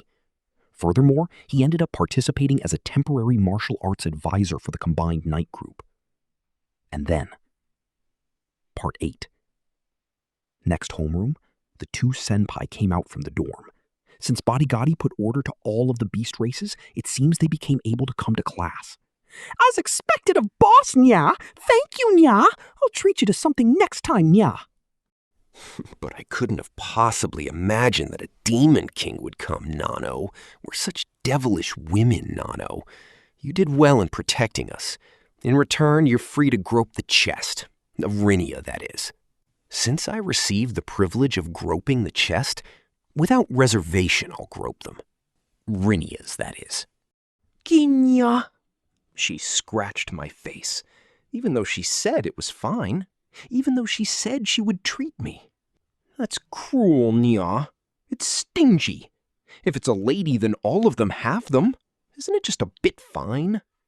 ザノボ、師匠は considerably open to women. But, however, I've heard one uncertain story. Stop, Zanova. You are not allowed to say any more than that. Look, that matter. Oh, that's right, isn't it? Please excuse me. Recently, Cliff's seat has become quite close. It seems he hears stories about me from Ellen Elise sometimes. I don't know what they're talking about, but it seems they are reasonably good rumors. Somehow, it seems to be talk about sympathy. It may be or may not. It seems that the reason why I ended up being rejected by Eris has become because of the illness. Well, it's fine, though. The things about Eris are already fine. I'm over them? This past month, Cliff and Ellen Elise's public flirting gradually decreased. Even though I say that, it seems they haven't separated yet. Once in every 2 or 3 days, Cliff comes in tired. I'm sure he's being squeezed out. If she's not allowed to flirt in public, I wonder if they properly talk together. Rather, I wonder if that isn't a hindrance to their studies. Well, I'll leave things of the two to themselves. It's not really a problem that I have any say on. I'm a bit jealous. Grandmaster, I don't have enough magic power to make this hard part. Please make it. Julie is continuing to make dolls every day with diligence. Recently, we've been teaching her workmanship at the same time. Although, since that side isn't our main expertise, Zenoba got a dwarf in his year to help out. We weren't told anything but an outline of information in regards to Demon King Bodigati.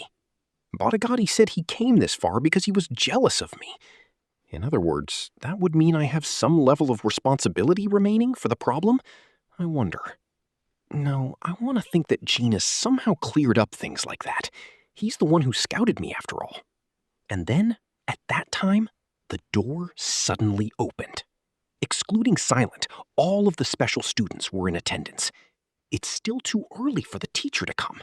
It can't be. Silent is showing their face in homeroom? And the instant I thought that, the loud laughter was resounding through the classroom.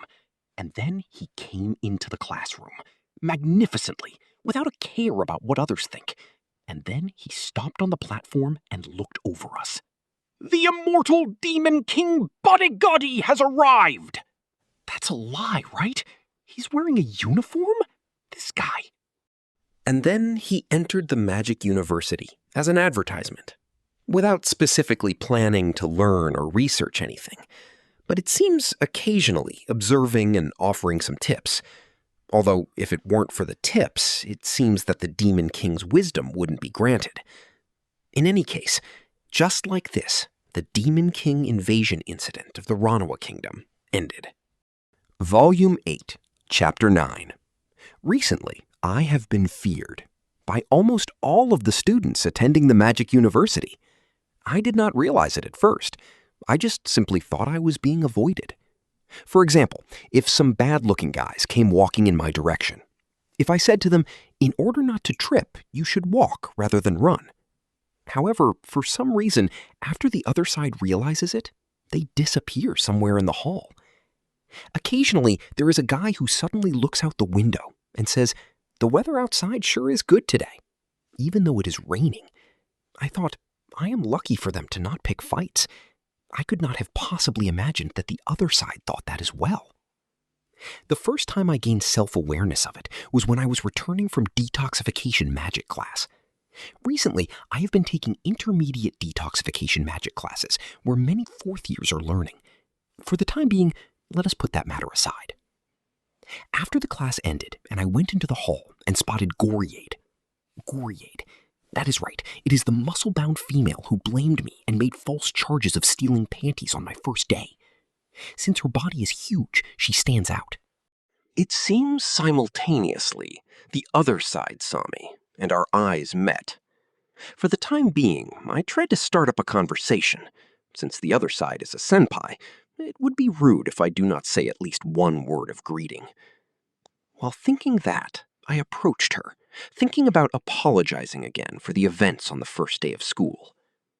And then she was surprised, and her body started to tremble while avoiding eye contact. With that large shoulder length being squeezed in, her toes were pointing inwards while cowering. Goriade-senpai, it is about the events on my first day of school. After I brought that up, she stiffened up and started to shake, and then with a fragile voice said it. That time was, I am sorry very much. Please forgive me? It was a clearly different attitude from how she was on the first day.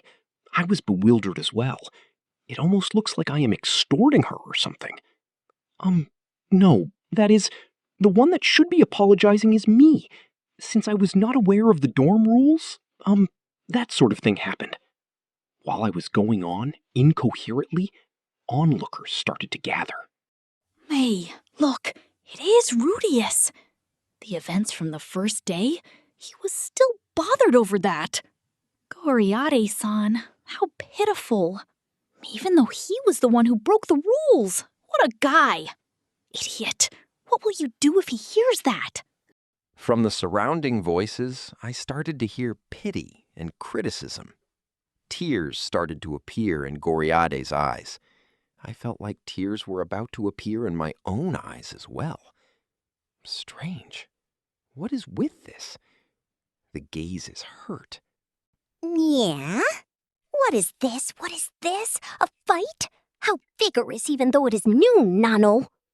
Just at that time, Rinia and Persina happened to pass by. According to a story I heard afterwards, it seems the two were in the same year as Goriade. After seeing my appearance and Goriade with tears in her eyes, and then it seems like they came to some kind of understanding and nodded to themselves. Then, while making some smug faces, they interrupted. Boss, let her off with something like that, Nia. I am sure Goriade meant no harm, Nia. I would like for you to let us save face here as the same beast race, Nia. Oh, let us hurry and go. Learn a lesson from this and never again do anything that bothers Boss, Nano. You have good luck, Nano. If the number 2 like me had not been passing by, you would have been torn limb from limb, Nano. Yes? Goriade made a face as if she had just been saved and lowered her head to the two, and then quickly left the place while trying to make that wide back look small. Look, you won't scatter as well, Nya. This is not an exhibition, Nya. After hearing Rinia's words, the onlookers all scattered like the clouds. I took a breath in relief as well. Rinika, what was that just now, Nya? What do you mean by just now, Namo? The number 2 is me, Nya. Recently, the boss's underlings have increased. The idiotic Rinia does not fit the job, Namo. Persona's grades are the same, Nya. I thought about asking about the situation and was about to turn around, and the two had started a well-practiced comedy act. Look, you two do not just get into a fight on your own. It is fine if there is 2 number 2. Boss does not get it, Nya. It is no good if you do not properly decide the order of the organization, Nya. That is right. It is something important, Namo. Humu. It seems that hierarchy is an important matter to the beast race. But in the first place, I have no intention of standing at the top of an organization. I do not care who is number 2. Putting that aside, for the time being, I thanked the two. I decided to give them some kind of present next time. I am sure a fish or something would be fine. However, to touch upon the boss's imperial wrath, Goriade is an idiot as well, Nya. Yet did she do? No, she mistook me for an underwear thief on the first day of school. It is that! So the underwear thief was Boss, Nya? Fakunano. They started sending me looks of scorn. Let me talk to the end. It is a false charge. False charge. Should I give you despair and humiliation as a present again? Come to think of it, previously, Goriade was boasting about it. That Fitz covered for a cowardly first-year boy? The one cowering was that guy. How laughable, Nano. To let an opponent who was making a fool of him off the hook? Boss sure is lenient, nya. However, if you do not properly discipline them, next time I will do it properly, nya. Didn't you guys stop being delinquents and turn into honor students? Please stop that. What are you going to do by unnecessarily increasing my enemies? Boss does not aim high enough, nya. If you were to team up with us right now, you would be able to defeat Ariel and rule over the dorms. That is right. Since Boss can win against Fitz, he can be the top of the school, Nano. Somehow it seems like all the beast race guys are obsessed with standing at the top. They might seriously be patients suffering from new leader illness. Rule over the dorm and become the top of the school. Then what are you telling me to do? I could not have cared less about the top. I fundamentally always go with a principle that does not get into fights. In order to stand above people, in other words, means to buy into the possibility of resentment. In this world, your heart can suddenly be penetrated while just walking down the road. Therefore, if you treat all of your opponents as above yourself, it is about just right. After becoming the top of the school, Mia? I guess so, Mia. For starters, how about forcing all of the girls in the dorm to strip off their panties? That sounds good, Nano. Since Boss likes panties enough to decorate his shelves with them, I am sure it will make him happy. It will not make me happy? I do like panties, but it is not like I want to decorate with them just because I like them. Getting them from a girl whose face I do not know would not make me happy. For example, even if I got them from Goriade-san, whose face I do know, they would not make me happy. However, there are occasionally cute girls, even if they are not to my taste. For example, I might be a bit happy if it were from Rinia or Persona. These guys smell a bit of beast, but even with everything, they are considerably beautiful girls. I am sure their blankets smell like a girl's. No, but though you know. Right, that is right. It is Fitz-senpai. I am sure Fitz-senpai hates that kind of conduct. That is why it is no good. Yeah. All right, I will not be deceived. Begone, Omara. That was almost a dangerous situation for you, female students who I have yet to see. If I was not being afflicted by this illness, it could have been a dangerous situation. I have no interest in the panties of the masses. If you are going to do it, you two can do it yourselves. Although if you are going to cause trouble for Fitz-senpai, then I will become your enemy.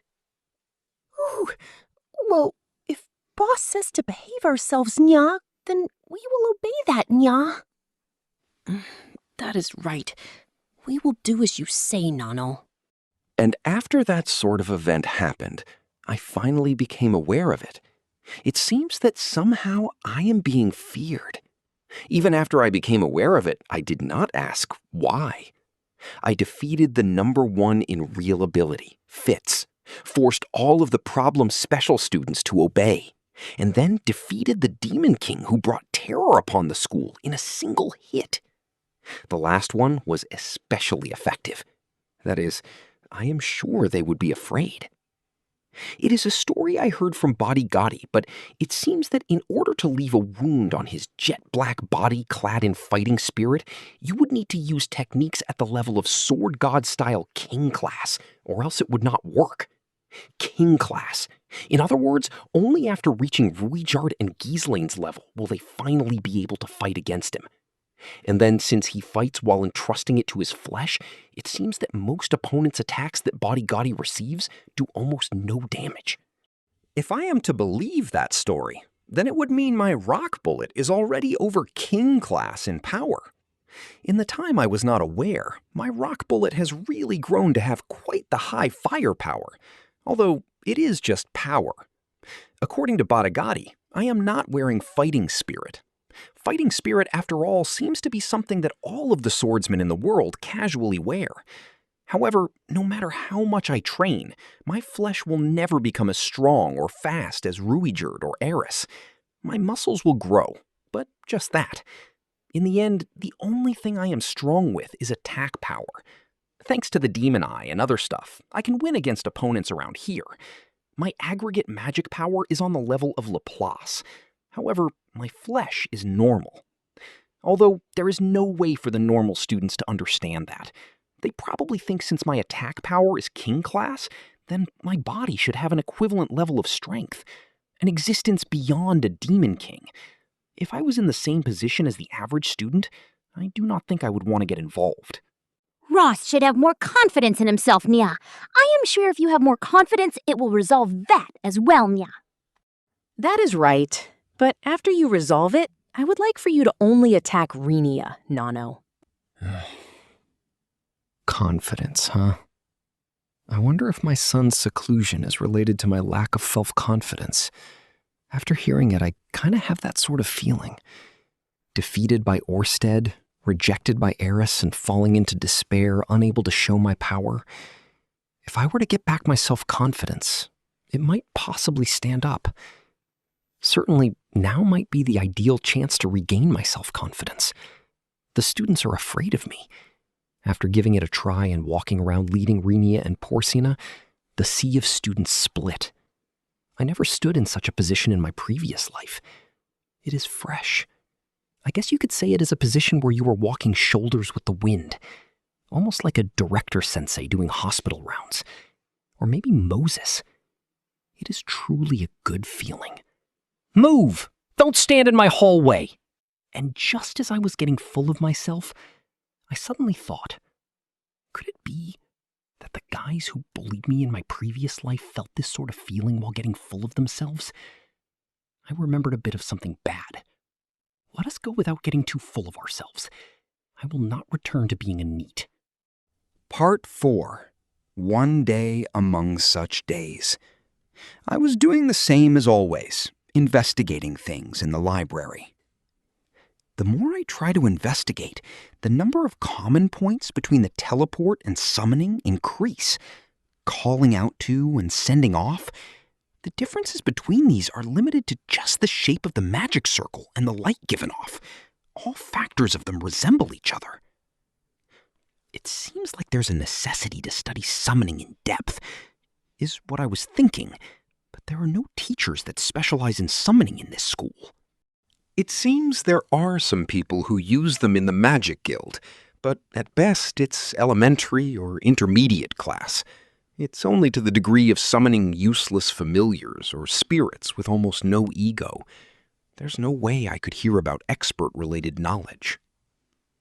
It seems there are people who can use up to the advanced class of enchantment-type summoning, but enchantment and summoning are considerably different. Even if I ask about teleportation, I doubt they'll have an answer. It seems like Genus was bragging about the teachers in this school, but it was just talk. Even though I say that, in such a world, I guess it's something that can't be helped. After giving it some thought, I've never even seen something like summoning magic in my adventurer days. Summoning magicians are without a doubt among the fewest in number. Or maybe they're like barriers and divine attack. The techniques are monopolized by certain countries. However, somehow it seems like I have the feeling I know someone who is knowledgeable about summoning techniques. Where did I hear about them again? If I could encounter them, I think I could remember, though. Well, the fact that I can't remember means I haven't met with them. Well then, I've more or less finished all of the literature in regards to summoning in the library. Any more than this, there's probably no option other than learning it on my own. Therefore, I'm feeling at a bit of a deadlock. During such a time, Fitz-senpai managed to find something out. Rudeus-kun, I finally found it. There was a person who was an expert in the field of summoning magic in this school. After I asked Vice Principal Genus and Principal George, who do you think it was? Fitz-senpai seemed to come up with a prank. He came asking with a grin. There's one in the school. For starters, it shouldn't be a teacher. Among the students, there were some who were trying to learn summoning, but anything above advanced or saint class came up with nothing. I wonder where in the world they are. In the Magic Guild side? If it's the Magic Guild, then I'm sure there are people who use summoning techniques as their main. Such a researcher might be using this school as a headquarters as they continue their research. Well, they are someone who is known to be A rank among the Magic Guild. Oh. According to my investigations, A rank among the Magic Guild is subdivision head class. That would mean S rank is executive class.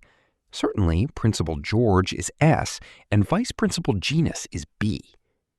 Wasn't A rank the same rank as a subdivision head of the Magic Guild? Yeah, it's surprising, isn't it? I have the feeling I heard that even B rank would be given capital support and the know-how for making things at the magic school. Then who is it? Rudeus, it's a name you should have heard at least once as well. It's a name I've heard. Well then, I don't think there are any A rank with the Magic Guild among my acquaintances. However, the name Fitz-senpai mentioned was a name I had heard a number of times. It's Special Student Silent. Part 5. Special Student Silent. The number of achievements they've left behind for this school is immeasurable. First, they improved the menu of the cafeteria. They established a transportation route to get ingredients from Asura Kingdom. It became where you can even eat food made of ingredients that won't be found in the northern regions. Also, following their own recipe, they made something similar to curry soup. After placing carrots, potatoes, and onions in a pot, you use a mix of 10 types of spices to spice it. Then you use bread to eat the thick tan soup from the pan. In other words, it's curry. It's quite different to the taste that my tongue remembers, but the recipe is extremely similar to curry. The one who came up with the idea for uniforms was Silent as well. They worked in Asura Kingdom as a designer and still owns a workshop. There, the outfits were created. By creating a uniform, they managed to clean up the mixed image of the various races. In other words, they succeeded at improving the image of the entire school. And then the one who suggested the idea of blackboards was Silent as well. It's a board colored with black paint, and then chalk is made using lime for writing letters. It's just something of that level, but they've become popular for making the lessons smoothly advance forward. I'm sure there are quite a few others if we search. It seems Silent really suggested a large number of trivial things. In recognition for those achievements, the Magic Guild granted them A rank in the guild. Now, about the things they've made, all of them are things I have recollection of, things that I know that the inhabitants of this world don't know. No matter how dense I am, I somehow understand. I can imagine what kind of existence Silent is. But at that time, I wasn't ready to allow such words to pass my lips. I wonder why.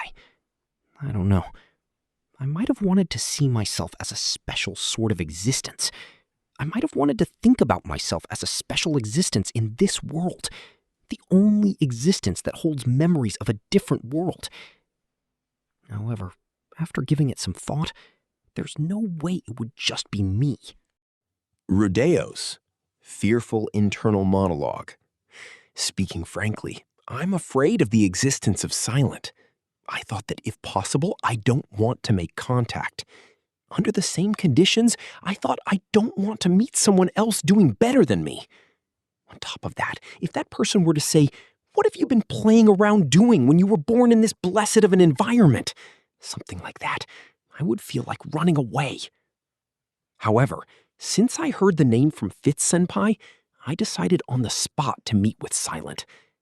I might have been getting full of myself. That's right, around this time, I was getting full of myself. Rudeus, arrogant and reflective internal monologue. Making a Miko into a disciple and being called Shisho. Winning over the #1 delinquents in the school and being called boss. Receiving eyes of compassion from the #1 genius in the school. Winning over a demon king from Magic Continent and being called a friend. Being feared by all the students. I was getting full of myself. Of course, I swore somewhere in my heart that I wouldn't get full of myself. However, after all, with each and everything, at some point I ended up becoming arrogant. If I'm this well made, then there's no way anyone could look down on me from above. I might have thought as such subconsciously. Part 6. I heard the location from Vice Principal Genus. The 3rd floor of the research building. I see. Silent is borrowing 3 rooms there. Those 3 rooms were remodeled into a single research room, and they almost never come out from living in there. I went to that research room to pay a visit alone. I don't know the reason. In reality, I probably should have gone together with Fitz-senpai. However, I had the feeling that it wouldn't be good if I don't go alone. I took a deep breath in front of the door. I made my resolve. Even if Silent was the same reincarnated individual as me, I will absolutely not flinch. I lightly knocked. Come in. Then a short and somewhat irritated-sounding voice responded. I put my hand on the door and slowly pushed it open. Inside the research room, there was a large amount of books and papers scattered about. In each place there were magic tools, which I don't know what they were used for, scattered around. And then a large amount of magic crystals and magic stones were piling into a mountain. The person sitting deep in the room, I was lost for words the moment they turned around. Oh my. We meet again. That guy had black hair. That guy was a girl. And then something I couldn't forget. I absolutely won't forget. That blank white mask was attached. I screamed and made a run for it. It's that white masked young girl, the one that was with Orsted. I can't remember their name. That's right, Orsted. It's Orsted! I had the resolve to meet with a reincarnated individual, but I hadn't made the resolve to meet with Orsted. The terror from the time I was about to die vividly came back to me. That instant, almost all of the fear I felt at that time was brought back to life the moment I saw that white mask. The suffering from the time when my lung was crushed. The powerlessness of having everything I tried made pointless. The pain from the time something went through my heart. And then the fear from the time when death was before my eyes. Everything came back to me, so I ran. I don't know where I'm running. After looking behind me, of all things I'm being chased after, the white mask is chasing after me. I run even more. While falling down, while scraping myself, I continue to run away with my unreliable legs almost like a drunkard. Even though I thought I had trained my legs just for the sake of running away at times like this, my legs won't listen to what I tell them. Even though they didn't tremble during the time I confronted the Demon King. Who? Suddenly, I saw Fitz-senpai's figure at the bottom of the stairs. If it's him, then he'll save me. After thinking that, my tension loosened a bit. To suddenly scream when you see a person's face and then run away? Isn't that rude? I felt something tap on my shoulder. After turning around, that guy was there. My body went into convulsions of shock and fear. In the next instant, my foot slipped and I fell down the stairs, falling unconscious in an unsightly way. Part 7. I woke up to the sensation of someone caressing my head. It was a gentle hand. I felt something flowing out from that hand, almost as if it was reducing the bad parts of my blood circulation. There was that sort of sensation. After moving my gaze to look at the owner of the hand, Fitz-senpai was there. The one rubbing my head was Fitz-senpai. Fitz-senpai's hand was warm. And then it was slender and delicate to the point where you wouldn't think he is a man. Without thinking, I grabbed that hand. Rudeus-kun, you're awake? I was worried. You suddenly came tumbling down from above. Oh, I saw a terrible dream. It was a dream where I was about to be killed by a woman wearing a white mask. Fitz-senpai made a troubled face. What is it?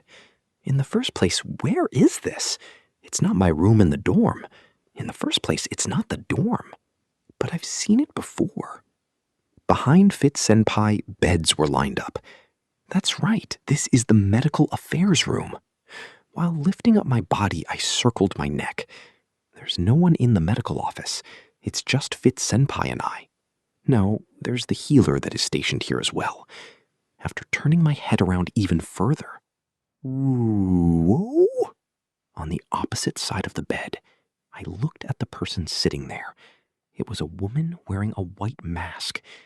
Unintentionally, I fell off the bed, and then that guy let out a sigh and glared at me.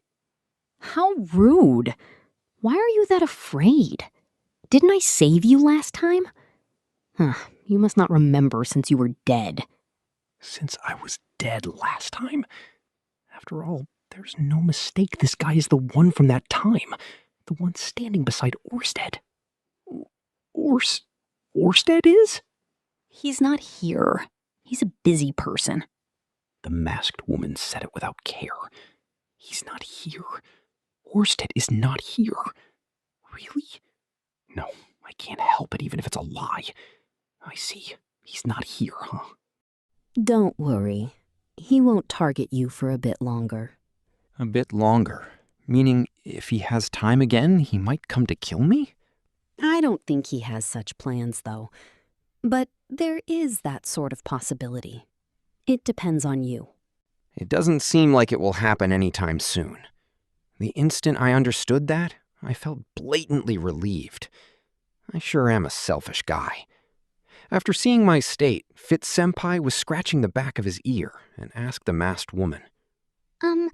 I can't understand the conversation, but is it okay for me to ask for an explanation? For starters, what kind of relation do you have with Rudeus-kun? We have no relation. The masked woman flatly responded to Fitz Senpai like that. I understood that Fitz Senpai was openly displeased. But it's the first time I've seen Rudeus-kun in this much of a panic. Didn't you do something? Fitz Senpai's tone of voice when saying that was strong. He must be trying to protect this failure of a kohai. Thank you. The last time we met, he was severely beaten by the dragon god, so he's probably remembering that. Dragon god? Of the 7 great world powers? That's right. You are the dragon god? How could that be? Before, I just traveled together with him. The masked woman declared that in a tone like she couldn't care less while shouldering her hair. I just realized it, but what she was wearing was this school's uniform. In any case, I didn't think we would be reunited here. The gaze coming from beneath the mask was strong. However, I guess since we triggered the flag by meeting at Red Dragon's lower jaw, we would be reunited at this school. It must be that sort of fated route. She took out a single piece of paper from her chest pocket. I have 3 things to ask you. Answer honestly. That tone was one of a yes or no. I swallowed and nodded. First, do you have any recollection of this? After receiving the paper she handed over, there was Shinohara Akihito. Kuroki Seiji is how it was written. In Japanese. I quickly realized it was a person's name, and simultaneously, the feelings of after all sprouted. She is after all. Second, do you understand these words? Third, which are you? This question was in Japanese as well. After coming this far, it's settled. She's the same sort of existence as I. However, I thought about it. This paper, this name, I have no recollection at all.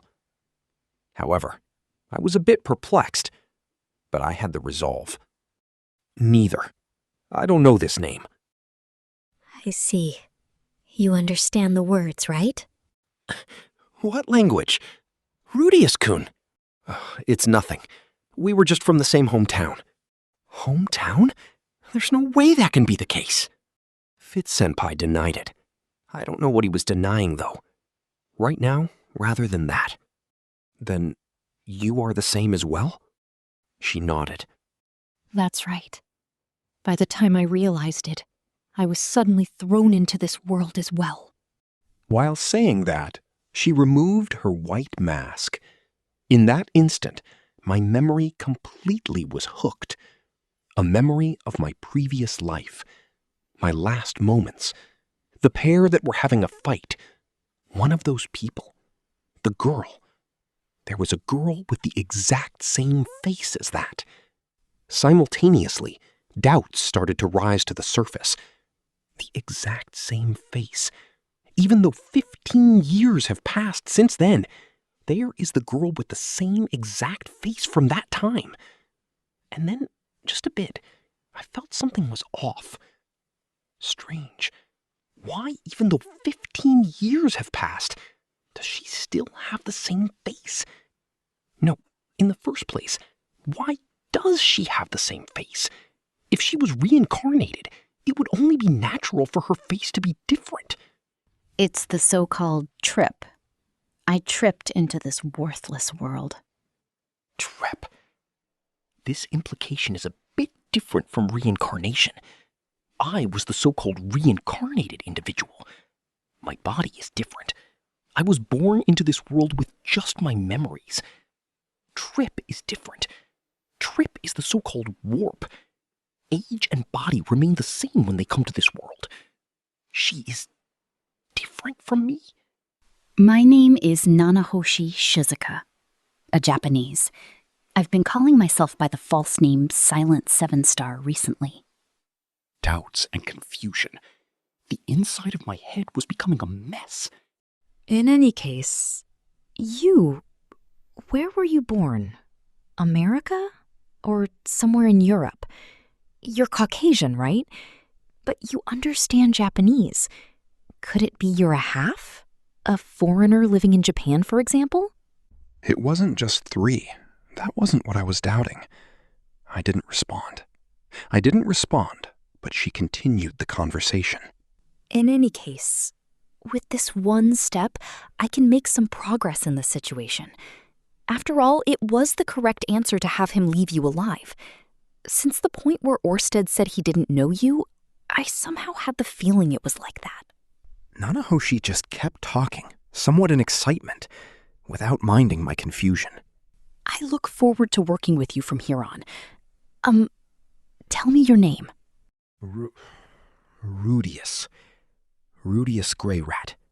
That's your false name from here, right? What's your real name? I didn't want to speak of my real name from my previous life. For that sake, I kept silent. Ah, I get it. You're being cautious. I understand that. Those feelings. That sort of thing happened after all. However, don't worry. I'm an ally. In any case, to think there were other people that came here other than me. This is the first time I've met an Earthling since I came to this world. It's somehow refreshing. Nanahoshi took hold of my hand.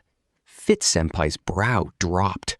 And then Nanahoshi said it, in a happy tone. For the sake of returning to our previous world, let's work together. For the sake of returning to our previous world.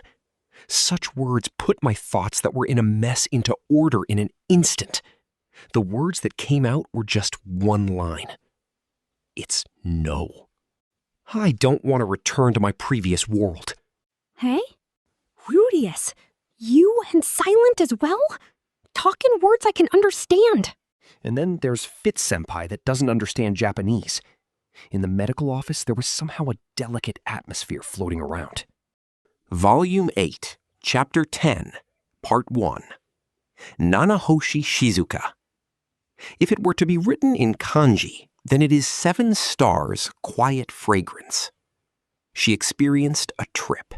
A trip is, in other words, a teleported individual. I, who died and then was reborn in this world as a baby, am considered a reincarnated individual. Then she would be, that is right, something like a person wandering astray, that kind of feeling. After piecing that together, I decided to be open about the fact that I was a reincarnated person. I am a reincarnated person and not someone who tripped. I just stated my cause of death as an accidental death. However, in regards to the circumstances, I kept them hidden. My appearance in my previous life was a terrible thing. If she were to remember, I am sure she would look at me with eyes of prejudice. Since the way people appear is an important thing after all. Well, it is also a possibility that it was my fault Nanahoshi tripped. I would rather not have that pointed out as well. Narrator. Part 2. I listened to Nanahoshi's story in nostalgic Japanese. Since our relationship is still one of not knowing each other, Fitz-senpai was with us as well. However, the language we were having the conversation in was Japanese. I think that Fitz-senpai spent the time rather bored. I am really sorry about it. Nanahoshi, I have no interest in this world. I have no intention of using my knowledge from our previous world to bring prosperity like some worthless or light novel. Just for my own sake. I intend to put all of my effort for the sake of getting myself back to the previous world. That sort of thinking was completely in contrast with my way of thinking to go on living in this world. After hearing her say worthless, worthless over and over, as expected, even I would be a bit annoyed over it. However, it is not as if I do not understand. I am sure she could not become familiar. Since she has no place to belong, she has no interest. It is not as if I cannot understand the feelings of wanting to cut ties with what is worthless. Therefore, in regards to that matter, I have no intention of correcting her on her way of thinking. However, Nanahoshi was being cautious of me. I am sure my uncooperative conduct at the start was a bit bad. Most likely she is keeping secret the things that she feels. Naturally, I am sure. What are you going to do by completely trusting in an opponent who you do not know if they are an enemy or an ally? Even I am being cautious of Nanahoshi. Rudeus, regretful monologue. Even though I say that, I think I might have made a bit of a mistake. If there I had not run away after seeing her face and afterwards said, I am planning to remain in this world, but I will help in searching for a method to return, then I am sure she would have slackened her guard a bit. Well, there is no point in talking about something that is already past. Part 3. It seems by the time Nanahoshi realized it, she was in Asura Kingdom. In a grassland with nothing around, it seems she only understood it was Asura Kingdom sometime after. Without anything, no one was in her surroundings.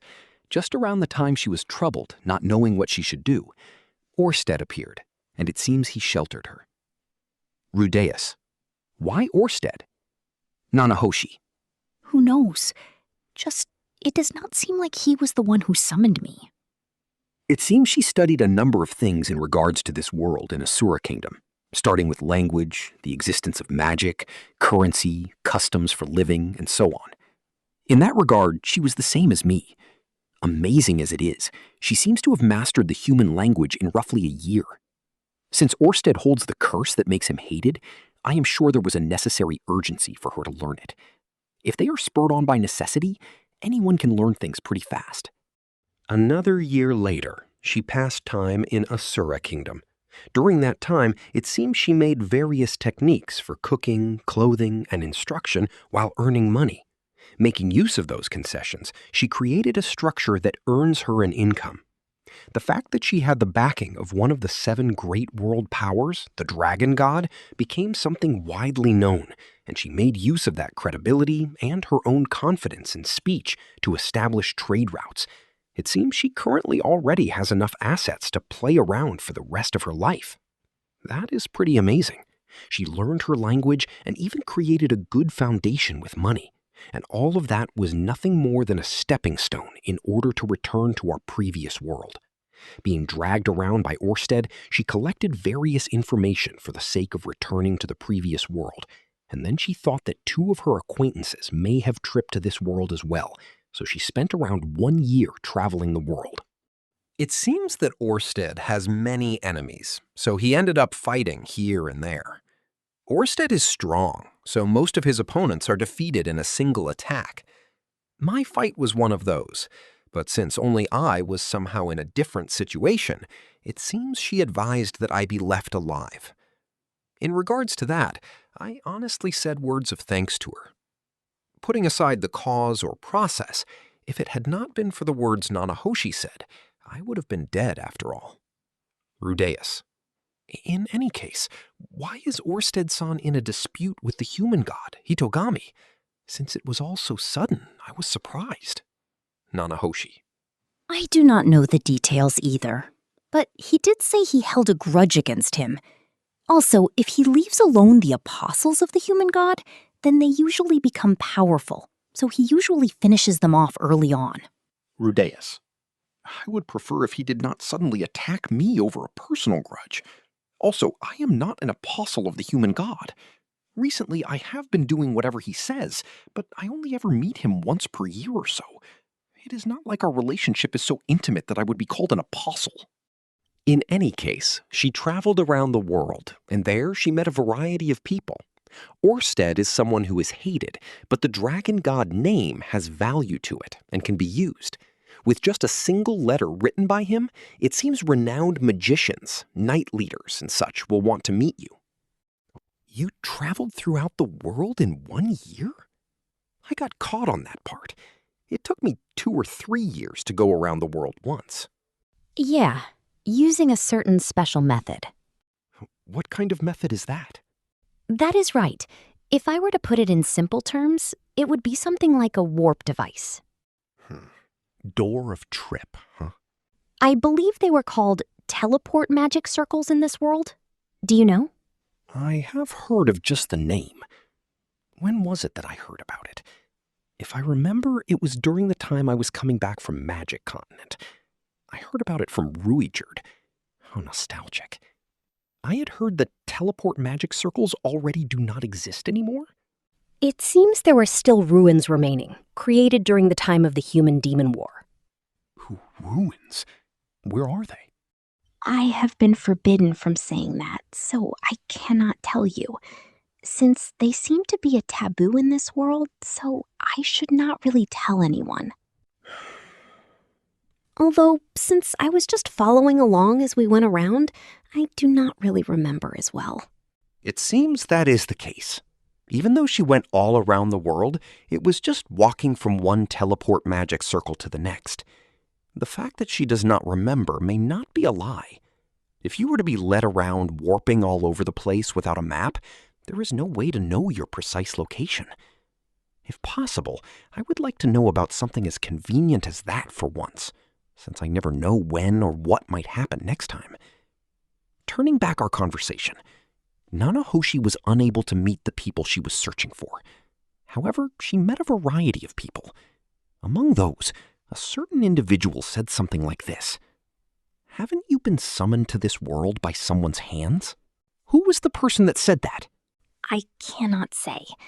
I was told not to tell anyone that we met. Why? If they were to know that I was an acquaintance of his, then some troublesome guys would come visit.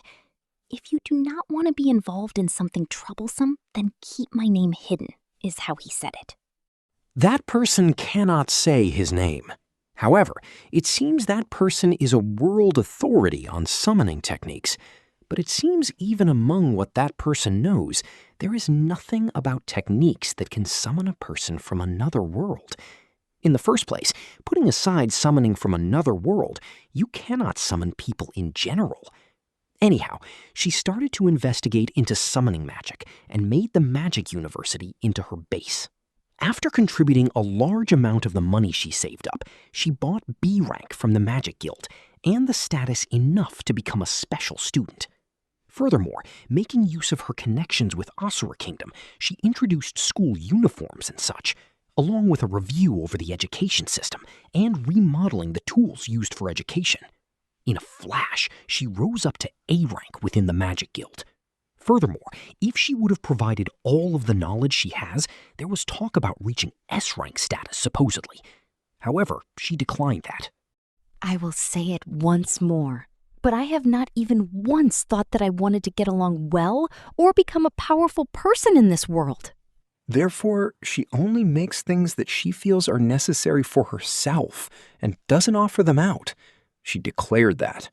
I was a bit discontent with that. Making the world into a more convenient place is not a bad thing, is it? After feeling that sort of atmosphere for me, Nanahoshi sighed and took a breath, then said this. You know, we are a foreign body to this world. If you do anything that changes history too much, you might be eliminated from the world. Eliminated from the world? What is that?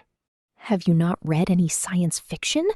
In other words, it is a power that attempts to return the world to its natural state.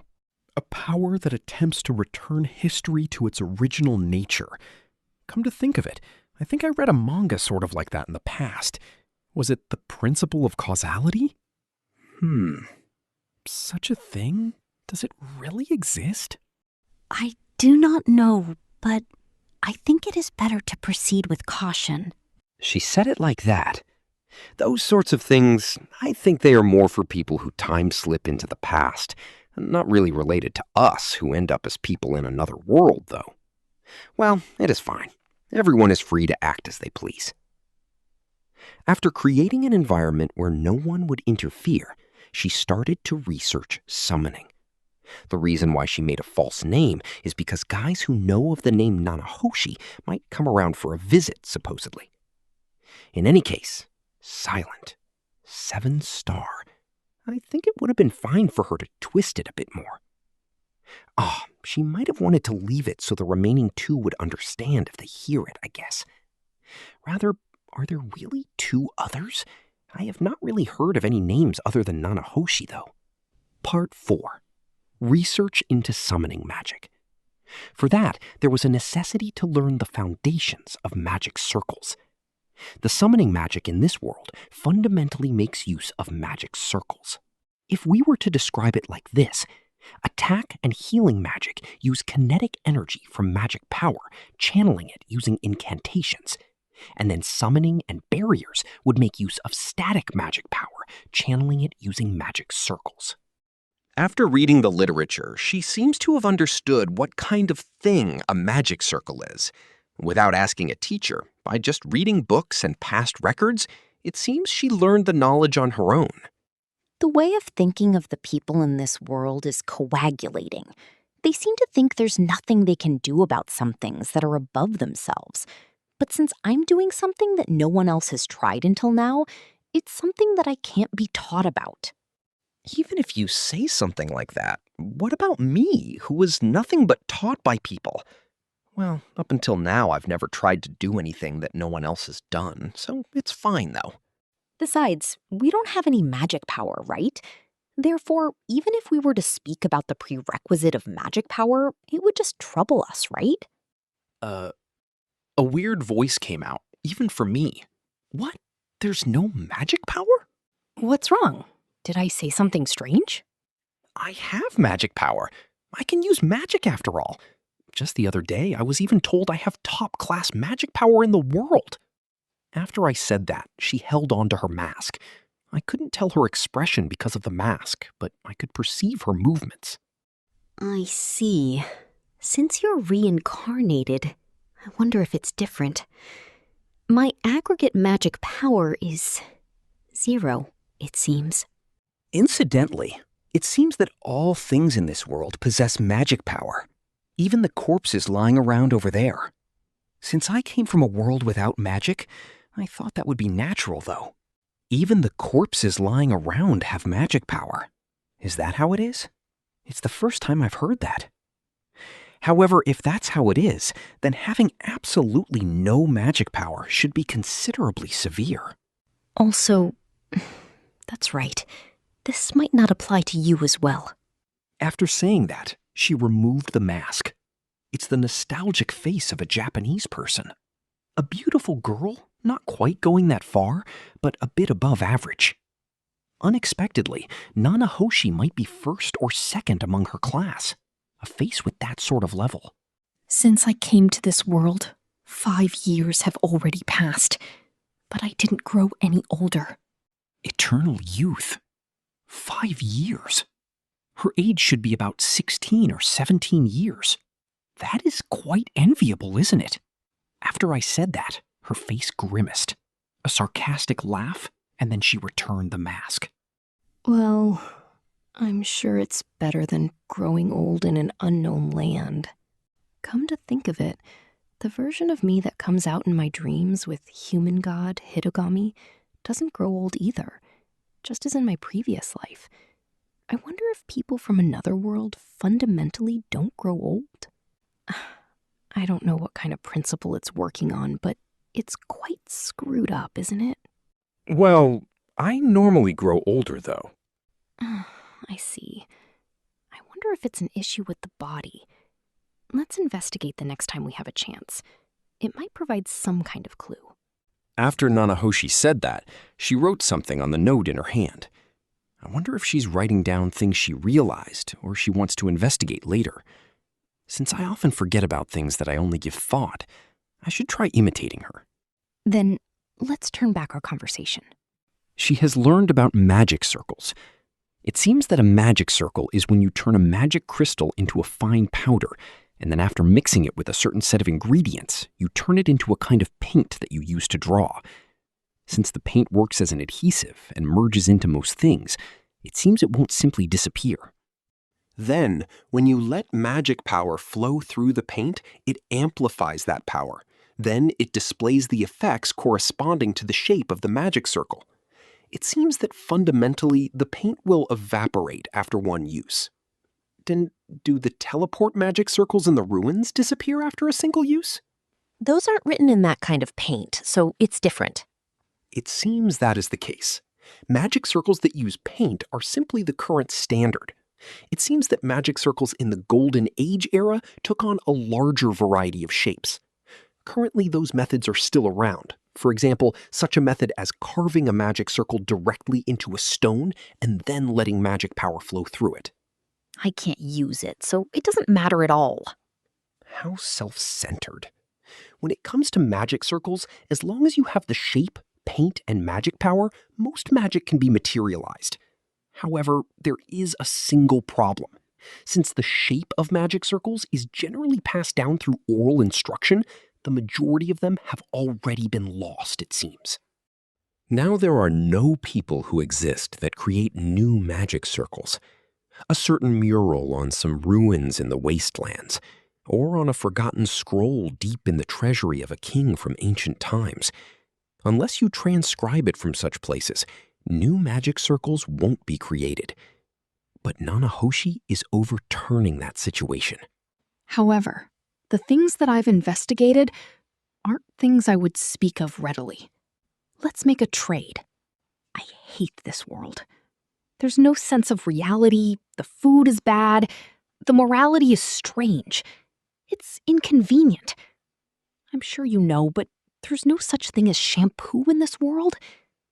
Besides, I have people I've left behind in the previous world. That's why I want to return. What about you? I like this world. I have a lot of acquaintances here. I don't want to return. I see. Don't you have any family remaining in the other world? I have no regrets at all.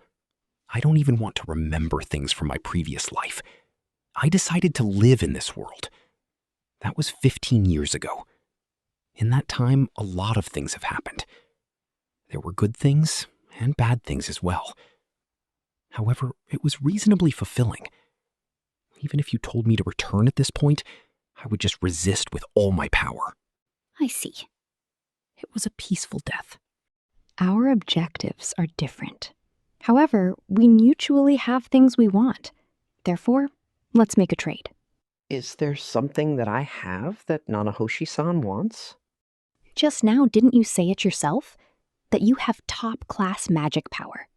I want you to help with my experiments, and then I'll teach you things that you want to know. If it's something that I don't know, then I'll investigate it. Since I have quite a few connections, I have confidence in investigating things. If there's anything else, I'll help out as well. In other words, let's go with a give-and-take relationship, you mean? That's right. It's good that you're quick to understand. I understand. Then let's cooperate. I see. Thank you. Hearing those words is a big help. I'm just saying it ahead of time, but afterwards, don't come out saying you want to stop. Men don't go back on their words. Hearing that in Japanese is somehow a little moving. If it's on this side, then no one understands the joke material. Nanahoshi said, "Well then," and sat on the chair. She took some rings out of her pocket and put them on. 3 even. Then, to start things off, is there anything you want to know? I've heard that you are investigating things related to the teleport incident. Who did you hear that from? She sent a fleeting gaze towards a slightly sullen Fitz-senpai, who was unable to join our conversation. I see now. During the time when I was unconscious, she must have talked with him for a bit. What's going on? After this, we would like to hear about that incident. Nanahoshi-san, from here on, please use human language. I understand. Fitz-senpai sat down next to me. Nanahoshi faced us. From here on wasn't in Japanese, but in human language. I don't know anything about what created that incident. However, 5 years ago, it's just about the time that I came to this world. 5 years ago, Ashura Kingdom. By this point, even with how dense I am, I could predict it.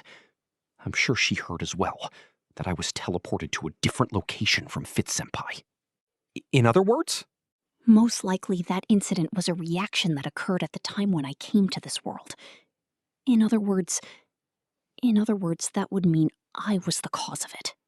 You were? He yelled in a loud voice, which I've never normally heard, faced Nanahoshi, and raised his hand. What? Nanahoshi raised the hand she had put the rings on. The ring lit up. Fitz-senpai's magic didn't work. How much do you think we suffered because of that disaster? Father and Mother? It was your fault! The instant he realized the magic wasn't coming out, Fitz-senpai leaped towards Nanahoshi. However, after the second ring lit up, and that fist made a sound as if it hit something in midair. That ring, it's a magic tool, huh? Hey!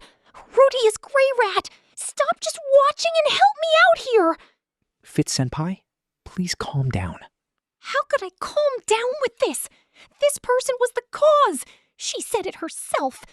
How can you stay that calm? Even you went through a lot of trouble. Sorry about that. The explanation wasn't enough. It doesn't seem that she came because she wanted to. In other words, she's a victim. Victim? Is that true? Fitz-senpai was still breathing in stance. However, it seems he believed my words, took a deep breath, and sat on the chair. I'm sorry. It was a bit thoughtless of a way to put it. I'm sorry about that. No, it's fine. I'm sorry as well. It was so sudden. I guess Nanahoshi put on the rings because she considered the possibility that I might attack her in a frenzy. She's unexpectedly stubborn. Rather, that seems like quite a convenient ring. I wonder if it's for means of self-defense. I want one myself. In any case, in regards to that incident, I don't really understand it myself. In that incident, I was summoned, but by who or with what objective, and then why that disaster happened, those kinds of things, no one knows. Orsted-san didn't say anything about it? Yeah, he didn't say anything other than this was the first time. If afterwards you were to point it out, you wouldn't like it, right? That's why I said it ahead of time, that most likely I'm the cause. I see now. I don't know. However, I have prospects with my research. That you'll understand the truth behind the teleport incident if you advance your research? At the very least, I'll be able to attach a theoretical explanation to it. For that reason, I need a large amount of magic power. I see now. Then my existence is like a ferrying ship. A ferrying ship? Fufu. I guess that would be right. I understand, Nanahoshi-san. For today, I haven't completely sorted things myself. Another day, we'll come back to ask again. The specific details on what you need help with at that time. I get it. We'll do it then. Part 5. After I told Fitz-senpai about the circumstances surrounding Nanahoshi from the start, he calmed down a bit. She was forcefully brought into this world, and she's desperate to return. After telling him that, Fitz-senpai's anger seemed to subside. However, after the final words, he asked like this. And then, Rudeus-kun, how do you feel about her? How do I feel, huh? This is absolutely not about her face, I'm sure. It should be talk about whether I believe or don't believe in her. Since I came here by reincarnating, I can completely accept her story. Still, to Fitz-senpai, who was born and raised in this world, it might be a completely unbelievable story so suddenly. Honestly, there are parts that I don't really like. But for now, I believe in her. Oh, I see. You don't like. Yeah, then it's fine. You were worried about me, right, senpai? Thank you very much. No, it wasn't really worry. Yeah, you're very welcome. In any case, just like this, Nanahoshi and I started a work relationship. There are still many things I'd like to ask, but there's no reason to be impatient. It's fine if I just hear about them one at a time. Volume 8, Chapter 11. Part 1. Almost a year has passed since I entered the Magic University. I've turned 16 years old. Since there are no celebrations other than at 5, 10, and 15 years old in this world, I can't remember when my birthday was at all. If you look at your adventurer card every day, you could figure it out, but it's not something you look at every day. Well, age really doesn't matter at all. Part 2. Since I met Nanahoshi, there's been a change in the flow of my daily life. First, my morning training. This is about the same as always. However, sometimes when I'm swinging my sword, occasionally Bodigadi will appear. He will generally just remain quiet and watch. It's not like he particularly goes out of his way to stick to my training, or that he was giving me any specific advice. He would just sit there with his 6 arms crossed, nodding to himself. I wonder what he's coming to agreement with. He doesn't particularly say anything. If he were to open his mouth, he might let out a loud laugh in the early morning and bother the neighborhood, so I don't ask either. I don't know what he thinks. He is a guy who gives off a good feeling, but I don't know what he's thinking about. For the most part, he is a demon king. I have a feeling that it would be bad if he ever got into a bad mood. However, one day, Bodigadi opened his mouth. It's truly an interesting training, but is there some kind of meaning to it? He asked me if there was any meaning to it. I felt a bit of something weighed down on my heart. It shouldn't be something pointless. After I refuted him like that. Demon King Bodigadi. You have a pointlessly large amount of magic. Therefore, training to wear fighting spirit would make such training meaningless, is how he responded. Fighting spirit. It's fighting spirit. After thinking about it, I've heard people talk about this fighting spirit occasionally. However, I have no idea how you wear it. Those sorts of points are kind of vague. It's a good opportunity. I'll ask and see. What is fighting spirit? Fighting spirit is, in other words, magic power. According to Bodigadi, fighting spirit is a technique where you use the magic power residing in your body and explosively increase your physical ability. In other words, body reinforcement. That much was just as I had imagined. How do you wear it? Wrap each part of your body in magic power one at a time. Apply it there and harden it. Oh. I received some splendid advice. I guess this is the so-called Demon King's wisdom. With this, I should be able to become stronger. I should be able to become an existence that's one step higher. Since that's the case, I started to release magic power, almost like Dragon Ball, and try it, almost as if it was Nen power. I tried to gather the flow surrounding my body with my sense, and I tried a variety of things, but there was no difference in my physical ability. I just felt like I could get stronger. I guess you are that then. You have no talent. In an instant, he explained the reason I couldn't do it. Normally, the thing known as fighting spirit, the more you train your body, you'll naturally understand how to wear it, is how it goes. I believe I've proceeded with the intention of doing a reasonable amount of training, but even now, I have yet to wear fighting spirit. Therefore, I have no talent. It seems there are occasionally such guys. However, you shouldn't have a need for it. Even that Laplace never wore fighting spirit, but he was strong. Whenever Bodygotti makes comparisons to me, the name Laplace often comes up. I guess there is the common point in that we both possessed a vast amount of magic power. Body-sama, have you met Laplace before? Humu? He annihilated most of my body in a single attack. It took a considerable amount of time to revive. Ha! I thought I was going to die that time. I wonder if that's something to brag about. Well, he did fight against an amazing opponent, and lived. I guess that's plenty to brag about. According to Bodygotti, Laplace was a suspicious guy with a lot of mysteries to him, but he was skillful in ways to use magic power, supposedly. I wonder if I can be strong if I were to fight like Laplace as well. You should stop with that. If you were to use magic power like that guy, your body would break apart and scatter. In the first place, for a human to have that much magic power residing in their body is already abnormal in itself.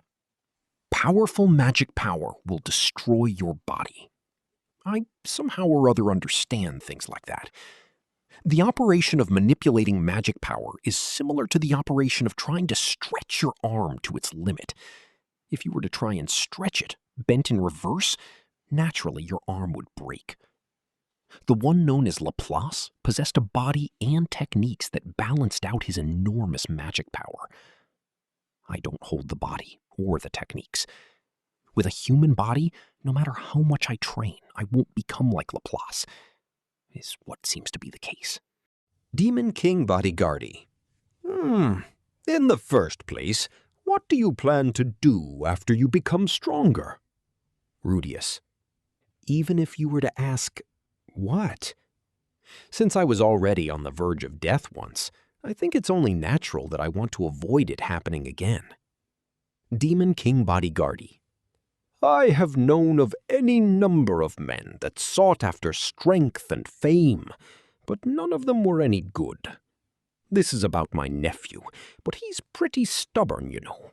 He's become considerably calm now, but he used to say he would strive to be the world's strongest hero until he dies, even though there's many number of things more important than that. Rudeus. Important things? For example, Demon King Bodyguardi.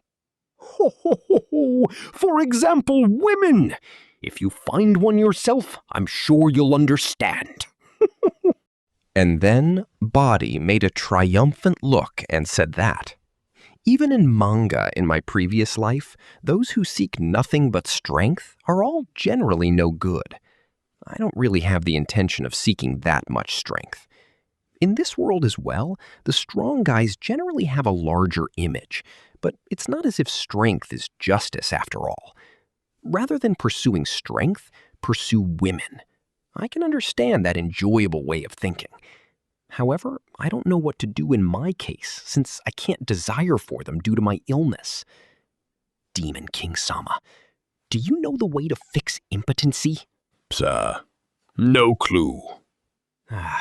It seems that in my regard, the Demon King's wisdom isn't very useful. Part 3. After having breakfast and heading to class, recently I've been learning about detoxification magic in the morning. Intermediate detoxification magic. With detoxification magic, the large majority of conditions can be cured using just elementary level. However, particular illnesses, poison produced by powerful monsters, or diseases that have reached an advanced stage, you need a pinpoint incantation and a massive amount of magic power.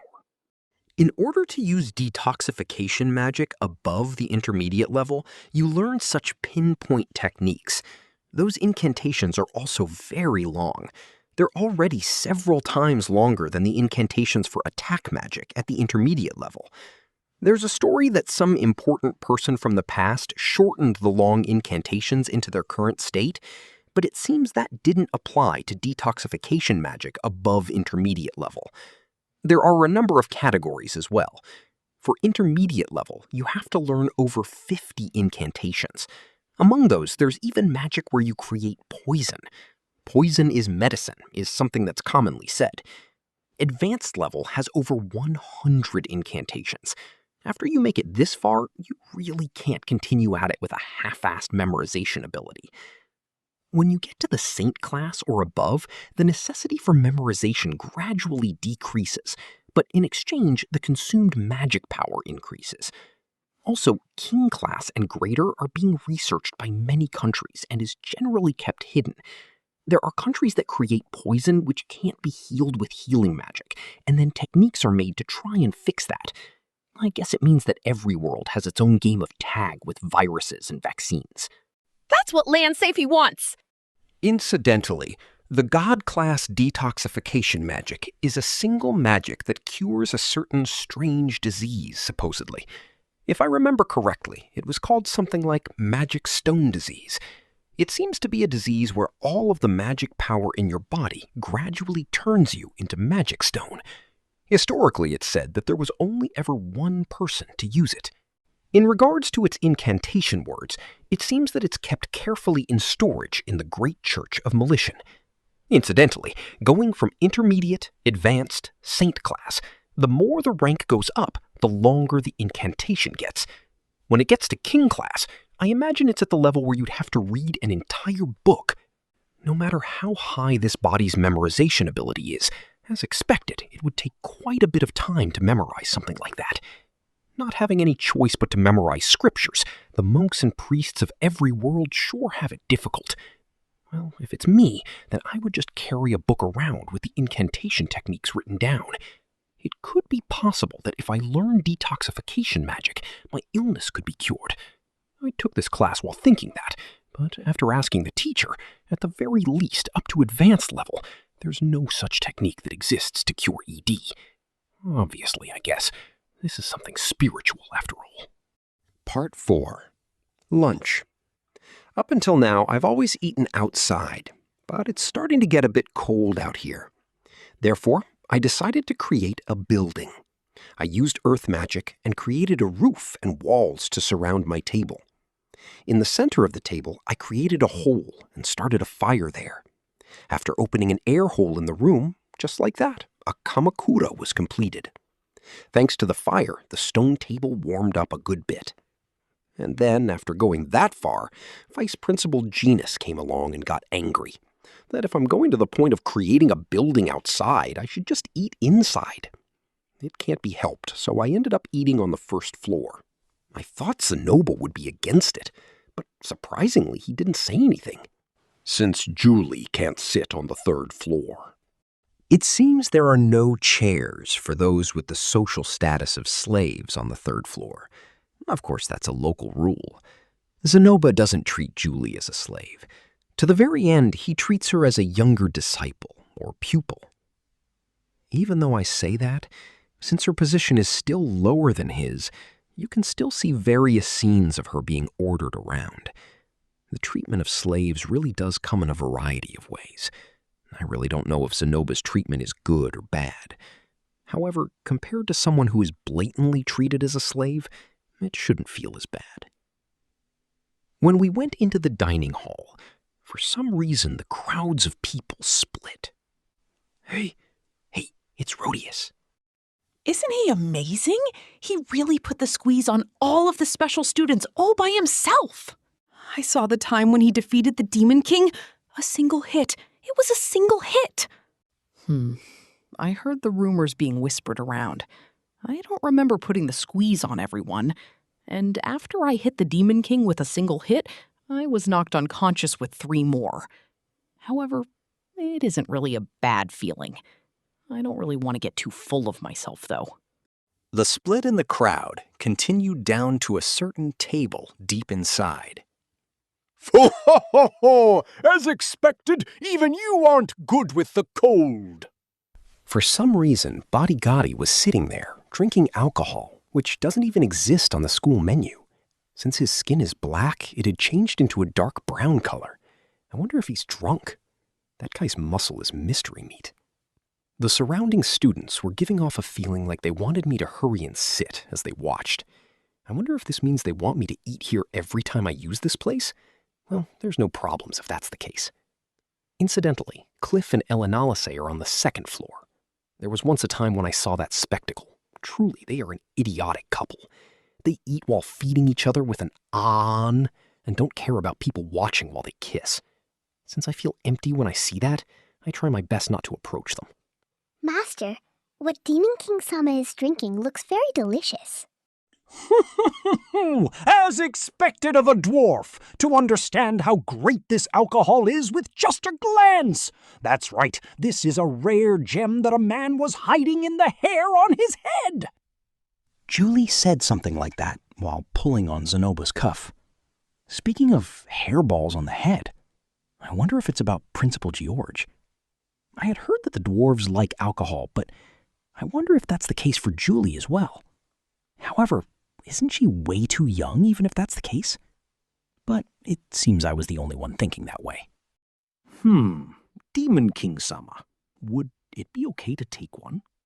Of course! Drinking alcohol alone is boring after all. Ha ha ha! After Zenoba asked, he took a cup for Julie, and she started to drink it. I wonder if that's all right. As expected, I wonder if she isn't too young. If we were to say it will be fine if we just use detoxification later, then that is true, but, well, I drank a little bit when I was 7 years old in this world. I can't really talk about other people. Now then, I'll have 1 cup as well. Stop that, since you have classes. If Shisho is saying so. Bari-sama, I'm very sorry about this. Ha ha ha! Unable to drink alcohol freely! Students sure have it difficult! While they were having such a conversation, lunch ended. Me? I didn't drink anything. Part 5. After lunch is over, there are more classes. I'm learning advanced class healing magic in the 5th year's classroom. Unexpectedly, this is the same classroom as Persona. If you were to ask what's so unexpected about it, it's that Persona is alone. Rinia is taking a different class. It seems like Persona mainly pursued healing magic as her field, while Rinia pursued attack magic as hers. Normally, Persona is completely lazy.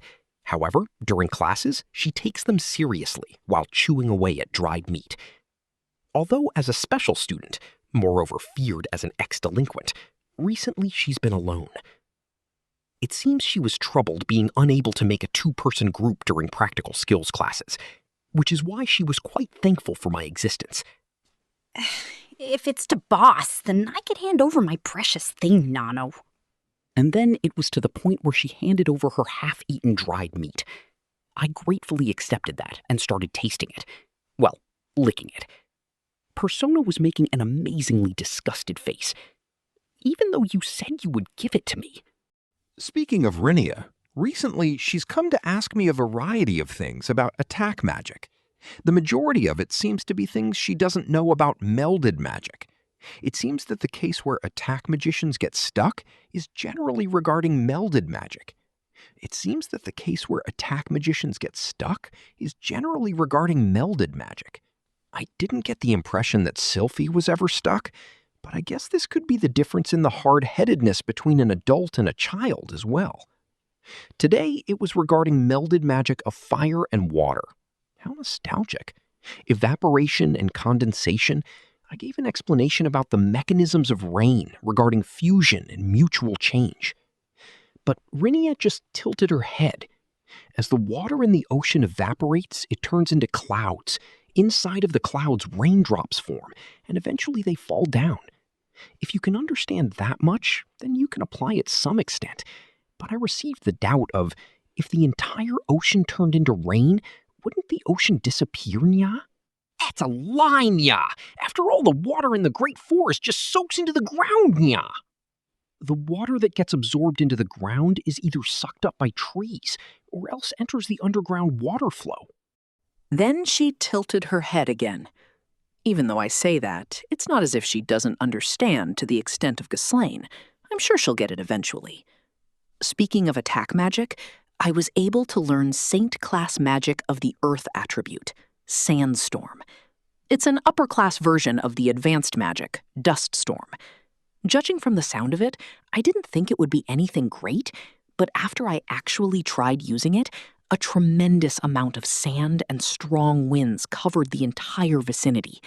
My field of vision was sealed off, and even breathing became difficult. While the effective time ended, the easily crumbling sand remained over the range of the magic. If the Saint-class water magic, Cumulonimbus, creates a storm of wind, thunder, and rain, then Sandstorm is magic that creates a storm of wind and sand. It seems that among Saint-class magic, many of them make use of weather effects. There could be damage to the crops, so don't use it in the town. I guess saying that in preparation for the time you teach Saint-class magic is a custom. In any case, with this, I can use Saint-class earth magic as well. Dose! Just joking.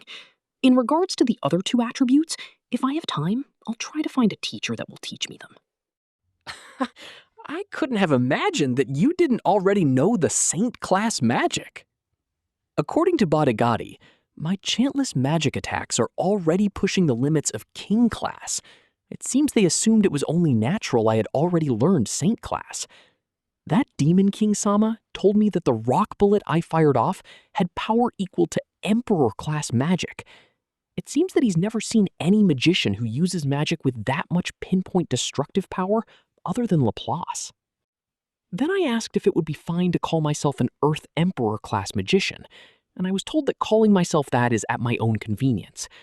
Since it was said in a way that had some kind of hidden implication, I decided not to do it. Nothing good has come from being talked about as amazing without reason, after all. Part 6. Around the time of early afternoon, I head towards Nanahoshi's research room. Her research room is spacious.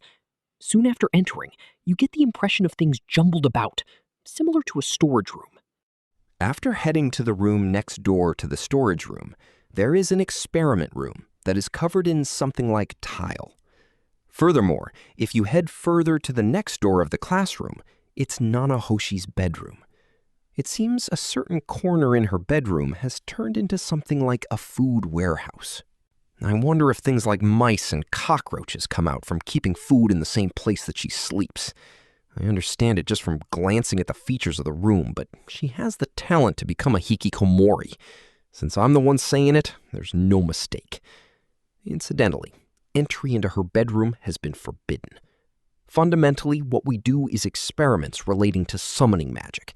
In the experiment room, I pour my magic power into original magic circles she's drawn. It's not that much work, but it's repeated endlessly. It's because we're taking the approach, they're most likely magic circles that are failures. No matter how much money she has saved up, it's not like she has an infinite stockpile of magic crystals on hand. Also, there's a limit to how many magic crystals there are on the market. If she buys them all out, she might end up attracting the resentment of various groups. Since that's the case, there were many experiments where she was hesitating to try, it seems. I just kept continuing to pour my magic power into magic circles. Generally, nothing came out. The paint would disappear, and just the rough draft would be remaining. But occasionally, an immense amount of magic power ends up being sucked up, and then some strange thing comes out. For example, a dirty black feather, or a bug's leg. When I ask if we've succeeded, she returns with, obviously it's a failure. However, since I don't know what is going on, a bit of stress builds up. Rather, what exactly are you trying to do with these experiments? It's for the sake of trying to summon a person from our world. They're experiments for the sake of understanding the theory behind it. The very first of first phases. If she were to complete a magic circle for the sake of summoning people, can she make a magic circle in reverse that sends them back? She doesn't seem to know for sure. Even though I say that, this is the very first of first steps, huh? It seems like there's still a long ways to go. However, even this is fine. Summoning a person, you say? If you do the same thing, wouldn't that disaster happen again? Of course, I don't have any intention of causing a disaster. However, if I can get proof of another 2 theories, I can make a hypothesis on the reason why that disaster occurred. Failures follow along with experiments. Since there's such words out there, please don't think too lightly of it. There were a considerable amount of deaths in that disaster. If you're going to say that, then it's with life. Even if you didn't say it, I already know that. That's why, just like this, I'm fortifying my foundations currently. So this was fortifying the foundations. I don't really get it. Since this is the case, it might be good for me to learn summoning techniques as well. I would like to learn about summoning magic as well. Is that fine? Summoning techniques are my lifeline, you know. I won't readily teach it. Didn't you say you would teach me anything?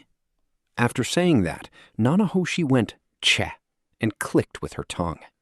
After this current experiment ends, I'll answer one of your questions. One? I don't think that matches up very well. After all of the experiments end, when I return, I'll gather together all of the experiment results, information, and connections and give them to you. Therefore, endure it for a bit for now. It seems Nanahoshi is irritated. Well, I guess I'm being a bit selfish asking for something when there's been no result yet. Just as I was thinking that, she gave me a single book. It's the book called Shigu's Summoning Techniques. If you want to know about it that much, research it yourself. I feel like I've seen it somewhere before, but I have no memory of reading it. I'll gratefully take the time to read it. The experiments for the time being are that kind of feeling. It seems Nanahoshi is trying out thousands of different magic circle patterns in order to hit on a success and figure the laws behind them. It's an operation that will take a while. Part 7. I stopped going to the library. However, Fitz-senpai occasionally joins in on the experiments. After seeing him, I came to understand that the operation I am doing is rigorous. After all, when he goes through only about 20 scrolls, his magic power is exhausted. Rudeus-kun, just one of these consumes about the same amount of magic power as an advanced spell. Were Fitz-senpai's remarks on it. Fitz-senpai is a chantless magic user, but it seems his aggregate amount of magic power is not all that high. No, it seems to be considerably large if you compare it to the average person's level. But after all, I really am an abnormality. I would really like someone to give me some kind of numerical value. However, if Fitz-senpai, who is one with proven real ability, does it, it is this much.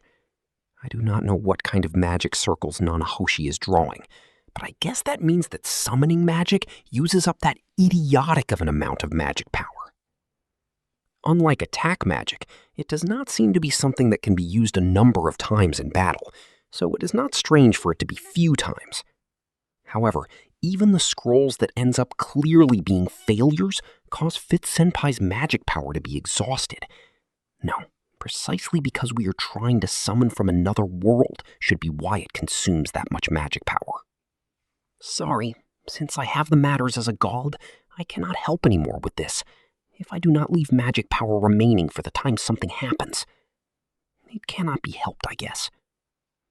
Fitz-senpai seems gloomy recently. It seems his feelings are a bit hurt. In regards to magic, I am sure he had a bit of pride in it. Everyone has some pride. Fitz-senpai seems gloomy recently. It seems his feelings are a bit hurt. In regards to magic, I am sure he had a bit of pride in it. Everyone has some pride. No. Nanahoshi did not talk down to Fitz-senpai. It seems Fitz-senpai is not very good with Nanahoshi either. I am useless, aren't I? Fitz-senpai said it in a really lonely way, but I shook my head. There is no way that is the case. I wonder. Yeah, just having Fitz-senpai here is reassuring. During this past year, I have depended on Fitz-senpai a considerable amount. After this much time, there is no way I would want to say, "You're useless, so goodbye." If Fitz-senpai feels it is impossible no matter what, then I will not try to restrain him. But if he withdraws because he is lacking in strength, then I want to say, wait. It is fine if it is just when you have time. Please come again. Aren't we friends that have researched it together up until now? Let's continue to close in on the truth together. I see. Thank you. Fitz-senpai said that and laughed bashfully. I am really weak to this smile. I think Fitz-senpai is around 13 years old right now, but after a few more years pass, I wonder if he will become a handsome man that makes women cry. Oh, well, how do I put it? Frankly, recently I have only been able to see Fitz-senpai as a woman, though. I wonder if my eyes are going strange. Could it be that I have already awoken to that path? Part 8. Since the sun was setting, I returned to the dorms with Fitz-senpai. We separated in front of the female dorms. Ah, that is right, Rudeus-kun. What is it? I think it would be fine for you to take the main path back. While saying that, Fitz-senpai pointed towards the path in front of him. Soon after entering this school, I was stuck with the false charge of being an underwear thief by going down that path. Ever since that day, I do not go near that path. You must be joking by saying that. If I try walking down there again, they will just scream with a "Kya!" again, right? You have become considerably popular in the female dorm, you know. Seriously?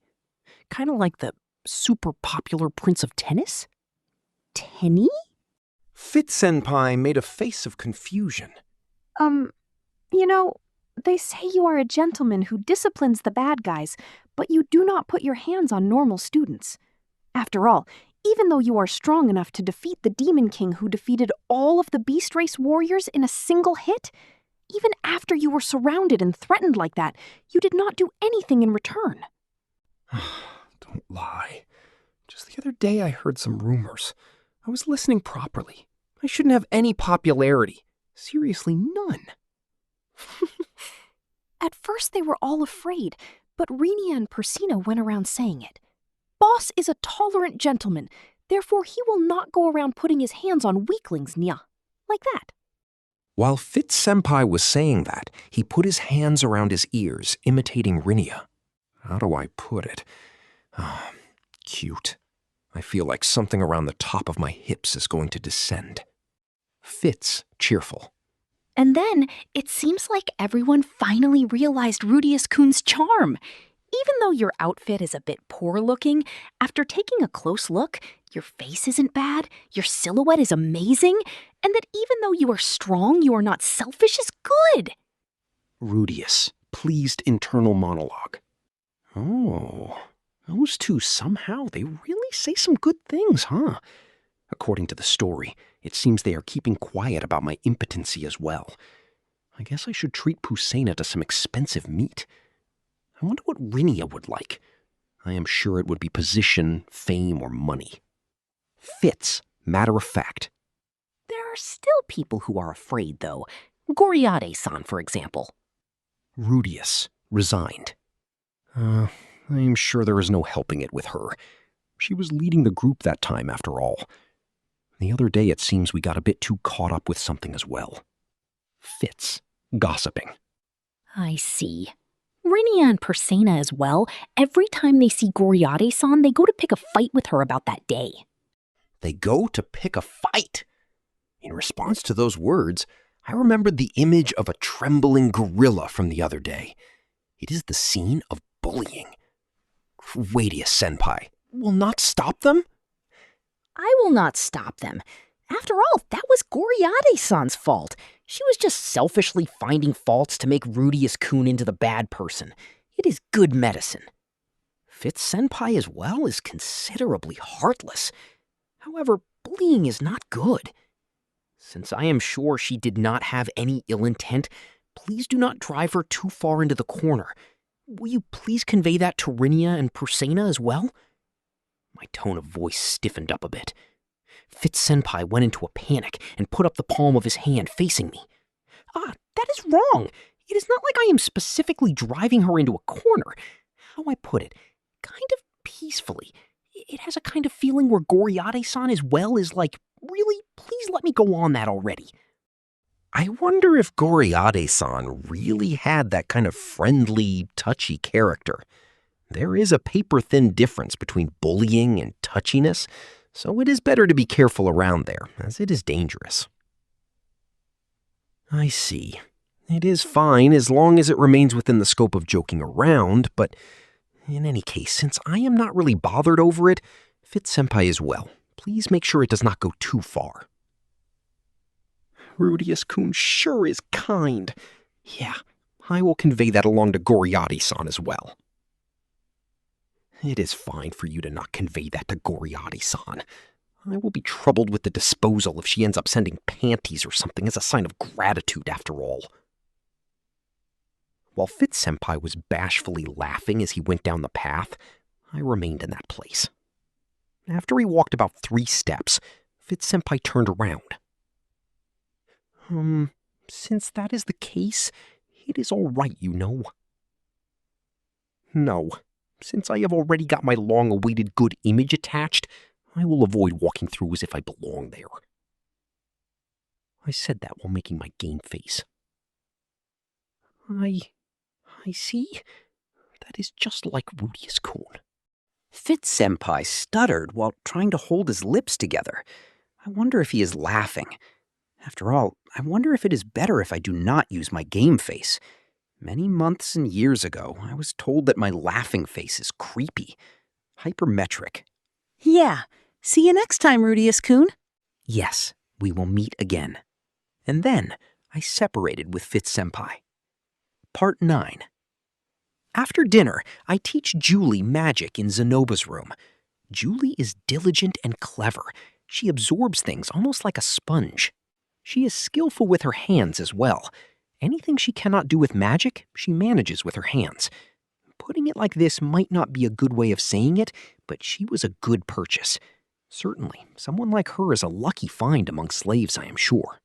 Even though I say that, it is still the first year.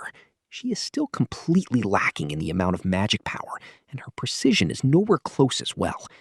Even if I say she is skilled with her hands as well, the clumsiness of being a beginner with carving tools still remains. I am sure there is a necessity to look at it over the long term. While I was instructing her, I worked on making my own doll. Recently, I have started making a 1/8 Fitz-senpai. Even though I say that, since Fitz-senpai is always wearing baggy clothes, I do not know how his body line looks. Since the elves have almost no body fat, I think he should be pretty thin, but the problem is whether to make it attached or removable. Though it is fine as long as I do not make it so the clothes can be taken off. However, I am wavering. In my brain, I do not want it to be attached, but if the person himself were to see it, he might get angry. If I were to complete it, I would want to show it to him as well. I am lost on what to do. If you want, I can forcefully strip him of his clothes? Please stop that. In regards to my hesitation over it, Zenoba came out saying something like that, but it is rejected. Incidentally, speaking of what Zenoba is doing, under my direction, he is continuing work on creation of the Red Dragon figurine. Since each of the parts of the Red Dragon are large, it is oriented towards Zenoba. Although, since Zenoba is clumsy with his fingers as usual, the progress is slow. It is fine to do it slowly. Part 10. Before I go to sleep, I read Shigu's summoning techniques. It's a story about how a witch named Shigu summoned one magic beast after another. And then, in the end, she used a large quantity of offerings and a tremendous amount of magic power to summon a magic beast stronger than herself and was eaten alive. Her disciples lamented in grief and swore in their hearts to never summon a magic beast beyond their own ability. It seems to be intended as a moral instruction, similar to a fairy tale. It was good for getting the image that if an amateur with an excessive amount of magic power like me tries to use too much to summon a magic beast, there's the possibility that I might summon a dangerous one that can't be controlled. If I were to learn it, then it has that sort of merit. The demerit would be that I need to precisely keep it held down, I'm sure. However, there wasn't any specific detail on the method or magic circles for summoning written down in the book. I wonder what she was telling me to research with this. Pause. Just like this, my everyday life continues. I still haven't found the method to cure my illness. While I haven't found it, I do feel like I've reached the next step towards it. Or else, maybe I should desperately try to explore for a solution in a greater variety of directions without being too optimistic. Just as I was thinking something like that on a certain day, I started to head towards solving all of my troubles at once. Thank you so much for listening. Creating these audiobooks takes a lot of time and effort, so if you enjoyed this journey, please consider subscribing to support the channel. Only a small percentage of our listeners are subscribed, and your support makes a huge difference. If you want to hear more light novels, let me know in the comments below. See you in the next chapter.